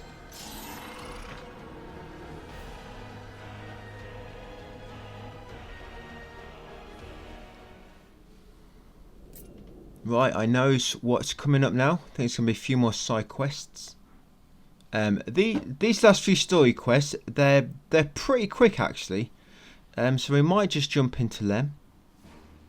Yeah, a lot of, I think there's like 2 or 3 left, but they're all like pretty quick. They're more just like putting an end to the story type thing. I mean, we've still got a big boss to fight yet, I guess. Don't think you could class that enemy as like a big boss. And I can't even remember what the boss is like in this.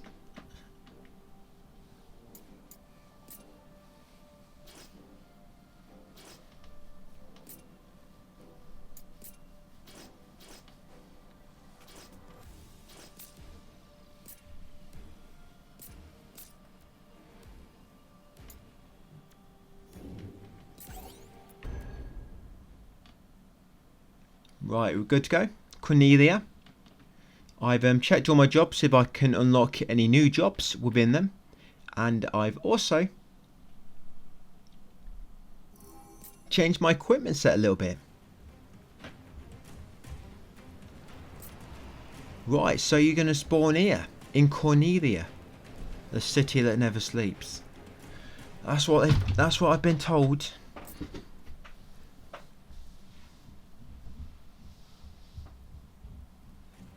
Right, so when you spawn in, you're going to be standing up and you're just going to head forward, dart past all these enemies. Don't have time to stop and chatter. Just sprint past every single one of them. Right to the end. What'll happen to Cornelia? Protected. Yeah, what you find at the end. No need to fear, Neon. We're heroes. There will be a little cutscene once you reach this far. Here it is. Cutscene beckons you. And everybody is sleeping. Somebody arranged a sleeping meeting there. They're usually dead quiet, those ones are, but I think a boss fight begins shortly. Yeah, another cutscene you can skip if you want to, or watch it.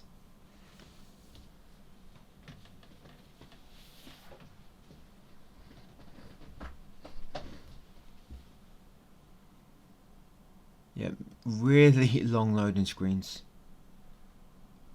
And we're on PS5 as well. Yes, you're going to spawn here. Just head straight to the far end, guys. I mean, still a few enemies here.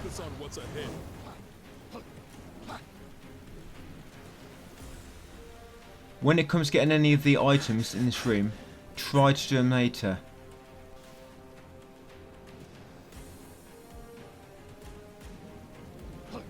Right, so back here, yeah, back in Cornelia, near the fountain. It's ridiculous. Just head to the end. Yeah, this should trigger the boss fight. Yeah, you get to that save point. That normally gives you a little cutscene. You'll sprint down here and you'll see your friends. Reunited at last. Oh yeah, this is that one where you have to beat up your... You'll see. Guess you all had a massive disagreement. Well, you disagreed with all of them. And they're not very happy about it. They think they are going to teach you a lesson. But I say open a can of whoop-ass on them. And it will soon make them your friends again.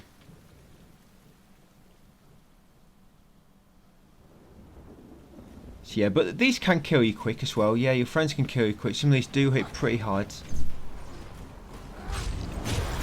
I mean, you need to destroy all these sort of mobs first. Yeah, just get rid of these mobs. They won't take long.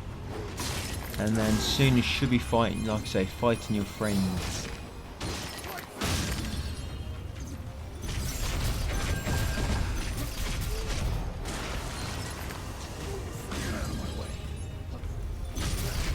Yeah, he's going to drain my mind. Luckily, there's not really much in there to drain.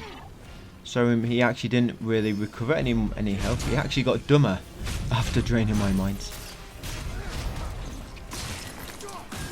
Right, I'm going to break him.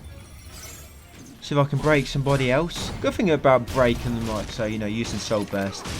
You get a bit more MP, you know, you increase your max. So I guess you get a little bit more that way.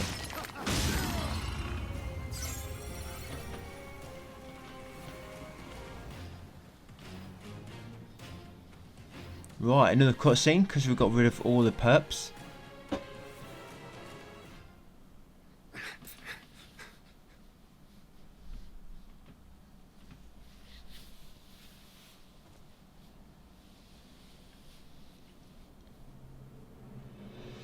Here it is. So yeah, you've got to fight all your buddies now.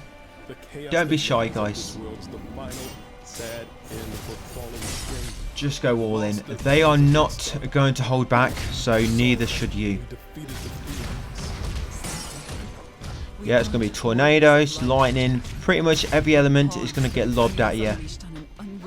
These guys are really trying to switch it up. They don't want to give you a chance to become immune to any type, so they're just going to lob everything at you. And they, like I said, they do it pretty hard actually as well. Can happen as well. If you're unlucky, you might get stun locked. Especially with that food as well, crocodile.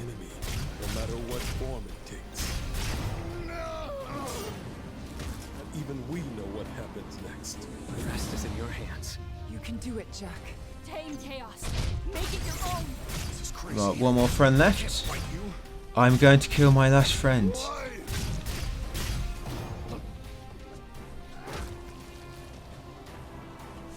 Disappointed in you. I guess you'll just have to die. That's not gonna happen. No wonder it's taken ages.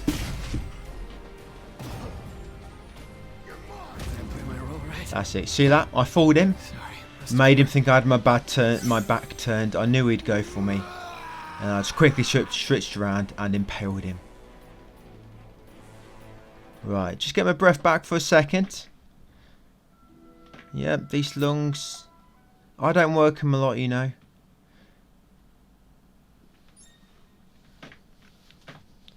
Right, another infinite loading screen.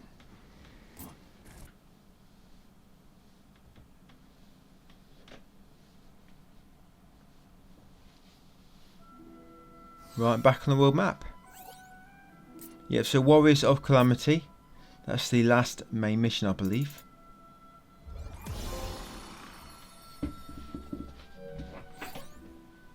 Yep, so got a new job there. Avoid night. Yeah, head on to battle setting. Or, what warrior we're taking. So we're going to take battle setting in.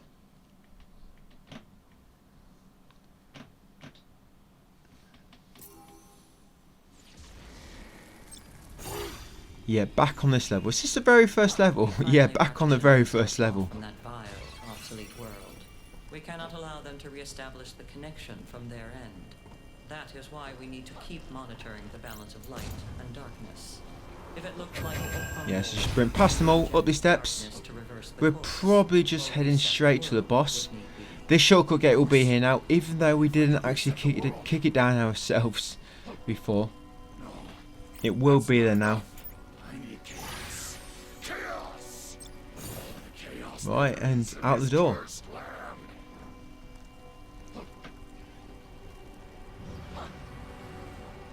What are you buying?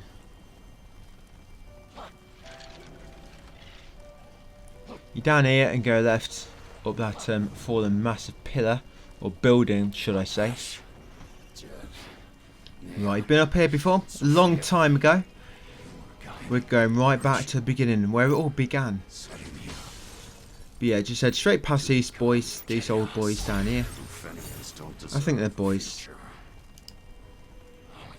Sorry. Yeah, ran straight past that chest there, never mind. Yep, so straight in the boss door. You're going to get so much gear soon, guys. Do not worry about looting every chest. Post-game gives you tons and tons of equipment. It'll be much, much better than what you have now. Like 300, kind of. About 300 rating. Kind of, near there.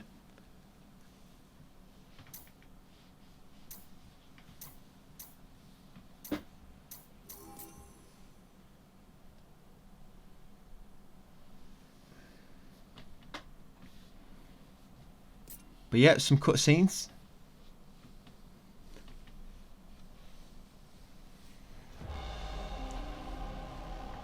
So you're going to be here, guys, in the dimensional crystal crystal matrix.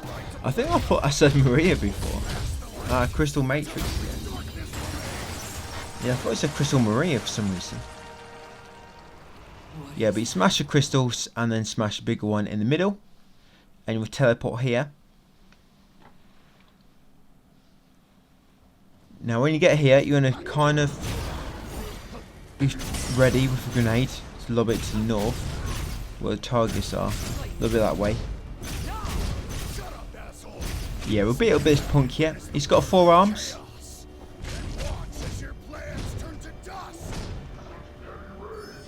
Then what point is for having 4 arms, you know? Imagine wearing jackets and things. It'd be a bit tricky to put them on. That's for sure.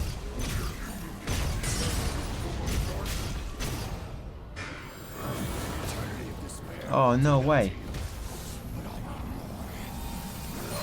Oh, he did get through, nice.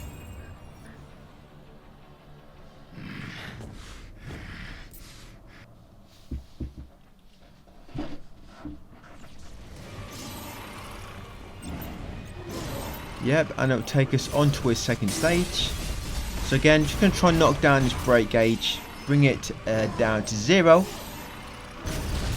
down to my level, all the way down here. Come on, pick on somebody else's size, you dweeb. We got him. So what I should do is probably rip off his arms and slap him with them. Give him a good slapping. Yeah, some memories. Sorry we've had to do this to you.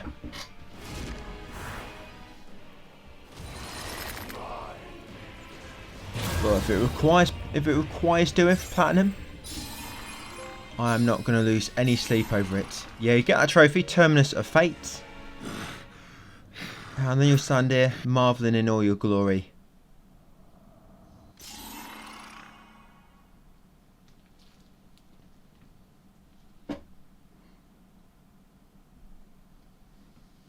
Yeah, when you kind of replay a mission or something like that, you can restart them, you know, a mission. But obviously some of them, the save points are quite far away, and you might end up starting to start again, depending on how far you got.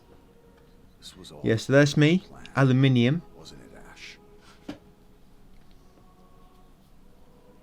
I'm just taking a very slow casual walk. I have no rush in the world here. I mean, dinner's not going to be ready any quicker, so I'm just going to take my time. The thing is, you can't actually run here, you have to walk. Yep, walk on a nice red carpet. So probably wipe your shoes before you start this bit.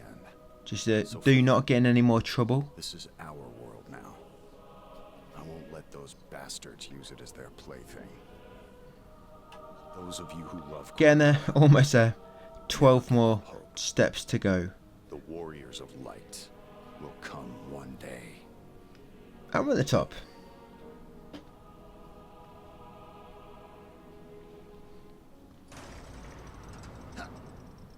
Yes, that's pretty much the game completed now. I think. It's finished. It's done. It's clocked. Yep, you get a trophy for finishing it. Yeah, gameplay is blocked, of course. Recording.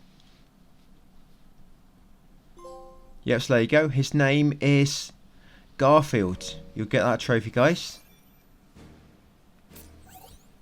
Some more gear. Got a side mission now, the question mark one, which involves that mystery box, that chest I found.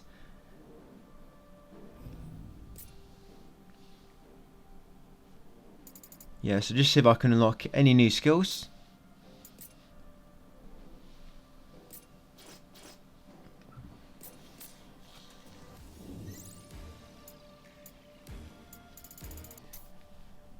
And you need to pay attention in this one because we're going to be doing a lot of messing about in the menus to finish up all them trophies. So what I'm doing right now, all my jobs which are not quite completed in terms of unlocking the jobs within the jobs themselves, I'm doing now using all them anima shards we've accumulated throughout our story playthrough. So yeah, we've grinded what we can along the way by just changing as we go along, you know, selecting one job, unlocking the jobs within that job, then moving on to another one. We've been doing that, and we might have used a few shards here and there, you know, if we just needed one more point to unlock the next job. But yeah, all them shards, you can see how many I've got. I mean, I've got 75 now, but I think once we started this video I had about 90, so got quite a lot. And I've been doing the minimal, so you should have at least about 90ish. So yeah, just go through all your remaining jobs, guys, and just unlock all the jobs now. So that's what we are doing. You'll unlock quite a few jobs along the way, along with a bunch of trophies. Yeah, Path of the Breaker.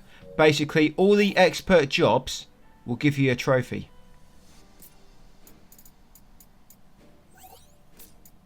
Yes, that will be new job, Ninja. Yeah, some jobs will have one job to unlock within them, some will have two. And Jack of all trades, that's what unlocking all jobs. So you know, once you've got that Jack of all trades trophy, guys, they are all unlocked. And of course, one or two new jobs unlock it anyway when you complete the game. Yep, and what we're going to do now, we're just going to try to get our kind of endgame build ready for farming.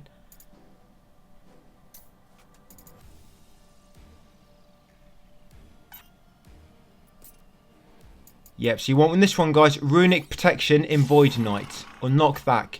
Runic Protection in Void Knight. Unlock that job. Just using anima shards to get just enough job points, no more. And then we're going to come to Breaker and unlock Overpower. So yeah, come into the Breaker job and unlock Overpower. Again, just use some shards so you get just enough job points to unlock it.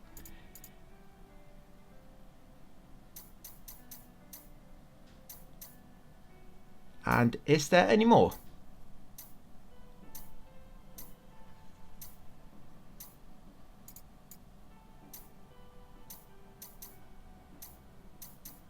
Yeah, there are some jobs in other skills we're going to use, some skills sorry in other jobs, but they're already unlocked. Right, and you want to come into your command abilities. You want to assign, yeah, chakra. You should already have chakra unlocked. But I'll just show you where chakra is in case you haven't. You should have unlocked it when we're unlocking our jobs throughout the story. So chakra says in monk, that's where you'll find the chakra skill. So make sure that's unlocked. So yeah, you want to assign chakra. Don't use flee no more. We're going to use haste on the sage, which basically does the same thing. But it doesn't take up a command slot. It's like a default ability for the sage. And I think, is it white mage and red mage as well? They can use haste. But yeah, you want to use chakra. So command abilities. You want chakra, overpower, and runic protection. Unfortunately, you can't really change light, but you can change Lightbringer for Chaos Bringer, I believe it's called. But that's all you can put in them, unfortunately. So yeah, you want them three skill command abilities, guys. Chakra, runic protection, and overpower. Yep, so once you've got them three slotted, And then what you're gonna do now? Now you can actually unlock well, you can access chaos difficulty now. You're gonna come to the very first one, illusion at journey's end. You're gonna choose chaos mode, and then you're gonna press triangle. That will allow you to use extra mode, which gives you unlimited magic. Yeah, so choose chaos mode, and then when you go to begin it, guys, press triangle. That's the only, for now, you have to begin on the very first chapter. Everything else will be locked. You need to get some anima crystals before you can unlock other missions. But this is the only one which is unlocked to begin with. So I'm using haste. I'm actually using a sage job from now on. I'm always going to be using sage. And you can't quite see because I've got my my thanks there on screen for my support. So thanks for that. For them who support me a bit more. But yeah, you're just going to be using haste. You hold R2, and what it will let you do is choose a different assortment of kind of like magic or haste, or support magic as well. So use haste, and you always want runic protection active as well.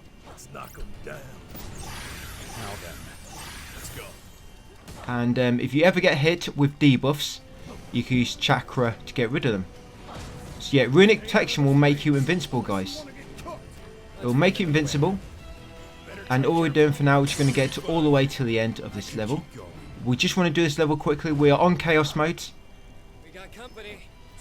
It might take you a bit of time just get used to all the new difficulty options which have become available on post game.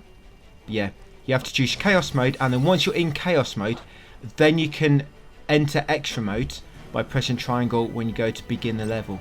You can't use extra mode on other difficulties. Well, you can on the ones which come with the DLC.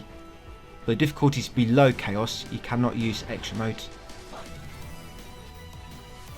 And you always want to have runic protection active. What runic protection does, it makes it so when enemies damage you, they take MP off you instead of HP.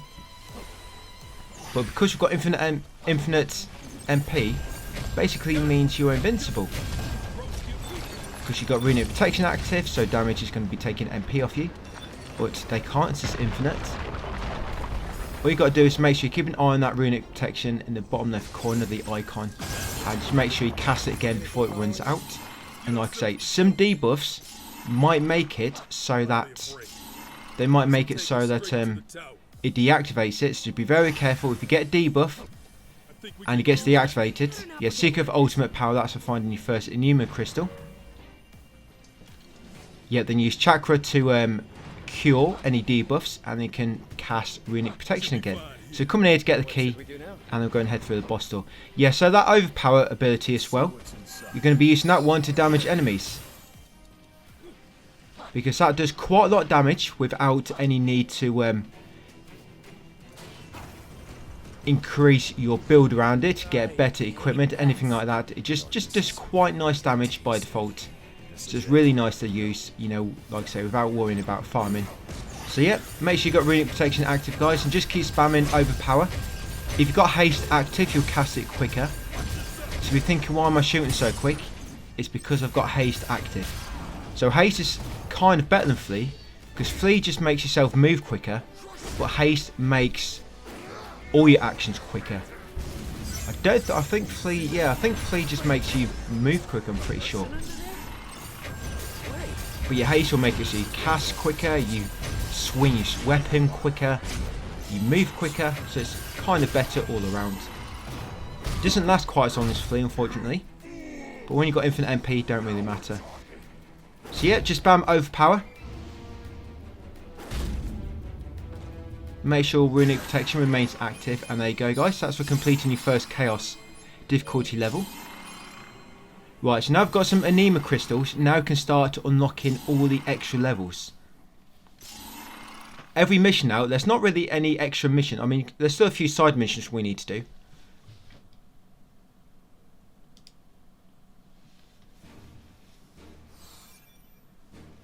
But yeah, don't really add any extra levels in terms of, it's just a difficulty. Yeah, but we actually just unlocked a new cap for the job, Swordsman, which is kind of unmissable if you're going for platinum. because when you do that first chaos mode level, you unlock it anyway by default. But yeah, I'm just unlocking everything with Sage now, because Sage pretty much going to be my class going forward. Sage is. So I'm just going to, when I get any points, I'm going to unlock just any skills in Sage. Yeah, so see all these levels. These were all the levels unlock. But if you complete the highest level, you unlock all them rewards before it. And you can only get these rewards once, by the way. So yeah, but you'll see we've only got 5 crystals at the moment. You might have a few more. So just come back onto... We're doing the same level again. Yeah, because we want that limit release now. We need that limit release swordsman. You need to do this level at least 170. If you do higher, great. But you want to do this level at least 170. So if you ain't quite got enough, just do it again at the highest you can. Get a few more crystals. And then do it at that level 170 or higher. Like I say, we want to get that extra limit release swordsman. You see it? One of the rewards for level 170 on this level. Yeah, what's a limit release swordsman? You basically need 3 limit releases with any specific job, but it seems easier to get to it with swordsman because you get one by default anyway when you do this level for the first time on chaos. So yeah, we're going to do this one on 170 or higher to get the second limit release for swordsman. Like I say, the higher you can go, the better, because you always unlock all the rewards from underneath. Yes, sometimes it will take longer, but when we're using extra mode in this build, shouldn't be too bad. DLC is another matter, but just for chaos difficulty, this should still be pretty quick. Stay out of the flames, unless you want to get cooked. Let's find another way around. Yeah, because once you get a massive, you will eventually have like 500 or so crystals. And then every level you want to do, you can just always do it on the highest level, like 300.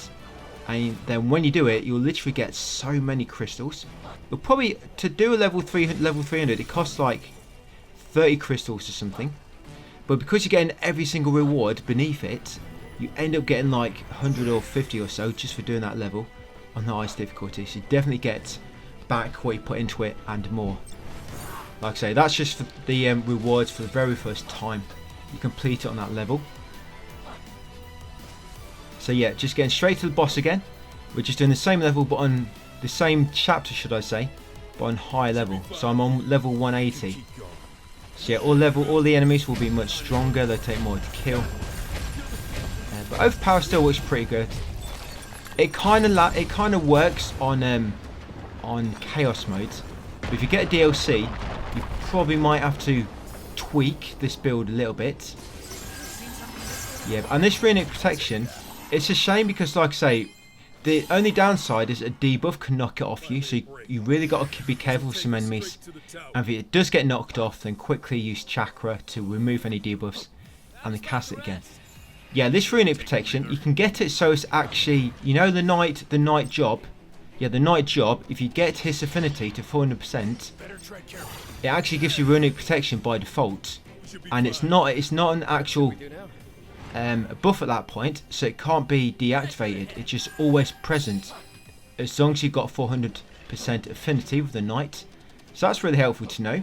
You know, just for if you do a DLC, yeah, look at all the 400% bonuses with all the affinities, because the bonuses from affinities with jobs carry between every job. Command abilities and affinity bonuses carry between every single job. Right, so yeah, back here. It might seem a bit tougher on level 180. But on extra mode, using these runic protection and overpower, it'll still go down pretty quick. Yes, runic protection, which you can have on by default if you've got 400% with the knight. There's some other ones. There's another one, I can't remember the job, but it makes it so you're immune to all status debuffs, which is really good as well. But with that, you need 400%. It might be with the paladin, like, and as long as you've always got that affinity, so you don't really change your gear much, you'll always be like immune to status debuffs, and yeah, so some pretty good affinity bonuses. with certain jobs. So if you are thinking of doing the DLC, something you want to look into, and the artifact collector trophy. So on chaos mode, you can unlock, well, not unlock, but artifacts become a drop. And what an artifact is, it's a piece of equipment which has affinity for 2 different jobs. That's all it is. It's a piece of equipment which has affinity for 2 different jobs. So yeah, you'll get that. If you haven't got it yet, don't worry, you will get it at some point while doing these remaining trophies. It's kind of like a random drop, but some of these missions will have it as a reward anyway. Yeah, so again, like I say, Sage is kind of like my go-to now. So I'm just going to kind of level that up as we go along. So yeah, and always try to switch up your equipment as well. Good thing is as well, by doing these high levels, you're going to get high level equipment, so it's going to raise your level quicker. Your equipment level anyway. Yeah, so what we'll do now, we'll do Memories of Poison. The reason being is because we want that one, guys. You see that? First time reward for level 170, limit release swordsman. That'll be the 3rd one we need. That'll be to unlock job level 99 of the swordsman, which you need to do for a trophy. So you need at least 170 on Memories of Poison, but go as high as you can. So I've just gone for level 250, because that's the highest I could go. You know, then I ran out of crystals. And once you do it on this level, all the bonuses below it are going to stack. So we're going to get tons of crystal for doing this. So this is nice. Well, it's not this one, no. I'm thinking about the side quest. There's a side quest, not Memories of Poison. I'm thinking about the one in the snow level. But yeah, just back onto this main quest, guys. Just keep to the right for the time being. Yes, keep following the right wall, and it will eventually lead you to this rope. Climb up it. And again, keep to the right.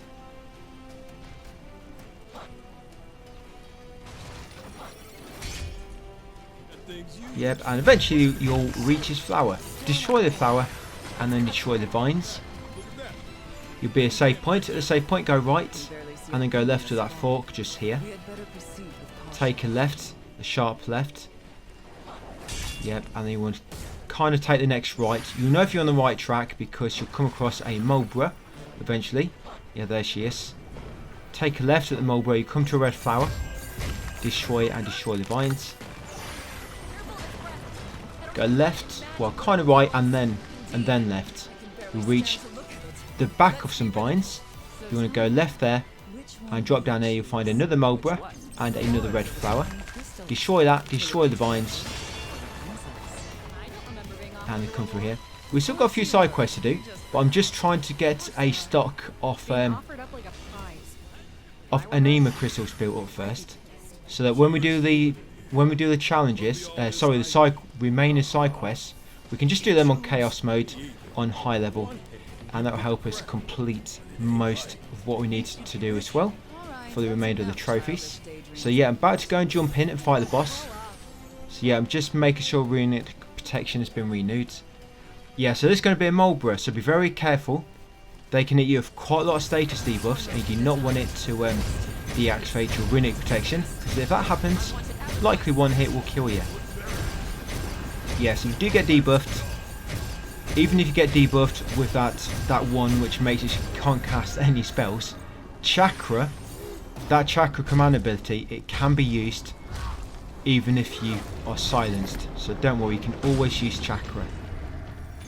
That's why it's handy to have. I mean, I don't use it too much, but yeah, it's definitely handy to have in one of them command ability slots. I mean, there's other command abilities which will make your attack stronger. Obviously, that'll make it so you do more damage. But for the time being, we do just kind of need Chakra, just doing the safe side. Right, so I guess I broke him before I brought his health down.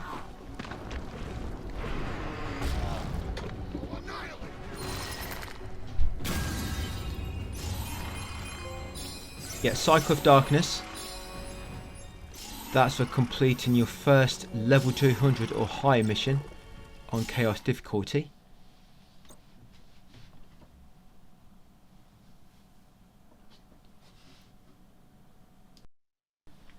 Yeah, a lot of trophy guides say, yeah, so you just see that level limit, 80 to level 99. So yeah, swordsman, we can raise it to level 99 now in the job menu, and which we'll do later once you get more crystals. Yeah, I'm just going to lock a bit more on sage. Yeah, optimise my gear. And we'll go and finish the side quest next. Yeah, so all the side quests now, we're going to do we're going to jump in as high a level as possible. Yep, as highest level possible, guys, when we do the side quests. And if you haven't already, you might want to go into your items and send all your geared storage which you are not using. There's a side quest coming up soon where you kill like 60 enemies, so you get a lot of equipment for it. But right now, guys, going to do this next side quest which we need to do. So it's going to be Indigo Memories, the Stabbed. You want to change difficulty. Well, it's on chaos mode. We're all already. But yeah, if you can, try to do level 300, guys. So like I say, all the rewards are going to stack. So always try to do as high a level as possible. So yeah, Indigo Memories, the Stabbed. I'm on level 300. And we're going to start in extra mode, of course.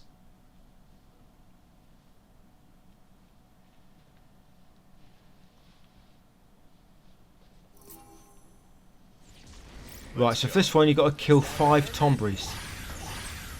Be careful of these. Remember, these guys can kill you very quickly if you're not careful. And yeah, it's just an annoying level. I mean, I think when I come back on here, there's always something I forget on this one. But you want to come down this hole first. So try to go down that path that I went down. Yeah, drop down that hole. And then you're going to come this way. Yeah, I believe... Is it in this wall? Yeah, there she is. So you've got to smash that secret wall. And you'll find her through here. So yeah, just make sure you've got runic protection active. And just spam overpower. Nice. Makes quick work of it. Overpower skill just makes chaos mode. Combine that for extra modes and runic protection. It's a walk in the park.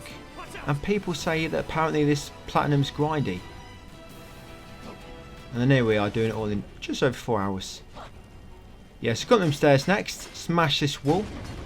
It's going to lead you back to near where you started. Right, no, that's a hole we just dropped down earlier. Yeah, so you drop down that hole, you get a Tombry, then you come back upstairs, and it brings you back near where you spawned. Yeah, now we're going to go down this way. There'll be a second Tombry just down here. So again, just spam overpower. That's it, that skill is pretty overpowered.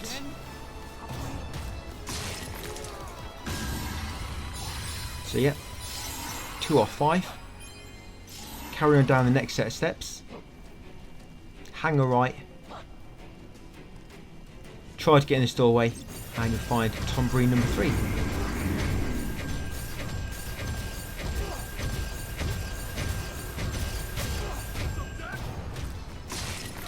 Yeah, Breaker Spirit.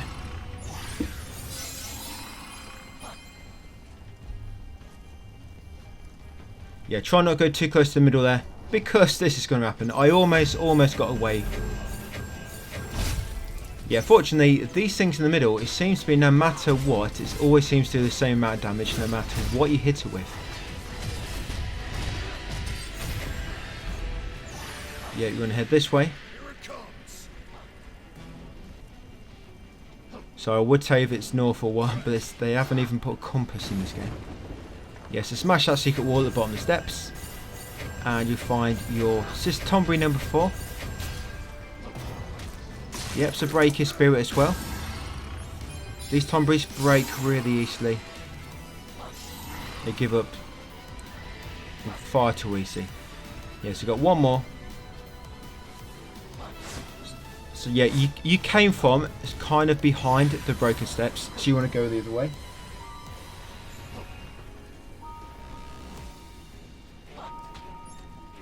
Warm welcome.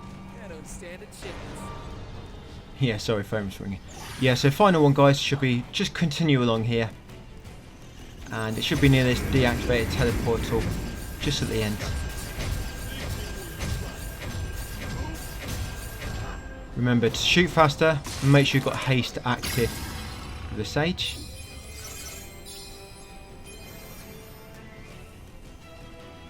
So that's the side quest done. If few more left to do.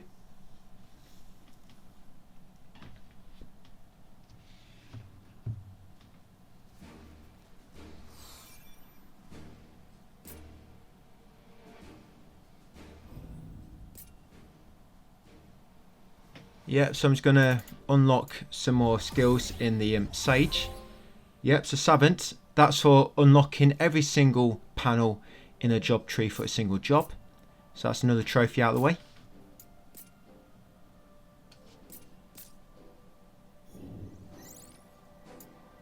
Right, so next up we'll do Memories for Soul Seeker. Again, I'm going to go on level 300 now. So yeah, level 300. It's going to cost a lot to unlock that level, but you're going to get a lot back. So yeah, back here, but this one's like, I believe it's a boss rush. There's 3 bosses you have to fight. Yeah, they might seem a little bit tanky depending on how much damage you're doing. But their break gauge breaks pretty quick.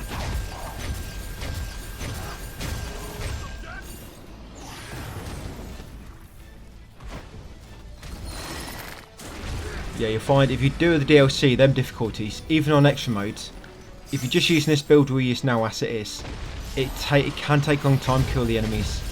So yeah, if you DLC, you can do a similar setup to this, but you're going to have to try to increase your damage a little bit, just because you won't be doing much damage just kind of by default with this. So you probably will have to kind of perhaps grind gear just to increase all them job affinities, so you can, you know, yeah, use them on other jobs.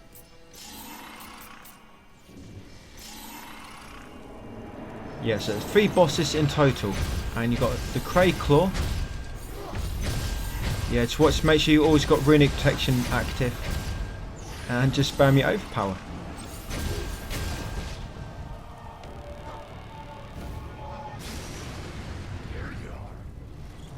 Yeah, with every DLC comes an extra difficulty, I believe. And each one will like raise the level cap. So at the moment on Chaos mode we can do up to level 300. The first DLC difficulty will allow you to raise up to 400, and then you got 500, and I'm guessing perhaps 600 on the final DLC as well. So yeah, that's 2 done, 1 more boss to go.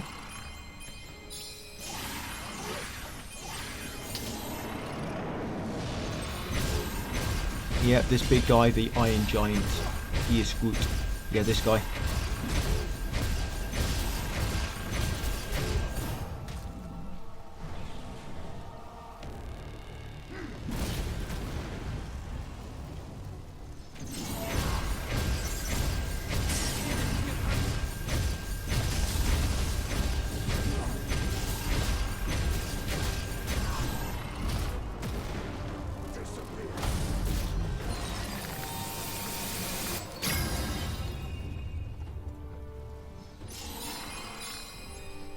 Yeah, grab all the gear they drop.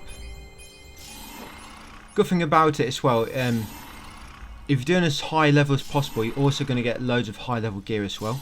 So your build will be getting stronger quicker, rather than opposed to working up the levels gradually, just jumping right in that highest level. You kind of jump in all the grind, skipping all the grinding, I guess you could say. Yeah, so next up, yes, we've got 2 left, I believe, side quests, and that should be all of them. So we're going to do E-Bomb Warriors, the E-Bomb Memory, sorry, the Warrior. Again, maximum level 300. And this is the one which you have to kill like 50 enemies. And yeah, if you need farm equipment at any point, this is the level to do on. Because you've just got a massive amount of enemies all kind of close by all together, so you're not like running through a level killing a few enemies here, a few there. This level you just got loads of enemies lobbed at you, sort of one after another, so it's much more efficient in terms of farming. So yeah, I think I had a little go in the DLC. No, I'm not going to be covering it. I did have a little look at it. It does seem really repetitive to me, so I didn't jump in too much. I think I did quite a few of the trophies there. I didn't do them all because, like I say, it got a bit too repetitive for me, and I thought I'm not going to cover it. Don't really have much time when I've got you know, Last of Us 2 Remastered coming out, and Prince of Persia, and it'd be nice to do Evil West, and hoping to get Metal Gear Solid 3 completed, the video up before the Plus Essential games drop in January. But yeah, I had to. There's one trophy you have to get a staff in one of the DLCs, and you don't start with it. And even after doing all the DLC, you still might not have a staff. So that's what happened to me. And I came on this mission, and I got one within like about 20 kills. One of the enemies dropped one, but I just got one staff dropped from killing these 50 enemies. So you can imagine kind of how rare they are. So yeah, if you do need to do any farming for anything, I reckon, yeah, this is a place to be. I guess unless you're doing the rifts. I didn't really jump into the rifts too much on the DLC. Yeah, I believe they're kind of similar to this. You're just jumping in, killing a bunch of enemies, go up a rift, kill a bunch of other enemies, and keep going up in level. I think they're kind of similar. I mean, they're probably better doing the rifts. Well, yeah, I'll leave that to you guys to figure out.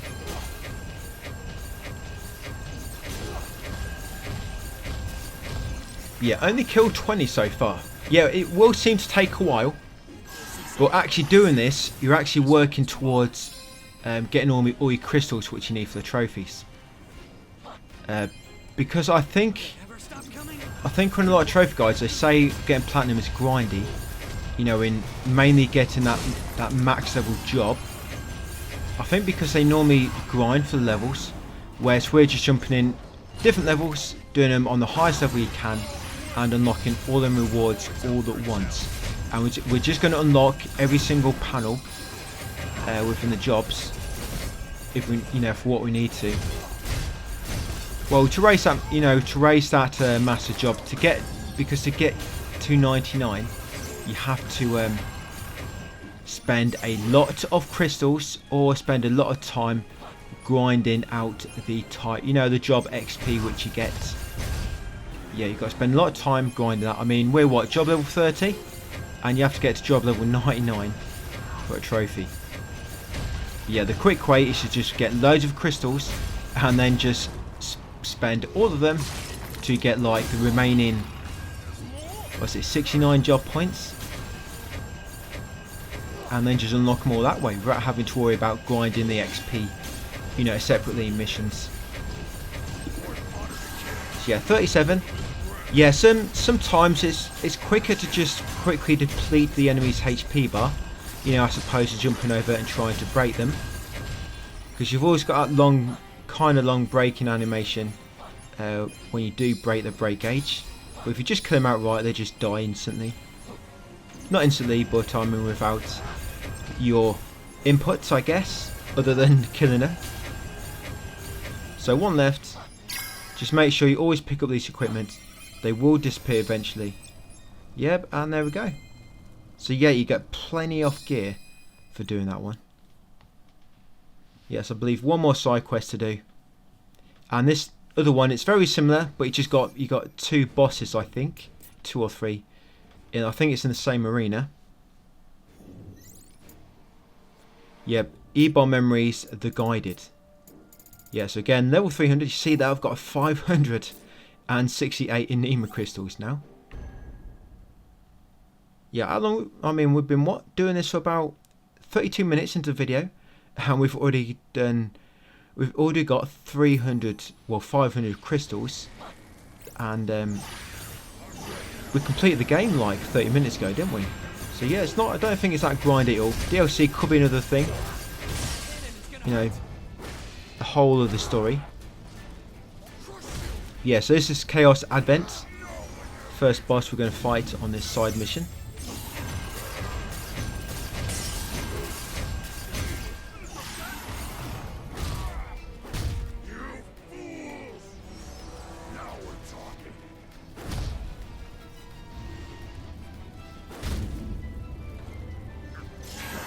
Oh, he only has one stage, don't he? So yeah, that's 1 of 3. Oh yeah, so 3 bosses this time. And I believe after this chapter, guys, I think that's it for all the levels. All we're going to be doing after this is spending about 5 minutes in the menus doing the rest of what needs doing.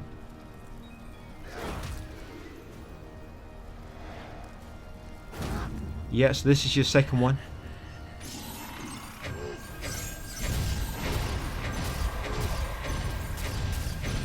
Ultima Weapon Origin. That's it, just walk over there casually and finish him off. One down, two down, one to go.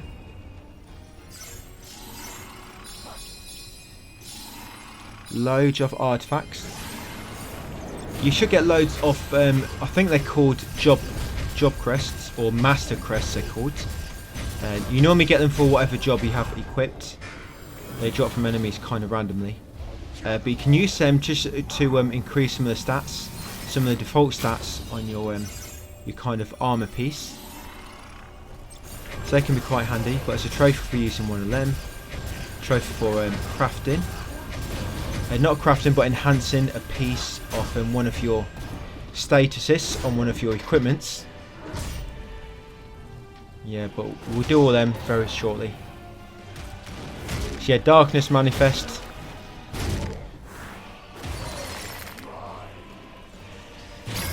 There we go, all 3 of 3, just de-manifested him. Stranger's Memories, that's for completing every side mission. So if you didn't get that quest, sorry, that trophy, I don't think that can glitch. I've not read about that one glitching. But yeah, I mean, you might have missed one somewhere, so just have a double check. Or you might have even missed a purple orb in one of the missions. I hope not. But yeah, that's all the side quests done, guys. And then we've got all the limit releases for the swordsman. So now what we're going to do now, we're going to come to swordsman job. You should be able to take it to level 99. Like I say, you get 2 of them in the very first level, Illusion at Journey's End, I think it is. And you get the 3rd one in the Memories of Poison, is it called? Yep, so you want to make sure you'll be level 99 and 69 job points. Yep, and you'll get a trophy, guys. Master. Achieved the master rank. Master's Awakening. That's for using a master point. Yeah, you press one of the buttons. You'll see in the bottom right. Press one of the buttons to enter the menu. And you don't actually have to use the master point. You just have to press left and right to change the number. And that will trigger that trophy. Yeah, that's something that unlocks post-game. You can use master points to unlock your stats. Yeah, and what we're doing now. So it's a trophy for unlocking every bonus on one job, which is what we're going to try and do now. So look for a job which you have really high affinities on pieces of equipment. So yeah, go through your equipment, find out what's a job with the highest pieces of equipment for that particular affinity, and try to do that one. If you only get to like 350, if you actually select that job and unlock the skills on the job panel, which some of them will increase your affinity. For example, Cyclic Warrior, he might have a skill which increases his affinity within the job menu. And we just got that trophy, guys, so that's the one for unlocking every job bonus, and that's what you want. So every single job bonus on that particular job. Doesn't matter what job, just got to unlock it till you will need 400% altogether. I think on the DLC you get even more bonuses. Yeah, but for platinum you only have to get up to 400%. Yep, so it doesn't doesn't matter what job.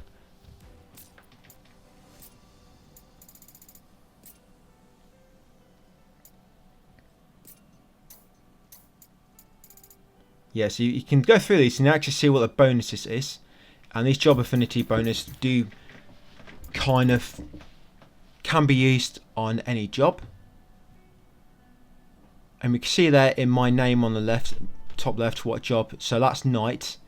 You can actually see the icons there for all the different job affinities and the bonuses I'm currently getting from them all. Right, so we're going to come to Smithy next, and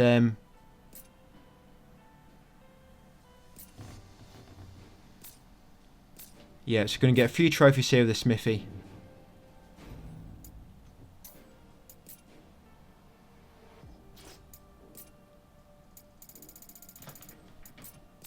Yeah, well, swap first. We're going to swap to Sage. Or whatever. I mean, it's up to you what you want to swap to. The thing is, because I've been Sage quite a lot on Chaos mode, I'm going to have lots of crests for Sage. Yeah, most your crests which are dropped would have been for the... so you're there. You see, I've got Sage's crest. And all you got to do is increase that once. That's it. So you go into Smithy and upgrade Job Affinity. And you have to use a crest. And just do that, guys. You'll get a trophy just for upgrading it once. And you want to enhance any particular stats. Some will cost more than others. Yeah, upgrade any special effect. Yeah, some will cost more than others. You want to try and use the cheap ones. But to get enough materials, you're going to have to dismantle a lot of your gear. So you might want to save before you do this. You know, if you do want to keep some of this. What I was doing here is I was keeping some of my lowest level gear. But you don't even have to do that. Because you'll find out why soon. Yeah, some equipment will have different things to upgrade. And different upgrades cost different types of materials.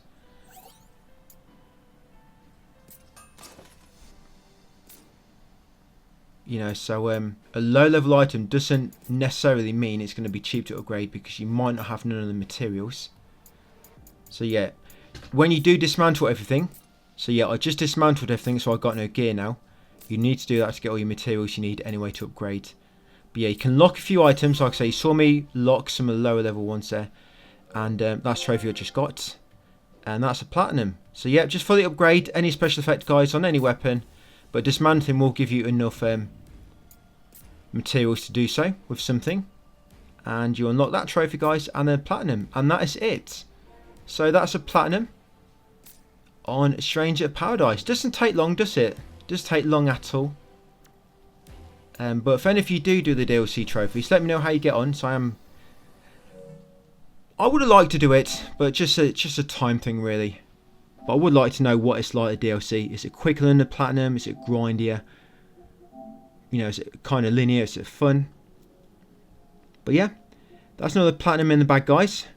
Probably the last one for this year actually, and then fresh start in the new year. So yeah, this is all the trophies I've kind of just popped on this video. Yeah, quite a lot there. So yeah, I'll leave it there, guys, for that one. Thank you for watching, and I'll see you hopefully on Metal Gear Solid 3 next, or perhaps Evil West next week. So I'll see you then.